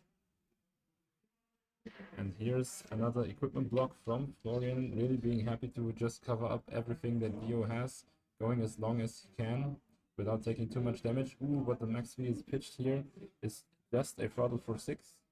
But that's not just a throttle for 6 if that boom grenade is still sticking around. And it is. As well. Oh yeah, that's a lot of damage taken by the Florian here. Going down to 5, no cards left in the hand from Simone. Only 1 card in the arsenal. Now that's the kind of situation you want to be in as a Dio player. really having Florian on the run today. Maybe we will see And Dio making it to top cut here. there is my hated card. There is the Spark of Genius again in his hand, and I already had in my mind, I will see this card again today. Oh, Dio just not letting up the damage here, coming in with another red throttle for 6 go again. Really challenging everything the Florian has to offer.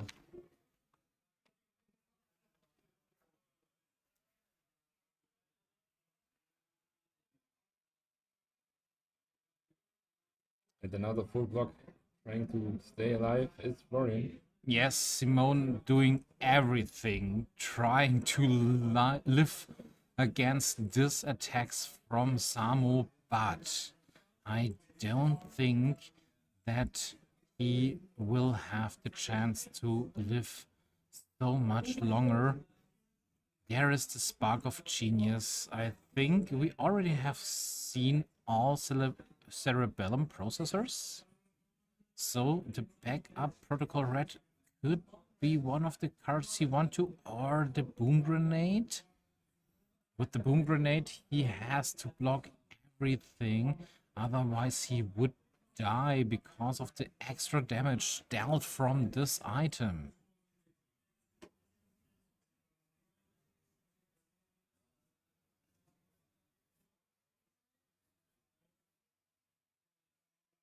So, hard decision for Samu now. What will he choose to be in play now? I mean, he can be pretty comfortable with the tackle pounder still being on the field.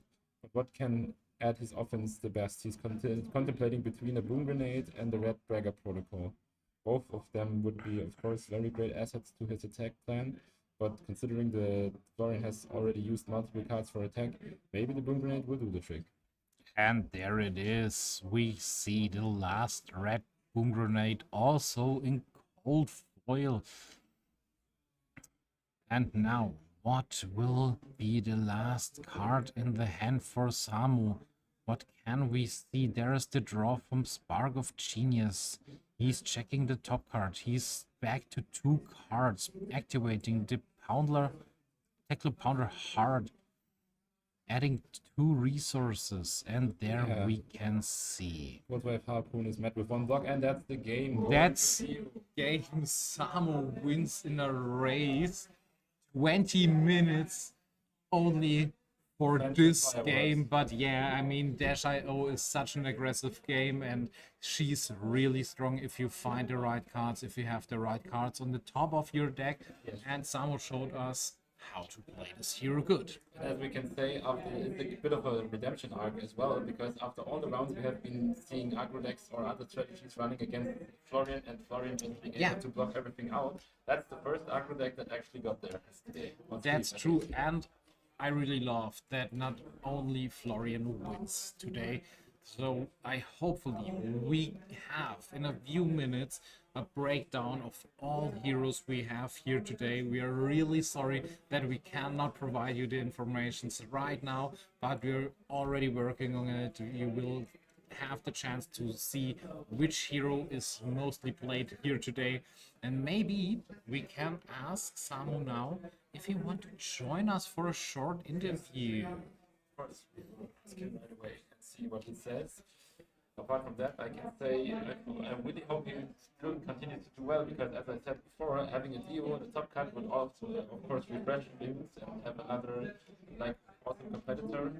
And it's very, very, very like very dedicated community, the mechanologist people that are still playing Dio, and they are convinced they are playing the best deck, and some of them really show that it might be true.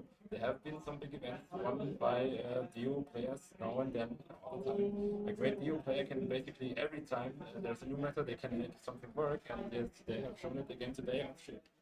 And I mean, the old version of Dash, the original one, was sticking around for such a long time, and I think it's only just a few months ago that she managed to be on Living Legend. Right now, she was such a long time the leader of the whole board, and it was always a joke. She will be there forever because no one will play her anymore. And then suddenly she disappeared Out of because nowhere, Spanish nationals. I think so too, but I'm not that sure. And yeah, I was a little bit shocked to see. Oh no, they're just gone. The time that Dio has been legal was quite extraordinary. Absolutely. So yeah, about my puns again, I see. So, So next round, we have been requesting the judge to find for us another spicy tag. Maybe there's something lurking still on the matchup field that we can find to bring to you guys. Of course, at this late stage of the Swiss game, the meta has been really toning down to a lot of the best decks being on top. But we will maybe find also something that is not yet part of the top 8 calculations, because as we can all know, we will have the top 8 matchup spreads soon, and then we can see what kind of heroes made it to the top, and of course also what kind of heroes were being played today.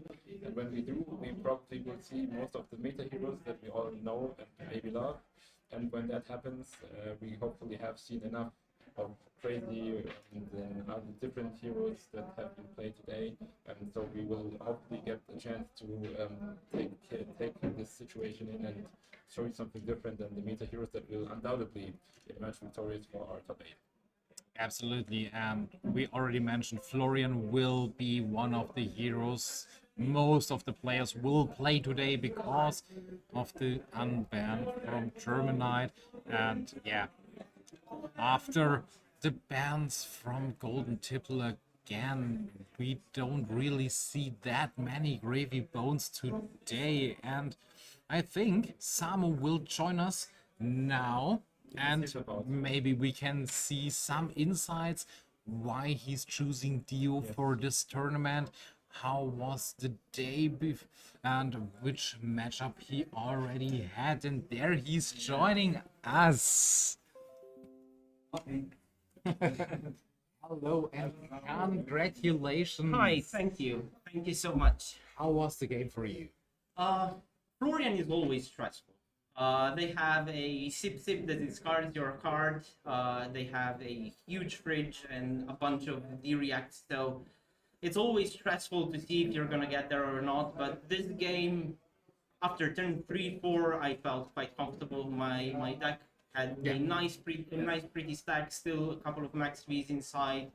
I knew I could stack the Hanabi Blaster a couple more times, and he took a lot of boom grenade damage, which means my hard to resolve damage went through. So now I just need to bring it home. So, yeah. I really loved that one turn where you mentioned I have 2 resources left and there's my arsenal. I boosted 3 times. Yeah. So yeah, be aware, but it was a backup it was the backup protocol. Yeah. That turn I was quite sure that I'm gonna just take all of his equipment and all of his hand, not push one of the boom grenades. Luckily, the second one had still a steam counter on it, so I roll it into the next turn. And just finish off strong that turn, push a little bit of damage, but not boom grenades. But I'm done with the equipment and I have full tempo in that game. So that would still be a satisfying end of the turn for me. But it rolled even better. I pushed through 10 damage and finished with an arsenal, so that was just amazing. What makes you pick Dio for the current season? Were you testing before and you found like a solution, or just the kind of guy that loves Dio and wanted to play? I am a mechanologist one trick. Okay. I play only mechanologist. I dabble tiny bit into Riptide and that's it. Okay. But I own every single mechanologist card, a playset of every single mechanologist card. I play all of the mechanologists, but Dio is my favorite hero. Okay. I've been playing her for the last 2 years, non-stop, and right now, I think the meta's also actually pretty good for Dio.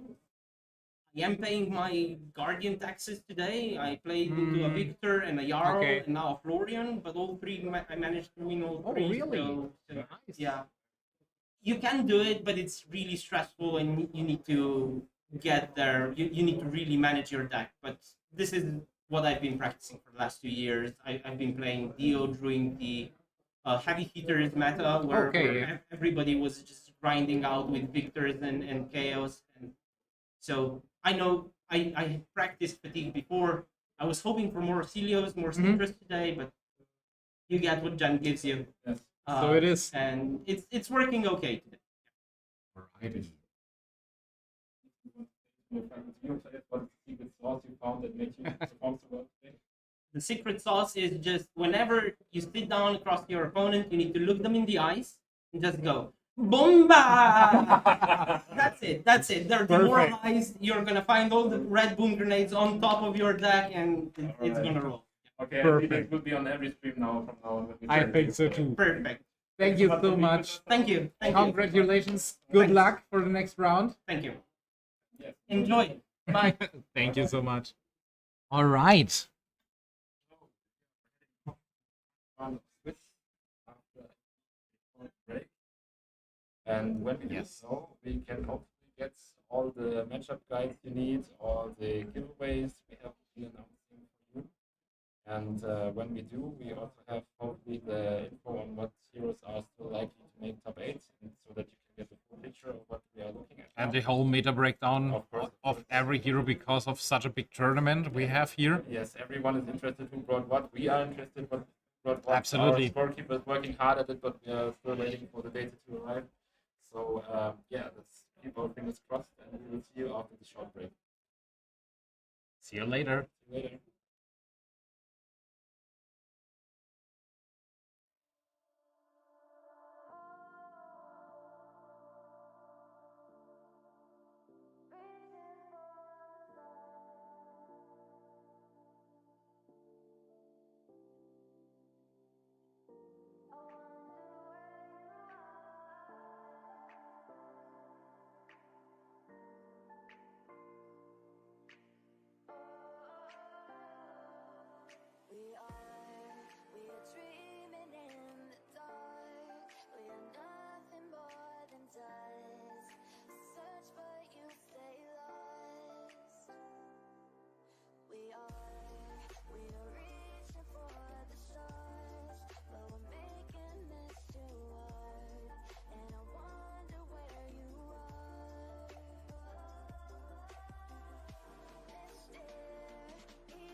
Kids screaming in their cradles, profanities. I see the world through ice covered in ink and bleach. Cross out the ones who heard my cries and watched me weep. I love everything. Fire spreading all around my room. My world's so bright, it's hard to breathe, but that's alright. Hush.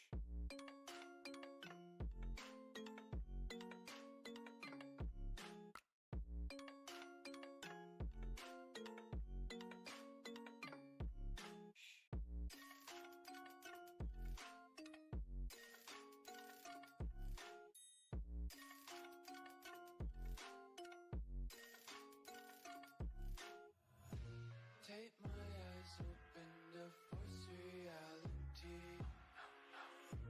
Why can't you just let me eat my weight in glee? I live inside my own world of make-believe. Kids screaming in their cradles, profanities. Some days I feel skinnier than all the other days. Sometimes I can't tell if my body belongs to me. I love everything. Fire spreading all around my room. My world's so bright, it's hard to breathe, but that's alright. Hush.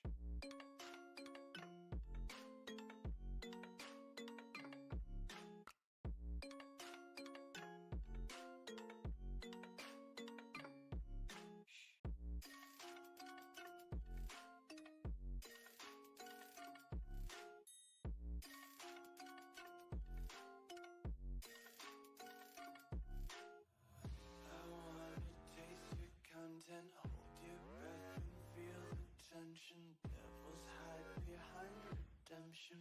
Honesty is the one-way gate to hell. I wanna taste consumption. Eat faster to waste oxygen. Hear the children sing aloud. It's music till the wick burns out.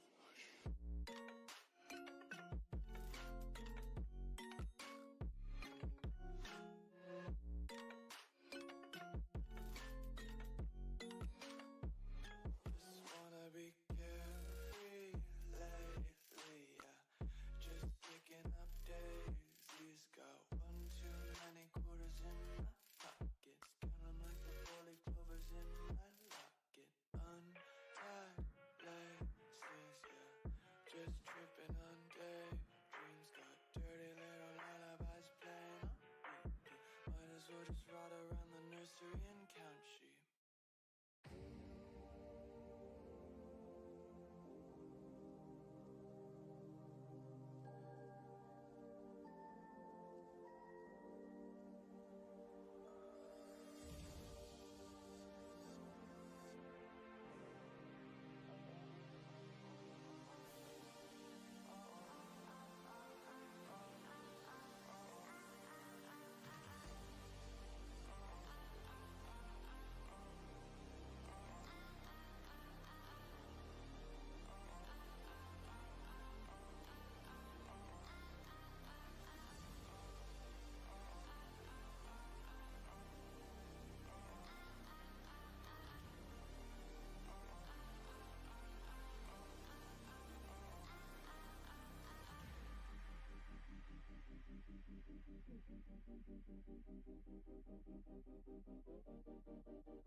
far into the night. I raise my hand to the fire, but it's no use, 'cause you can't stop it from shining through. It's true, baby, let the light shine through. If you believe it's true, baby, won't you let the light shine through for you, for you, for you, for you,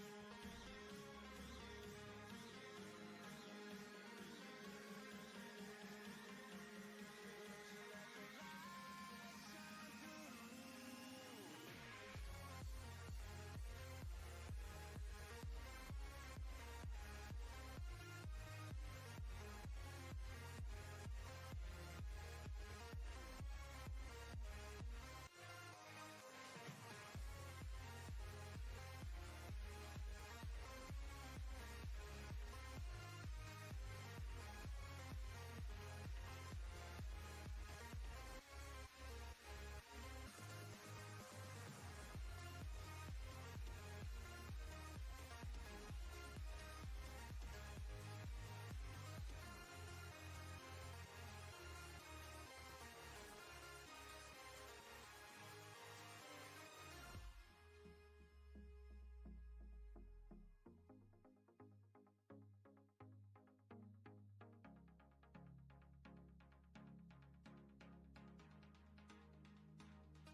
In the sky, gazing far into the night. I raise my hand to the fire, but it's no use, 'cause you can't stop it from shining through. It's true, baby, let the light shine through. If you believe it's true, baby, won't you let the light shine through for you, for you, for you, for you, for you, for you, for you, for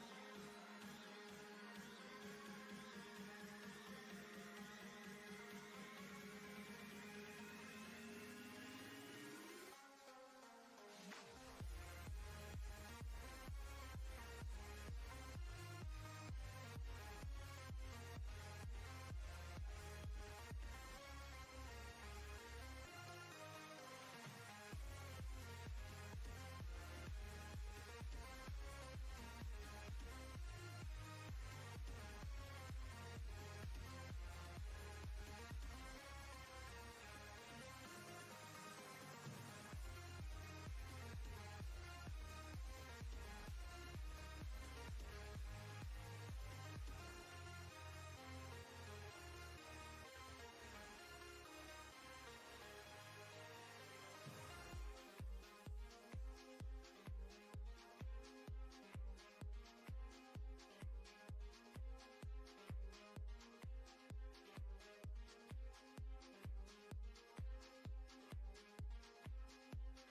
rages around like an ocean in my head.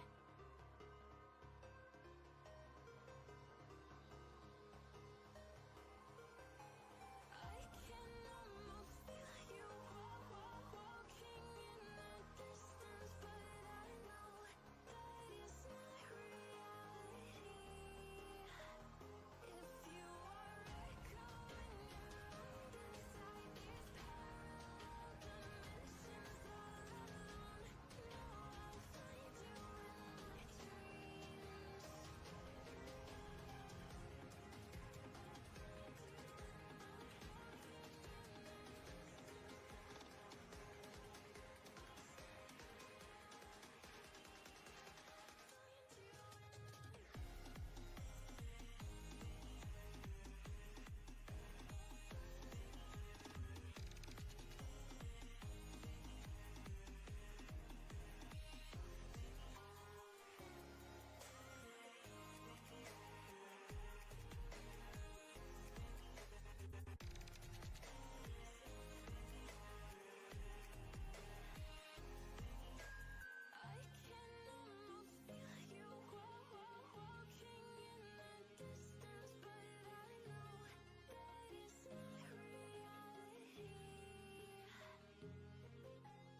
And hello and welcome back to the action here in Munich, Battle Hardened. We fortunately can say we have done the unthinkable. We now finally have a hero spread that we can look at together now. So, presentation and the showing that the Battle Hardened was today, hero-wise. As far as I am concerned, I can say I see a lot of things I expected and a lot of things I didn't expect. For example, 14 Florians as the most represented hero was for me what we expected, because after the German unban, everyone is expecting Florian to do stuff in the late game, and not many decks can challenge in early game, so him being the most represented deck should not be a surprise to anyone. Also, Oscilio is the most represented deck as well, with also 14 players. For me personally, I wouldn't have doubted it, but it's not the most obvious thing to me as well. We know that Oscilio is very, very strong, but we also know that Oscilio is very, very hard. So, for him being the choice of the most players is a bit of a surprise for me. 11 Gravies in third place as the most represented deck is also not a very big surprise for me, because many people have already been playing Gravy for a long time, so even if he's not that good now anymore, people will still try to play him and make him work because they have invested a lot in the hero and they like it. And also 10 Fangs in fourth place of registration on hero is also not very surprising, because people were using it before to combat Gravy. The rest, at least to me, is very surprising, because we have a Puffin in fifth place as the most represented deck.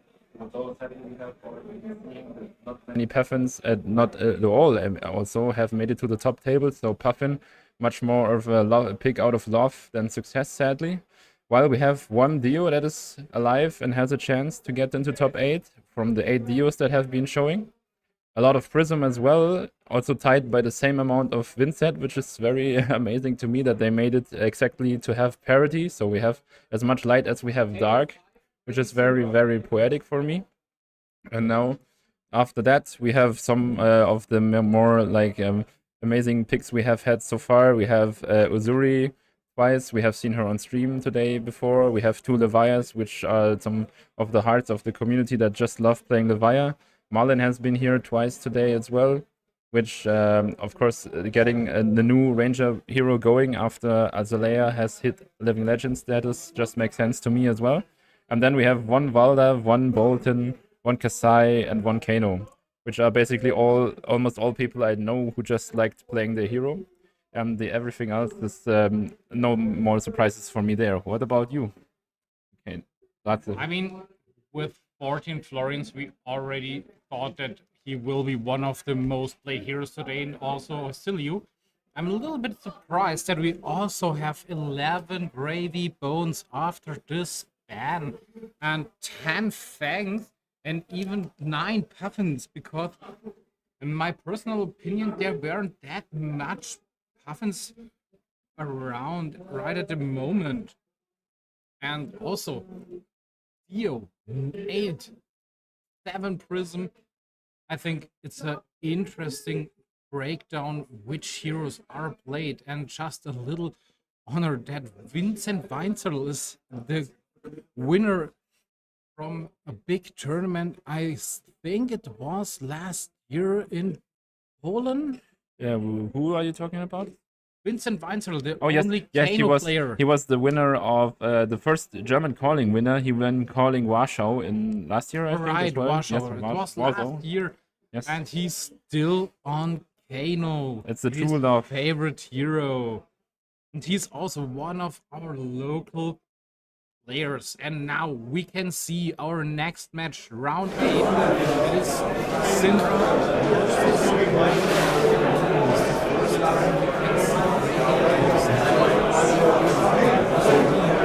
and also there is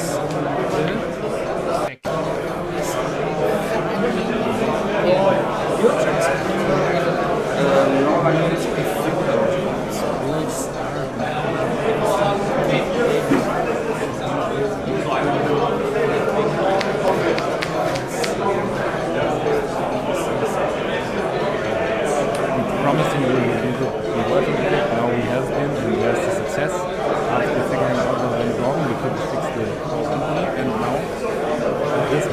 have a dear friend of mine on the left side, Uzuri, competing for his first ever battle card top 8.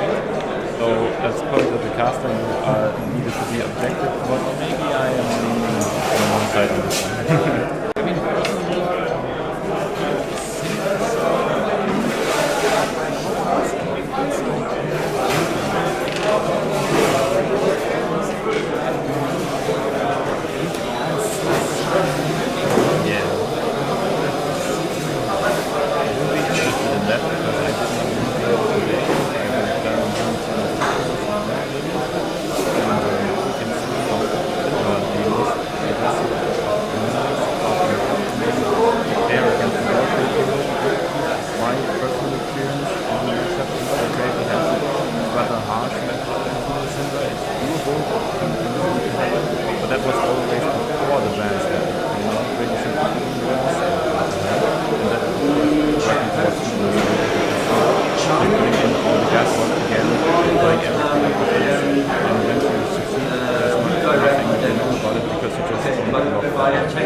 Check.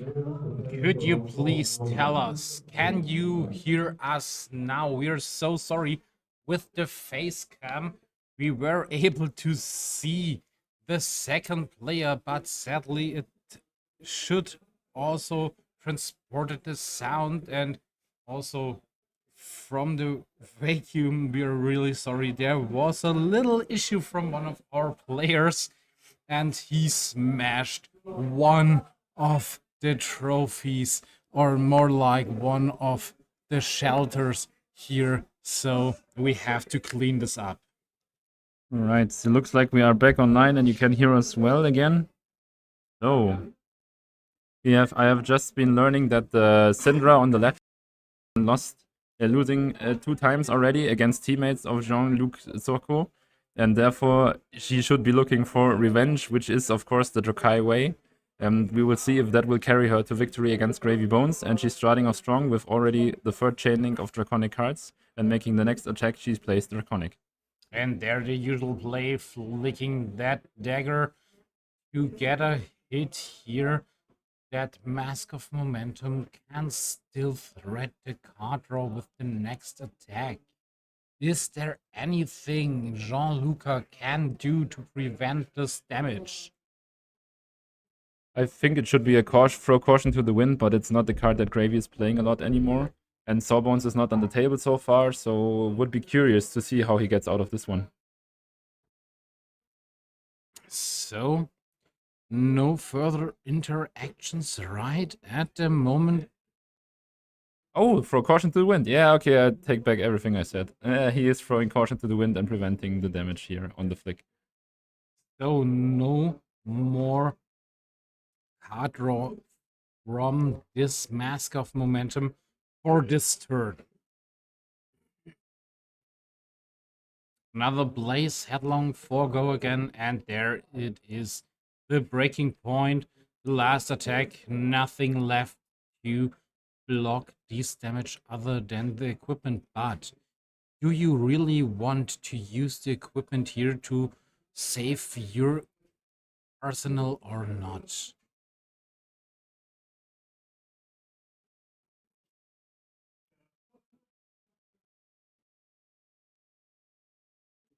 Alright, heading into the turn of Gravy Bones. Cindra passing up without arsenal and only one dagger left. Oh, this was the hand card, not the arsenal one. But it's not bad for Cindra so far. Gravy is running into a bit of trouble now because he has drawn up 2 allies and a Vasti and the ley line, so he cannot use his hand efficiently. He's checking the top card with the compass, but he has not have been, he doesn't have gold so far to work with. So I don't know how he is planning to use his hand, apart from maybe just hard casting the charm in the hand and passing over with the ley line and arsenal, which is exactly what he's doing now. With Chum on the field, Cindra has a good target to deal damage, and he's now able to easily maybe draw the additional card and starting things strong here with Oath of Loyalty. 4-go again, but only Draconic cards can be played after this.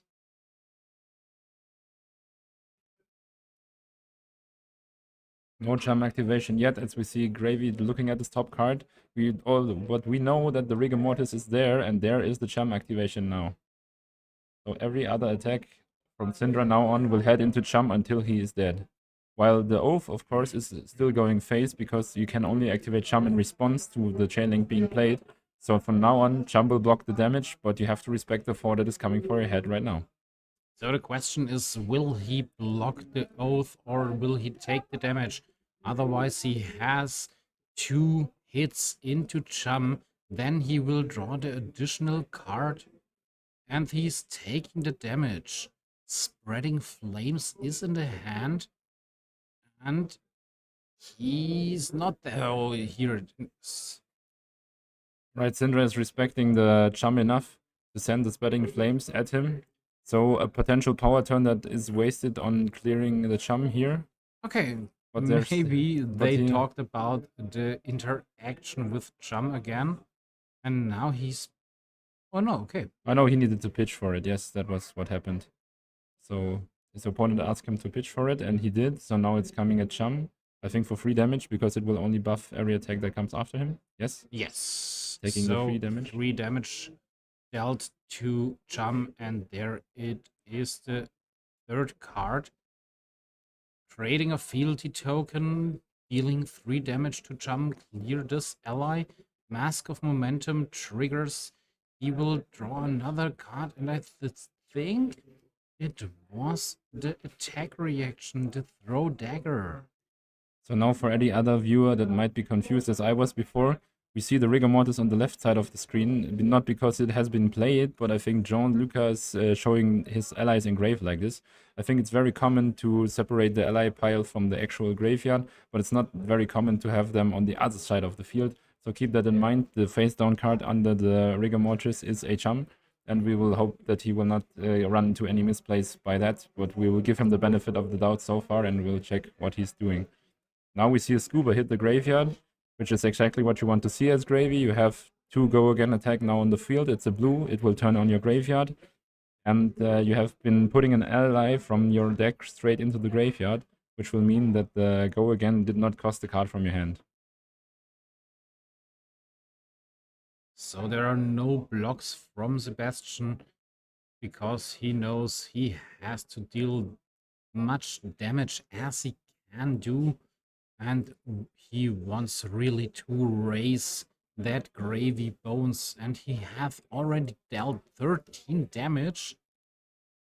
Ooh, interesting. Now the ley line is coming out, so 1 blue attack has already been missing from the damage buff, but I think that's a blue Saltwater Swell finding a blue Golden Tipple. So it's coming in for 4 already, and the go again, of course, remains. But I think with no on-hit on this card, Sebastian will take this easily. But I think the leyline turns are the kind of turns that really can escalate quickly into Gravy having too much damage to deal with. And now there's a Scuba on the board with the free resources already presented from the Swiftwater Sloop. The Saltwater Swell, I mean, of course. That will be an attack for 6. And it will also now be worse because he has a Loot Behold, followed up by a Hook activation. So this Scuba is actually presenting 6 now. He can put a yellow from his graveyard back into the deck. And when he does, he will gain a gold off of it. So making the gold engine work already. And now the Scuba will come in for 6. And on hit, he will take a card from hand and give 2 gold to the Gravy player. Which of course can turn on the gold engine for the rest of the game, maybe even. And with that, he will save the hook. Even if Sebastian will block this, but I don't think that will happen.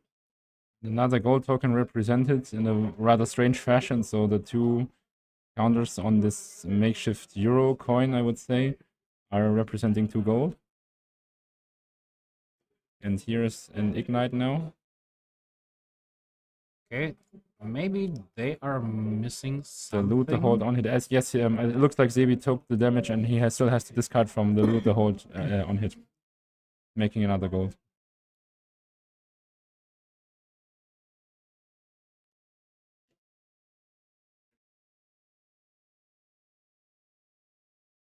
Right, the card was discarded, and here it is. Ignite, 2 go again, and the next activation or card with Draconic costs you 1 less, because Cindra always don't want to pay her tax.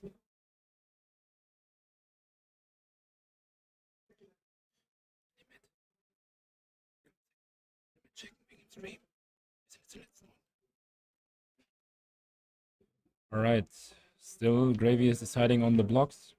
No blocks has been offered so far. Gravy, of course, being one of the heroes that needs more card in his hands to function properly as a hero.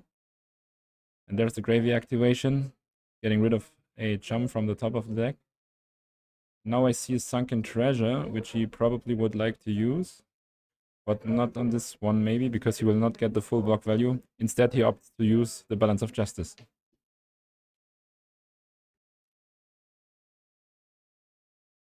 Here we can see the Flick Knife activation to deal 1 damage and already have the first hit for the Mask of Momentum. Yes, keeping the chain alive here.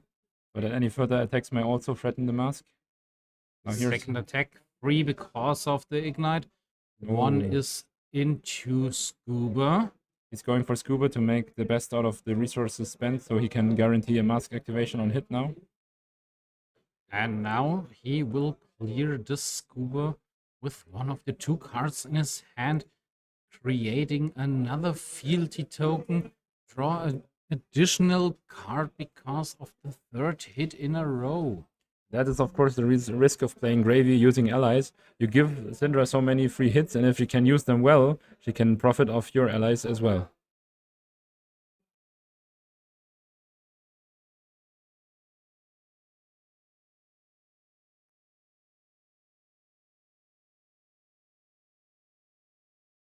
Then there's hot on her heels. Another 3 go again on hit. The opponent hero will be marked. And Blood Runs Deep is the card he has drawn because of the Mask of Momentum. Maybe he will save this card for a later turn, because when he plays it, he will send one, or when he already has 2 daggers, both to the face from Jean-Luca, and this will also keep alive the chain from Mask of Momentum. Gianluca having a think over here, and now he decides to use the Triangle Sunken Treasure he has in his hand. And let's see, curiously, will he go for the dagger in the graveyard, or is he? I think he's dreading an instant Cindra activation to make the Sunken Treasure fizzle. No, he does not. He takes the dagger instead. That's a huge disadvantage now for CB, because one dagger is already missing, not to be brought back anymore. And that will mean that whatever damage Cindra is presenting has to be done with one dagger only now. And there is the attack reaction. Throw dagger. Throwing that one remaining dagger into the face of Jean-Luca. And if he's able to present that one damage, Sebastian will draw an additional card. And there it is. Balance of Justice, of course, being live like this. Jean-Luca is using it and drawing a card with his opponent.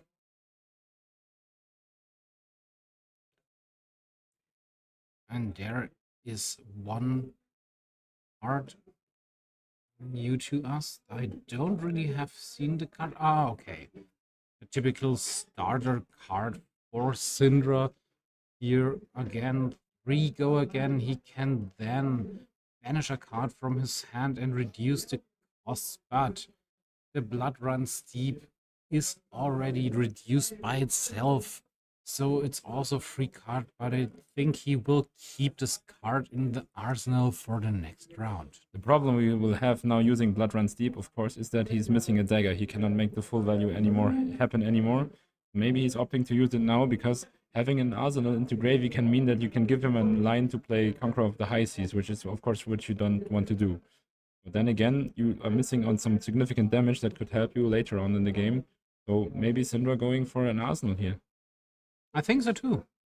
Activating Cindra, buying back that one remaining dagger, but I'm a little bit confused why he didn't activate it to Cindra on the block with Sunken Treasure to prevent banishing his one dagger. Yeah, I'm not sure if I'm a judge for that, but I think maybe there's not a priority window where you can use that on the trigger. I'm not sure.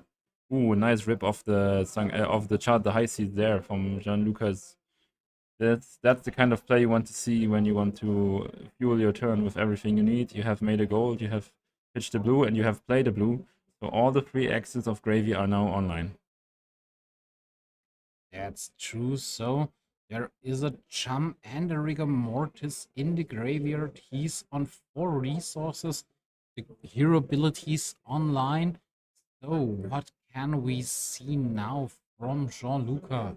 I think he's wishing right now that he would have had Mage Master Boots with him, because if he had, he could now double attack with his allies using the Avasti he has drawn up. The resources should be enough for it. But yeah. At the moment, he's opting to use the hook for the next attack he's presenting.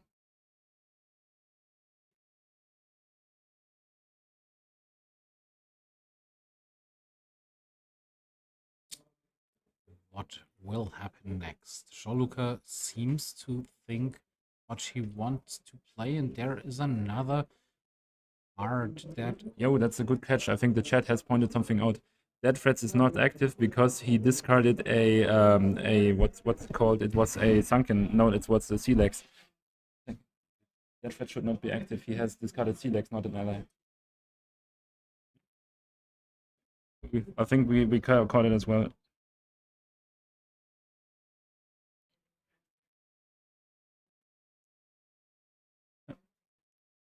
Was there a gravy activation that he did before? Or...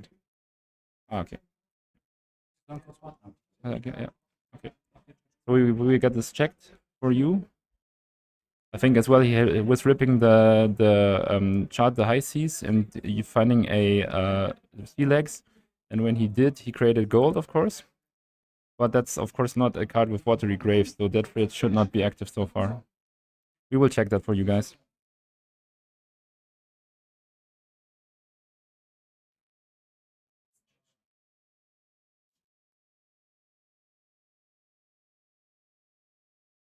Oh, while we wait for the judge call to resolve, of course, let's look how the matchup has been going so far. I mean, Cindra is getting some significant damage onto Gravy already, down to 25. But since we already talked about the dagger being lost to the sunken treasure, you have, of course, a huge disadvantage now, being not able to play the full value out of cards like like the card from Arsenal he has now, Blood Runs Deep, and therefore he is yes, we will get back to the judge about the question we are having. Just one moment, we will be right back.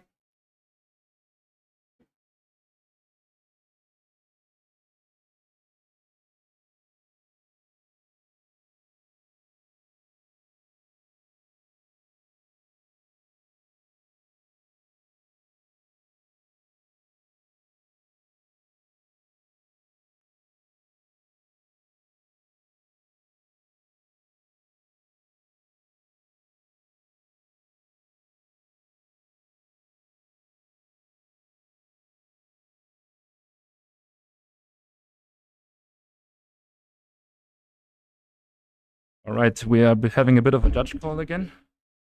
Now, getting back to a freeze frame of my face. I don't know.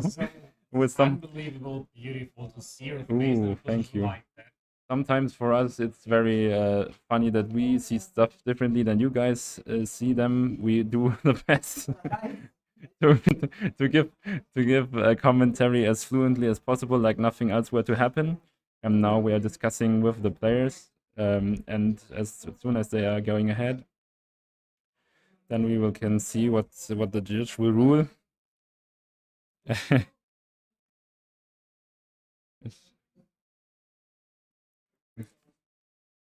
Yeah. Yes, we are bringing on all the judges because of the chess piece from Jean-Luc without sending ally to it. We have to show this right at the moment. All right, my face showing up again there. I don't know why the camera froze on me. We will trying to get that fixed. But in the meantime, yes, you can of course see how our judges are fixing things. Yes, it's the dead threats. Yes, you are absolutely true. It's basically about the chart, the high seas, discarding the sea legs, and then the dead threats activation. And the dead threats activation should not have happened because it was a discard of the sea legs. And the sea legs is not an ally, so dead threats should not be live.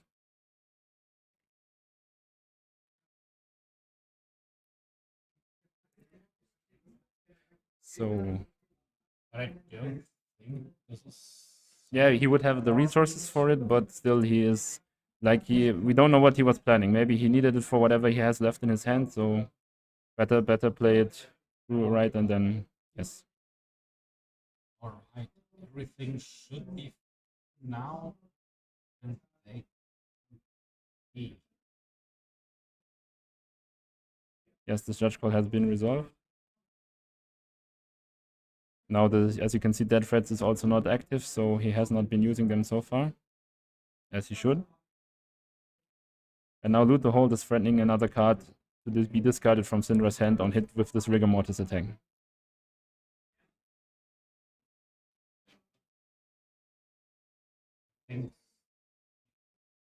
Check now what happened last, what was the last action, what was late to find the perfect way to play it.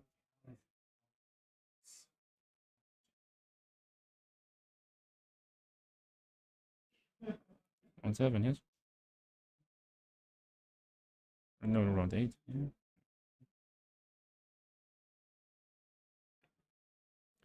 Cindra still giving a big think on the blocks here. Not willing to lose one card from hand, but maybe losing 2 is even worse to make this on hits.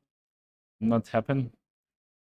But then again, maybe you just want to push as much damage as you can, and that will of course mean ignoring the fact that you will lose one card from hand. Gravy is already sitting at 3 gold, which is pretty comfortable for him. So getting 1 more gold is not that important, and if you can get rid of 1 card, everything should be fine for Cindra to have another big volley of attacks.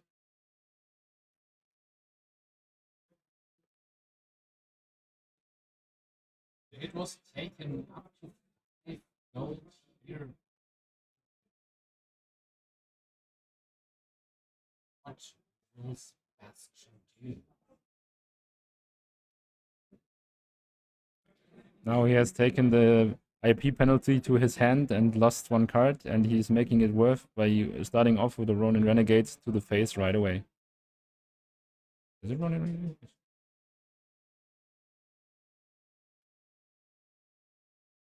We go again, natural card is a draconic card.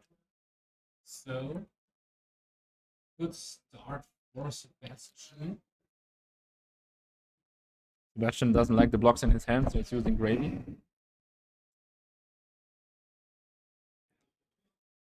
And he found a defense reaction, which might be difficult to use to full effect here, because as we know, most of the time Cindra is sending in only 3 damage, not 4 or more. Most of the time, but I think I can see here a combat chain enter Hunter's hand, if I'm right, in Sebastian's hand. So this would also be a 5-power attack, but now we can see there is Ravenous Rebel presenting another red card on top of the deck of Sebastian for go again. And here's this Blood in the Water covering up this 4-power Ravenous Rebel. Ooh, he's blind flipping the top card. I don't think he could have affected before. So yeah, getting lucky there and getting a free Rigor Mortis into graveyard he can use later on maybe. No flick knives to this defense reaction, but now he's sending the card from the arsenal, throwing that dagger in his face and dealing another 2 damage.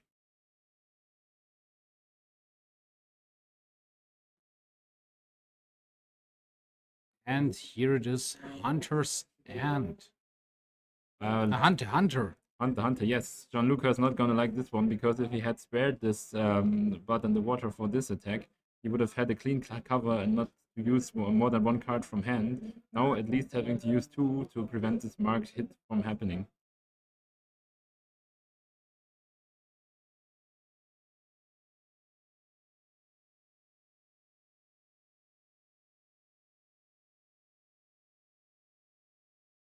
on play, Jean-Luc is marked because of Hunt the Hunter. And Sebastian is threatening 5 damage to him. Now Jean-Luc will check the top card, deciding if he wants to block, and there's another defense reaction. Blocking 4, taking 1 damage. Sebastian's retrieving the 1 dagger back to the graveyard, and he has the hit, creating another fealty token, so no mark. And with the information for Jean-Luc that Breath of Retribution is now in the hand of Sebastian, but with only 1 dagger, maybe this will change the next turn for Jean-Luc.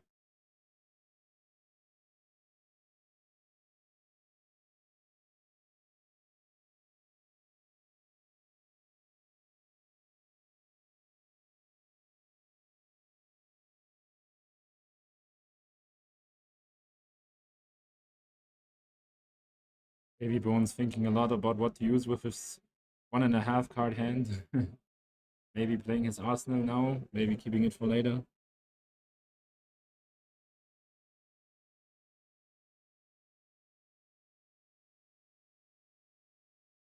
And there's the arsenal now, it's in Vasti.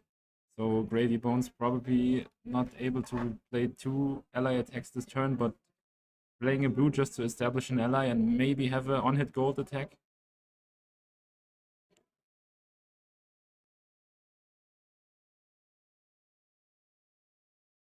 Pitching a blue, maybe he wants crack a gold, yes, to Oh, yeah. draw another card. One resource still remaining. I think, yes, he has to be looking to play Chum now, because that's the only reason why you would crack a gold to gain one more resource, because now you have Chum on board for next turn, and you're also coming in for 4 on hit gold through the Avasti.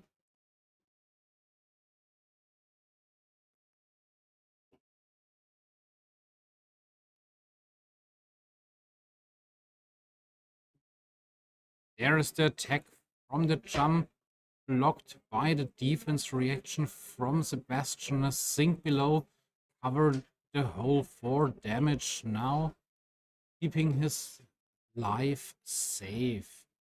But it's a really interesting to me. I think Cindra is such an aggressive deck, and to see Sebastian's 1 life behind Gravy Bones right at the moment.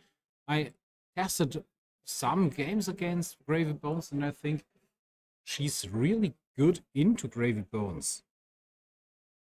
But even without Golden Tipple red and yellow, Jean-Luc is managing to keep this on his hands and doing everything to win this game against Cindra. Right. Gianluca looking closely what his opponent might have for his turn, or just making use of the time that his opponent takes to think. And Sebastian doesn't seem to be very happy with what he has here, and we know what he has. It's basically maybe a dagger attack into another chain link, but you don't want to lose the dagger here. So maybe you just send the attack and arsenal the Wrath of Retribution for later.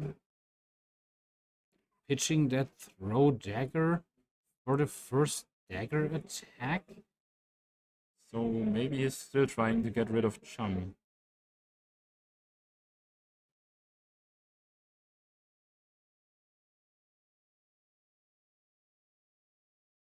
So dagger is sent, but I'm not that sure if he's targeting Jean-Luc or the Chum on the board.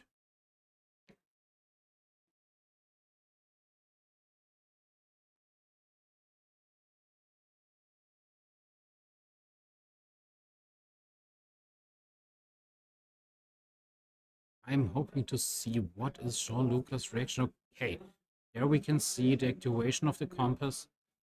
Checking the top card. It's basically a habit at this point. You get so much free info, you would rather use it before making a decision, even if you know what you're about to do. So let's see. He's checking one ally in the hand the whole time. Okay, he's thinking to block here, so it is the hit for Jean-Luc itself, not Chum, but activation of Chum. And also interesting for Gianluca to take the hook to block this one out. It tells me as a Gravy player that he might be trying to get for riskier hook attacks in the future. And when he does so, he doesn't want to lose the block value if it goes wrong.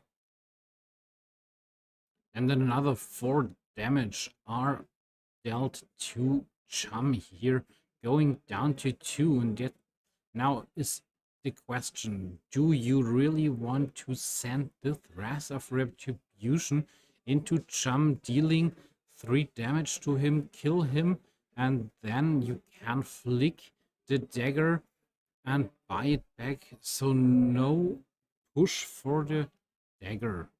Ooh, Wrath of Retribution coming out, really needing to get rid of that Chum on the board.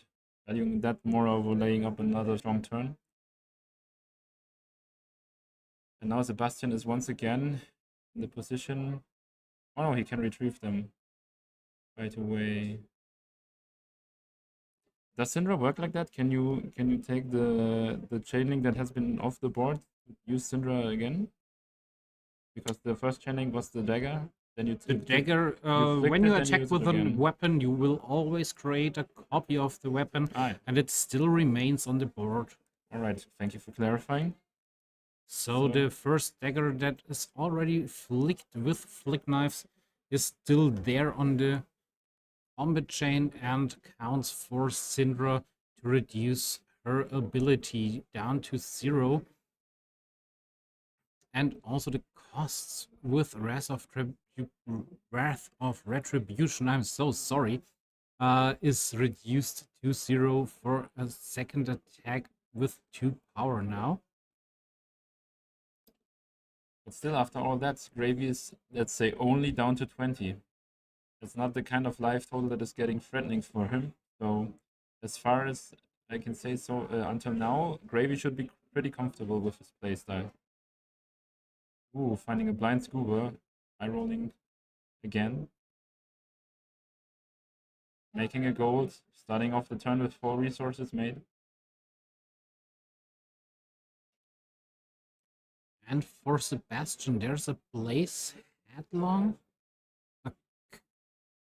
Okay, there was the attack reaction. I think I saw the Ravenous Rebel.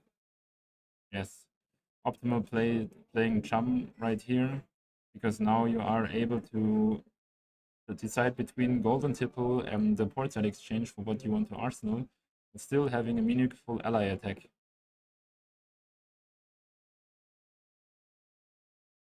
Maybe he will decide to send in the Tipple here with the hook behind it, just to get him to block. That would be very interesting, because the Tipple can be very important sometimes to set up a next play, and if you don't get it and when you need it, it can be very painful to you. But it looks like Gianluca wants more options, and so he's cashing in some gold and gets some more intel about what his deck can do for him this turn.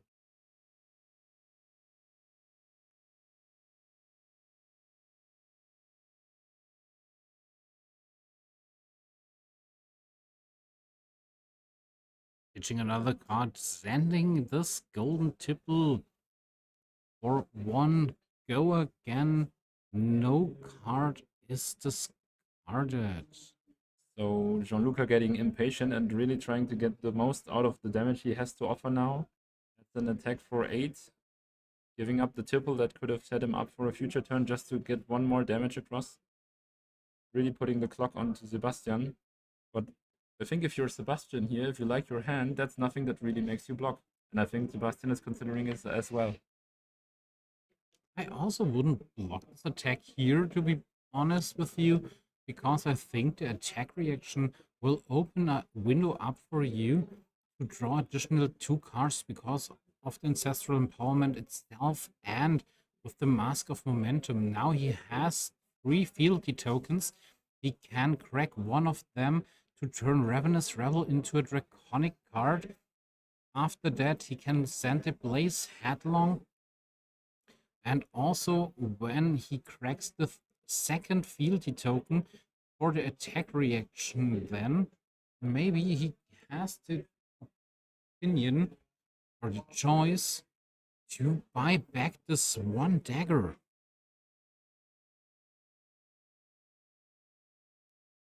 And Sebastian starting the turn off with the Ravenous Rebel. But without cracking this fealty token, so it is not a Draconic card. Attacking the ally with 4 go again. Well, looks like he's deciding on the target still. He knows it's 4, but I think he was asking Gianluca, or Gianluca was asking Sebastian, do you want to attack me or my friendly little ally here? yes. It could be the right way to resolve it, because of course you have to declare the target of Rebel before you can see how much damage it will send. Alright, it was the allied Swabbies leaving the board. Then we will see the Blaze Headlong 4 go again, because Sebastian already has played a red card here.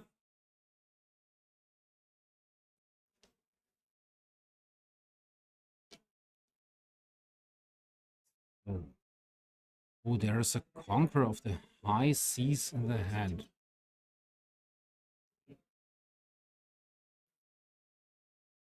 But I'm not that sure. Are there more than 1 or 2 blue cards in the hand of Gianluca?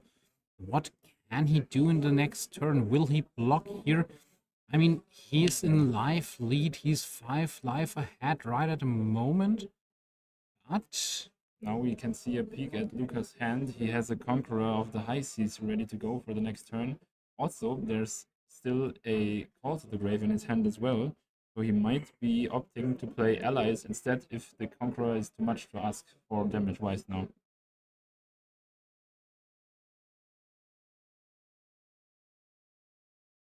He's taking the whole 4 damage, going down to 16. And it really pays for it here because this cut through is now coming in for 4 go again. Another good damage turn from Cindra. I think it's not 4 go again because there was no dagger interaction here. Oh, it needs a dagger. I thought it was only the damage taken. Okay, yeah. So since there's no dagger interaction here. And without cracking any of these fealty tokens, there are no 3 draconic chain links on the board, so he will still miss this activation of Cindra. But with Ancestral Empowerment, he will be drew the next card. He already has seen another 4 power card, but it costs 1. Do we have here the Mask of Momentum trigger, or does Jean-Luc has any option to prevent that damage now? No. I was doubting him before. I would have said I won't doubt him again, but this time it's fine. He actually gets to pull the damage through. I think Sebastian is deciding whether he wants to use Dragon Scale of Light Path here. It still has only 1 Draconic Chain Link active, so that should be hard to do. I mean, the only thing he could have done here is to pitch 2 cards to activate Cindra to buy back this 1 dagger. But in my opinion, you already have 3 fealty tokens. Use 1 of them, turn it into a draconic, and then you have the chance to buy back your dagger. And now he's facing a Conqueror of the High Seas with High Tide. So 2 resources are floating, 2 blue cards are pitched from Jean-Luc. 8 go again on hit. The arsenal will be destroyed and create a gold.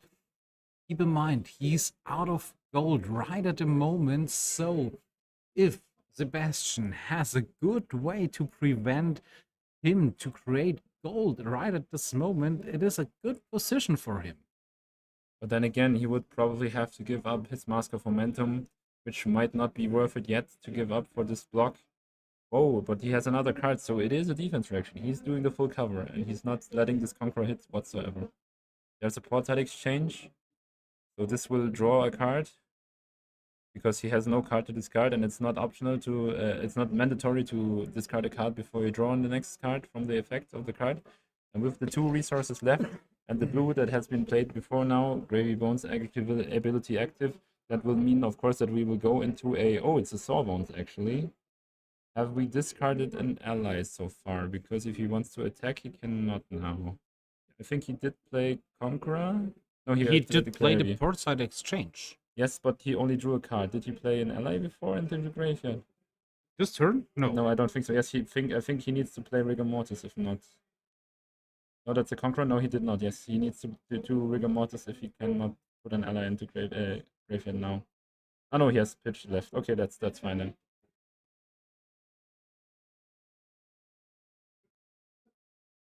But where does this card come from? Which card? This one, yes. Did he draw it? From Portrait Exchange. Yes, the draw, yes. Yeah, he had 2 floating, yes, it's fine. Yeah. Oh, again, get behind it. Also for us, it is the 8th round. We are here since the early morning and trying everything to keep you updated and inform you what will happen in this tournament. And please always keep in mind, it's the first time for Toby and me commentating a tournament. So please be friendly to us if we misunderstood anything or we are not seeing everything right at the moment. Right. Sawbones is trying to prevent some damage. Yes. Doesn't matter anyway, but as a gravy you can always try because Sawbones will die anyway. And when you are rolling high and you have nothing better to do, might as well try to prevent the damage and live. Ooh, so many defense reactions in Sebastian's list here. Very interesting for the matchup. Oh, and now there's a ley line turn. That could really go over the top, and first time in this game, threaten a lethal attack onto one of the players. Checking the top card, he knows it's blue, or no, he's getting lucky. Great. Alright, so it's 5 resources and 4 on the combat chain. Yes, covered up by a clean shelter from the storm.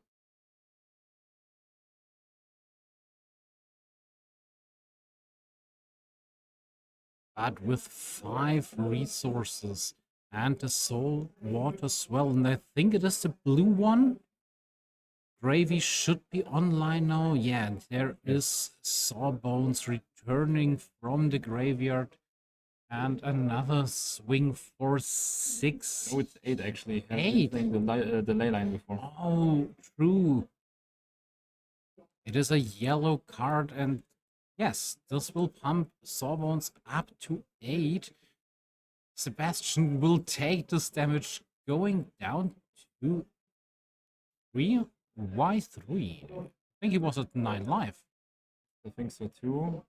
But maybe they thought it would be 6 lives, so we can just remind them. So that is always when they aren't using the pretty dices we Yes. brought to the table. So, but Stop. you are 100% sure that ley line will also pump up the ally?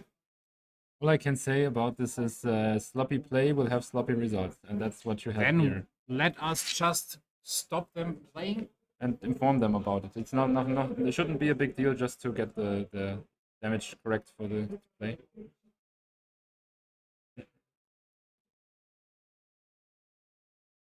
Yes, we will just get into the back to the players.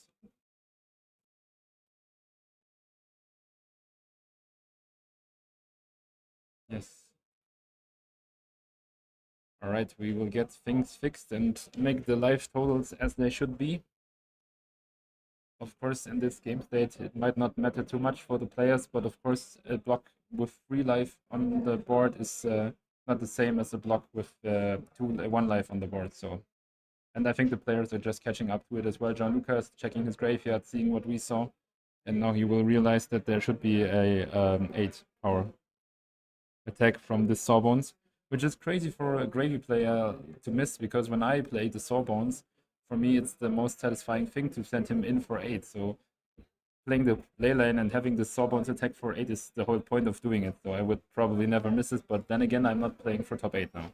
So yeah. Okay, so while we are waiting for this to be resolved, of course, that will most likely mean that Gravy will be moving on into the next round. It's not the end of the game, of course, so far, because we are only at 1 life left for the Cindra. But being at 1 life while having another turn to get through here probably will spell doom, because Cindra will not have enough cards anymore to present lethal for Gravy sitting at 15 life. Especially since he still has his quick dodge flexes active. So when he needs them, he can prevent 6 on 1 blue. And that 6 on 1 blue is basically all he will need to probably stay alive here in any normal scenario that I can come up with now. And Cindra not being able to present lethal is, of course, nothing that can challenge a hero, especially if it's a board state based hero. And the board state based hero can just give his cards for block and chill behind his allies being ready to attack at any moment. And as long as this is the case, there should not be any way of coming back for Cindra, which is sad for me, of course, being a friend of Sebastian. But as one might say, we have spotted the misplay before. He could have used Cindra to get the dagger back to his board before the Sunken Treasure block effect would have hit.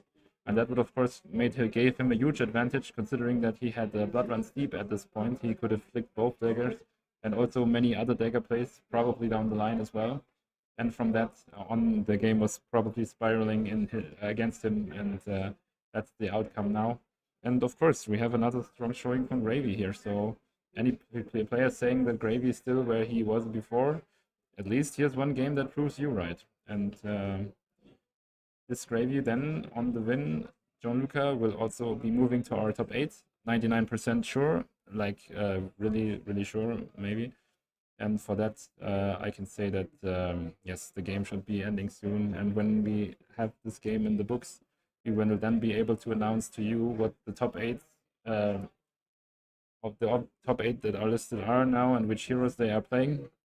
And of course, finally start our giveaway for the stream viewers. If you are interested in winning some of the cards we have been showing before, we get that on the way now. And I hope that everything else will be sorted out quite soon. From the heroes, we know that they are most likely part of top 8. We know there has been a Florian doing very good. We had a Slippy on the grasp of top 8. We have... No, sorry, it's a Arakni Marionette. Then we have a Verdance we saw on stream before. She was doing pretty good and is capable of going to top 8. We have the... then again, the Mario we have been seeing on stream before in round 3. Who is clasping the... trying to get into top 8. And also there were so many Oscilios doing well as well, so I might think there should be one that is eligible for top 8 at this point, but I'm not sure. It's just me guessing on what I have seen on other tables being played. Another Cindra was in the mix as well, so could be that this is a more Cindra and Florian-centric top 8. So yeah.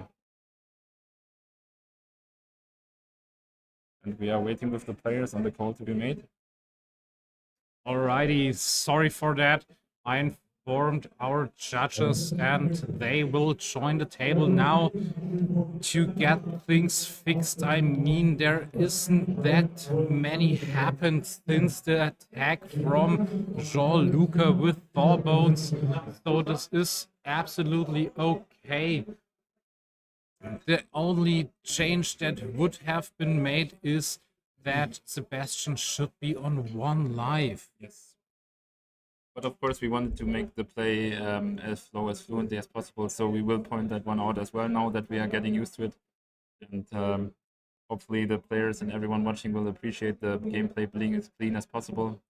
And yeah. I mean, it is such a difference between 3 or 1 life. So, with every break point from Jean-Luca, Sebastian have to block more or less the whole attack, otherwise he would die with the next attack.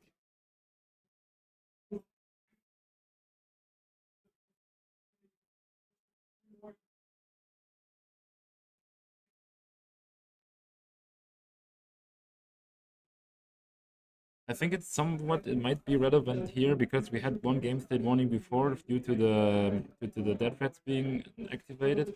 I don't know if it should turn into a penalty or if it would turn into a penalty, because I don't feel what's the punishable offense when you make your own plays worse by missing the triggers. But yeah, I'm not sure how the penalty system works here. Let's see what our judges are ruling. But looks like since the trigger has been missed, there has been made no adjustments to the life totals, and therefore ZB gets one for free and can move on the same amount of life points. And also, as you mentioned in the chat right now, the saltwater spell was blue in my mind, and it is. He picked up the prismatic line, and I think I really have seen 3 dots in the corner, so this shouldn't really be a blue water spell. It was a blue water spell, we just missaw it. It's okay. It was a blue, it should have been buffed by 3, which it was.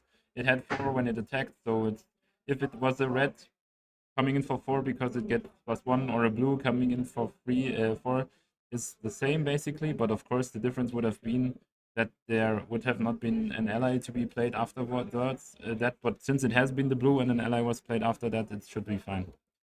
But now again we have trouble for Sebastian, because this Art of the Dragon Blood is met with another Sunken Treasure, so he can get rid of the next dagger as well.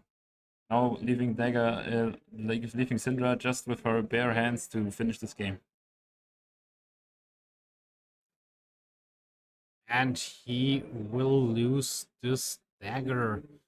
So, but with his attack action cards, maybe Sebastian has a way to find an open space to leak the 15 missing damage through now.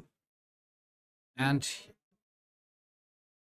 this card was draconic because of cracking a fealty token. Then the next 3 cards costs are reduced by 1. So this 4 power go again attack is for free and will create another fealty token. But you're treading a dangerous slope here if you are Sebastian, because when you leave that Sawbones alive, it's already lethal damage on the board as it is. And maybe he will send his last attack into him, which will be fine as well. But he probably needs to think about this one, because leaving Sawbones means that Gravy doesn't need anything else but just a card in hand to send in lethal damage. That's absolutely true, and with only 3 life remaining on Sebastian's side, a 6 power attack is really, really strong. And with Cindra, you're running so many 2 block cards, so this is hard. And there was the hit going to Sawbones, clearing this ally up, and we are here with the 4 power go again attack. One more attack sent at face, but nothing to really threaten Gravy's life total here. He has, as we can see, at least the Shard the High Seas in hand, which will mean he can turn on Gravy's hero ability next turn. There is at least a Rigor Mortis in his graveyard, so sending lethal damage should not be hard for him. And once he does, I think Zebi will have to give up too many cards to present some meaningful defense after that, or like response. And that should be the game, as you have been pointing out as well, because without daggers and without all the other stuff, there's literally no chance for Sebastian, I think, to win this game, because another 4 power attack going down to 10, even if he will not block anything, there is no way, in my opinion, that Jean-Luca can lose. Okay, he's using the boots, pitching 1 resource. yeah, that's Gravy basically telling that he is planning this to be like his last time he needs to block. And I can agree with him, considering that he's sending a lethal damage as well, again.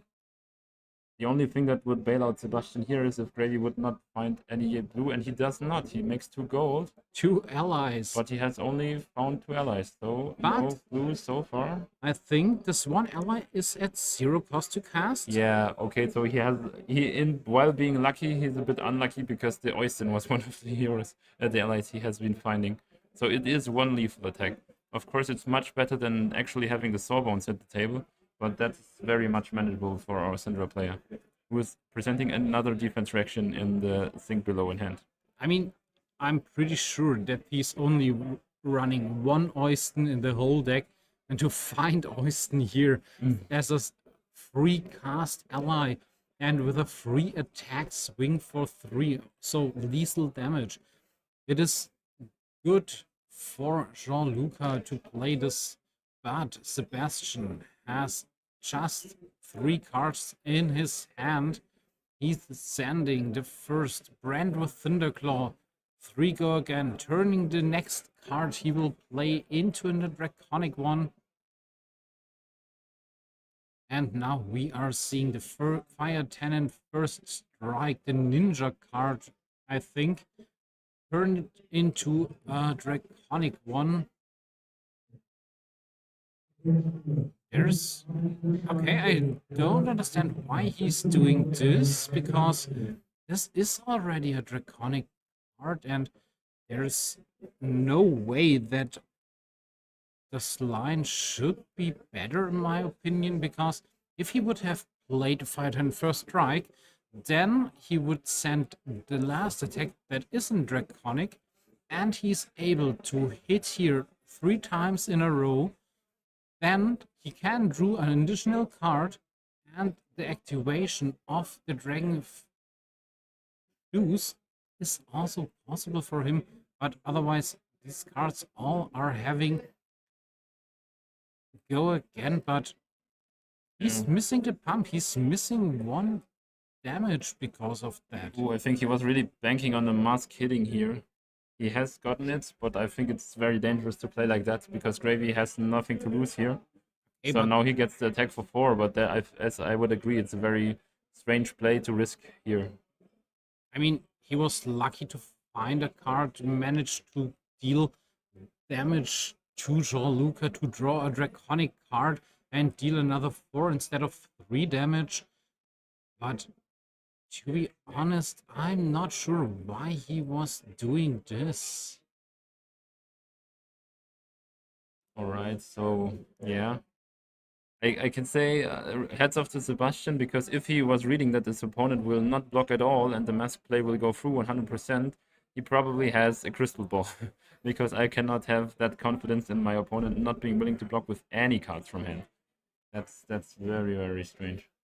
All to the grave is played to find another rigor mortis here. I think I'm a bit amazed that he's not going for more action points so far. But maybe it's just to turn on the graveyard anyway and then play something else like this Conqueror of the High Seas. And again, 8 power, go again. Yeah, this is a Gravy coming in for 14 this turn, because of course there will be a Rigor Mortis follow-up after this one. When you're sitting around at 3 life with cards in hand that says, no, I'm not a 3 block, sir. I can only block 2 points of damage. Yes. Sorry about that.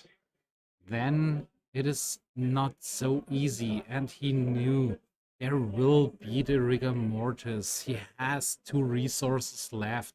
So a total damage of 14 will be dealt this turn. And I don't think you, with equipment and all cards, Sebastian will be able to prevent all of that. All I can say for him is, in this situation where he has no daggers left, it's surprisingly easy to put the flick knives in front for blocking here, because you cannot get any more value out of them. It's basically a free 1 block, so any common equipment from any draft would do as well.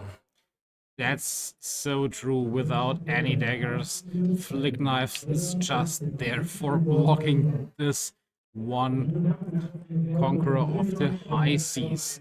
So he should have has covered the whole 8 damage now, having 3 cards still in the hand. The chest piece is activated on. There is a Sawbones. He's even playing it safe by using Sawbones so that he has an ally that is harder to clear if Sebastian is able to survive, which at this point it looks like he is, so maybe it's the smart thing to do. Still fearing the flick knives and the dagger, he has already ripped him off. But yeah, Sawbones is always the better choice because of the 1 damage prevention, and he's not that sure that he can win this on the spot right now. Yeah, but I think Sebastian's play next round will just be... I would have probably kept the Ignite while not knowing how much block value the other card had. But now it's just basically an arsenal, I think, because... Or is it a lethal attack here? Is it a 4? No, it's a 3. No, it's just 3, and I think he will attack Sawbones. I mean, it's reasonable to do so, but I think yeah. If you present lethal here, he blocks with 2 cards, still has 2 left. That's still a lethal attack, so you need to get rid of Sawbones. That's true. And I think Ignite is such an interesting and strong card. And if he has drawn a card that costs 1, I would totally agree to you, Toby. But without any daggers, there's not so many cards left in the deck from Sebastian's side. So maybe he should have counted the combat chain enders with the 1 resource costs, if it is better to keep that Ignite in the hand. But otherwise, without killing this Sawbones, Jean-Luc could have dealt damage to him with Sawbones and other attack action cards in his hand. So for only 1 resource to have another 2 attacks, or another attack with 6 power, and there we can see the 3rd Conqueror of the High Seas. 8 power, go again, only 3 cards are remaining in the hand of the Bastion, not able to block or... Yes. Oh, it is a over 9 power anyway. block, and now Yeah. there it is. So Rigor Mortis swinging in for the final damage. And Luca. 6 power attack here will save Jean Luca in a matchup I would really not have thought he will win against Cindra, but he was able to manage this turn and the turns before and win the match. Yeah, a bit of a weird one there. Both players were looking nervous at some point. Some value was missed, of course, on both sides. And, That's true. And I think also with the misplays was in the stream with the ley line and the activation of the chest piece, I think it was so hard for both players to be concentrated and play at full power. Yes. Because, I mean, to be honest with you, on the stream playing is not like when you're sitting right in your home or in the local game store, nobody is watching you, but in the live stream, it is always harder to play and keep everything good. But we are all here to play clean and shiny flesh and blood, and we always try to do everything right. Yes, and of course, now we have one gravy locked for top 8, so we can at least confirm this slot should be among the heroes we will see soon on our top 8 registration sheet, like the players that have made it through the field to our grueling 8 rounds of Swiss today, which we have been. But we Yeah. are, I must say I'm a bit proud of myself because I was calculating when we were about ready to announce our top 8, and we are just 20 minutes behind, which is for a tournament Oh, of that really? length very impressive, if I might say so myself. And then again, at least we have one gravy in top 8. I doubt there will be more, so maybe this gravy actually is something healthy for the matchup spread now. But also, like many people know, like a board state hero can be very hit or miss. So if there's a predator for gravy in the top 8, it could be that he just appears in top 8 and rolls out from there. That's it could true. also be like there's no answer to him in the top 8 because all the Florians made it and they cannot get past him blocking the rune chance with all the blues he has in his deck. So Gravy wins by default because there's no real opposition to him. So that's always kind of the problem with the board state hero style of play. But still, it's very fun. It's part of Flesh and Blood, in my opinion. And there are predators to it. And yeah, they just need to be good enough. So that's the only balancing issue that has to be fixed. That's absolutely true. So then we will see which players made it in our top 8 right in a few moments. We will go into a short break, I think. And before we do this, we announced already our way. Yes. So we have to check here who is still on the stream, who is there to win these cards. So Toby, which card is the first, or will we do it separately? Yes. Step by step. Explain it. I think we can do something special right off the back, I would say. So I have the Strength of Sequoia, maybe, because you guys were waiting a little bit longer than we were anticipating. So very something special that is not been seeing a lot around. I think I have literally never seen it before.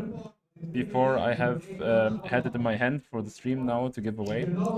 So if you want to win this card, please type in the chat Amazonian right now, because I think she looks like an Amazonian on this picture. And then you will be eligible for us to draw you from all the participants that have been writing the message.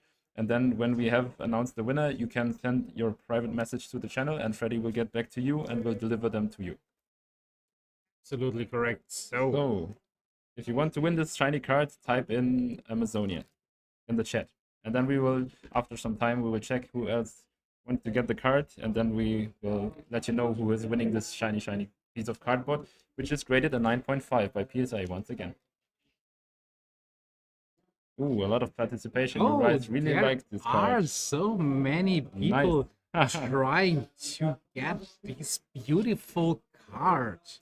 I must say I hand it off to you guys because that is a card that not many people would appreciate that much because I have been heard it's not easy to sell these days. But it's a very, all I can say is it looks very pretty in real life. And of course, it's a card that everyone knows. I mean, probably everyone had one of the Blitz decks back in the day. Oldhim, I think, was featuring this card.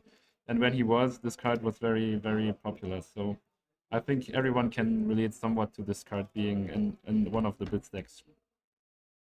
That's true. So, While we wait for the drawing, what are you looking most forward to in the top 8 that we are about to watch now? hopefully, not only Florian's, and I really would love to see another hero, but I'm not that sure if any Jarl or any Kano or Kasai is there. Maybe the Valdar has made it into the top 8, but to be honest, I don't think so. Yes, But it would be so great to see one of these heroes. There are just one player running this hero. 100% conversion rate. So, Alrighty, you have another 1 minute to tip in Amazonian, and you're doing so great, to be Yes. honest. all I can say from the Valda perspective, what would a Valda making top 8 today be? The best advertisement for a Mastery Pack Guardian that LSS could ask for. So Absolutely, absolutely. they are praying it happens, but you know, we are not too sure it actually did. So not that we had one. I mean, like we had a Valda, but we don't think she was anywhere near the top tables, unfortunately. So we're just hyping up some mystery here, but it's not likely that she actually made it. But yeah, I think for me personally, after what we have seen so far, I'm just looking forward to getting the highest level of play back on stream again. And then we can all learn hopefully something out of the meta shift that has hopefully happened due to the gravy bands being active.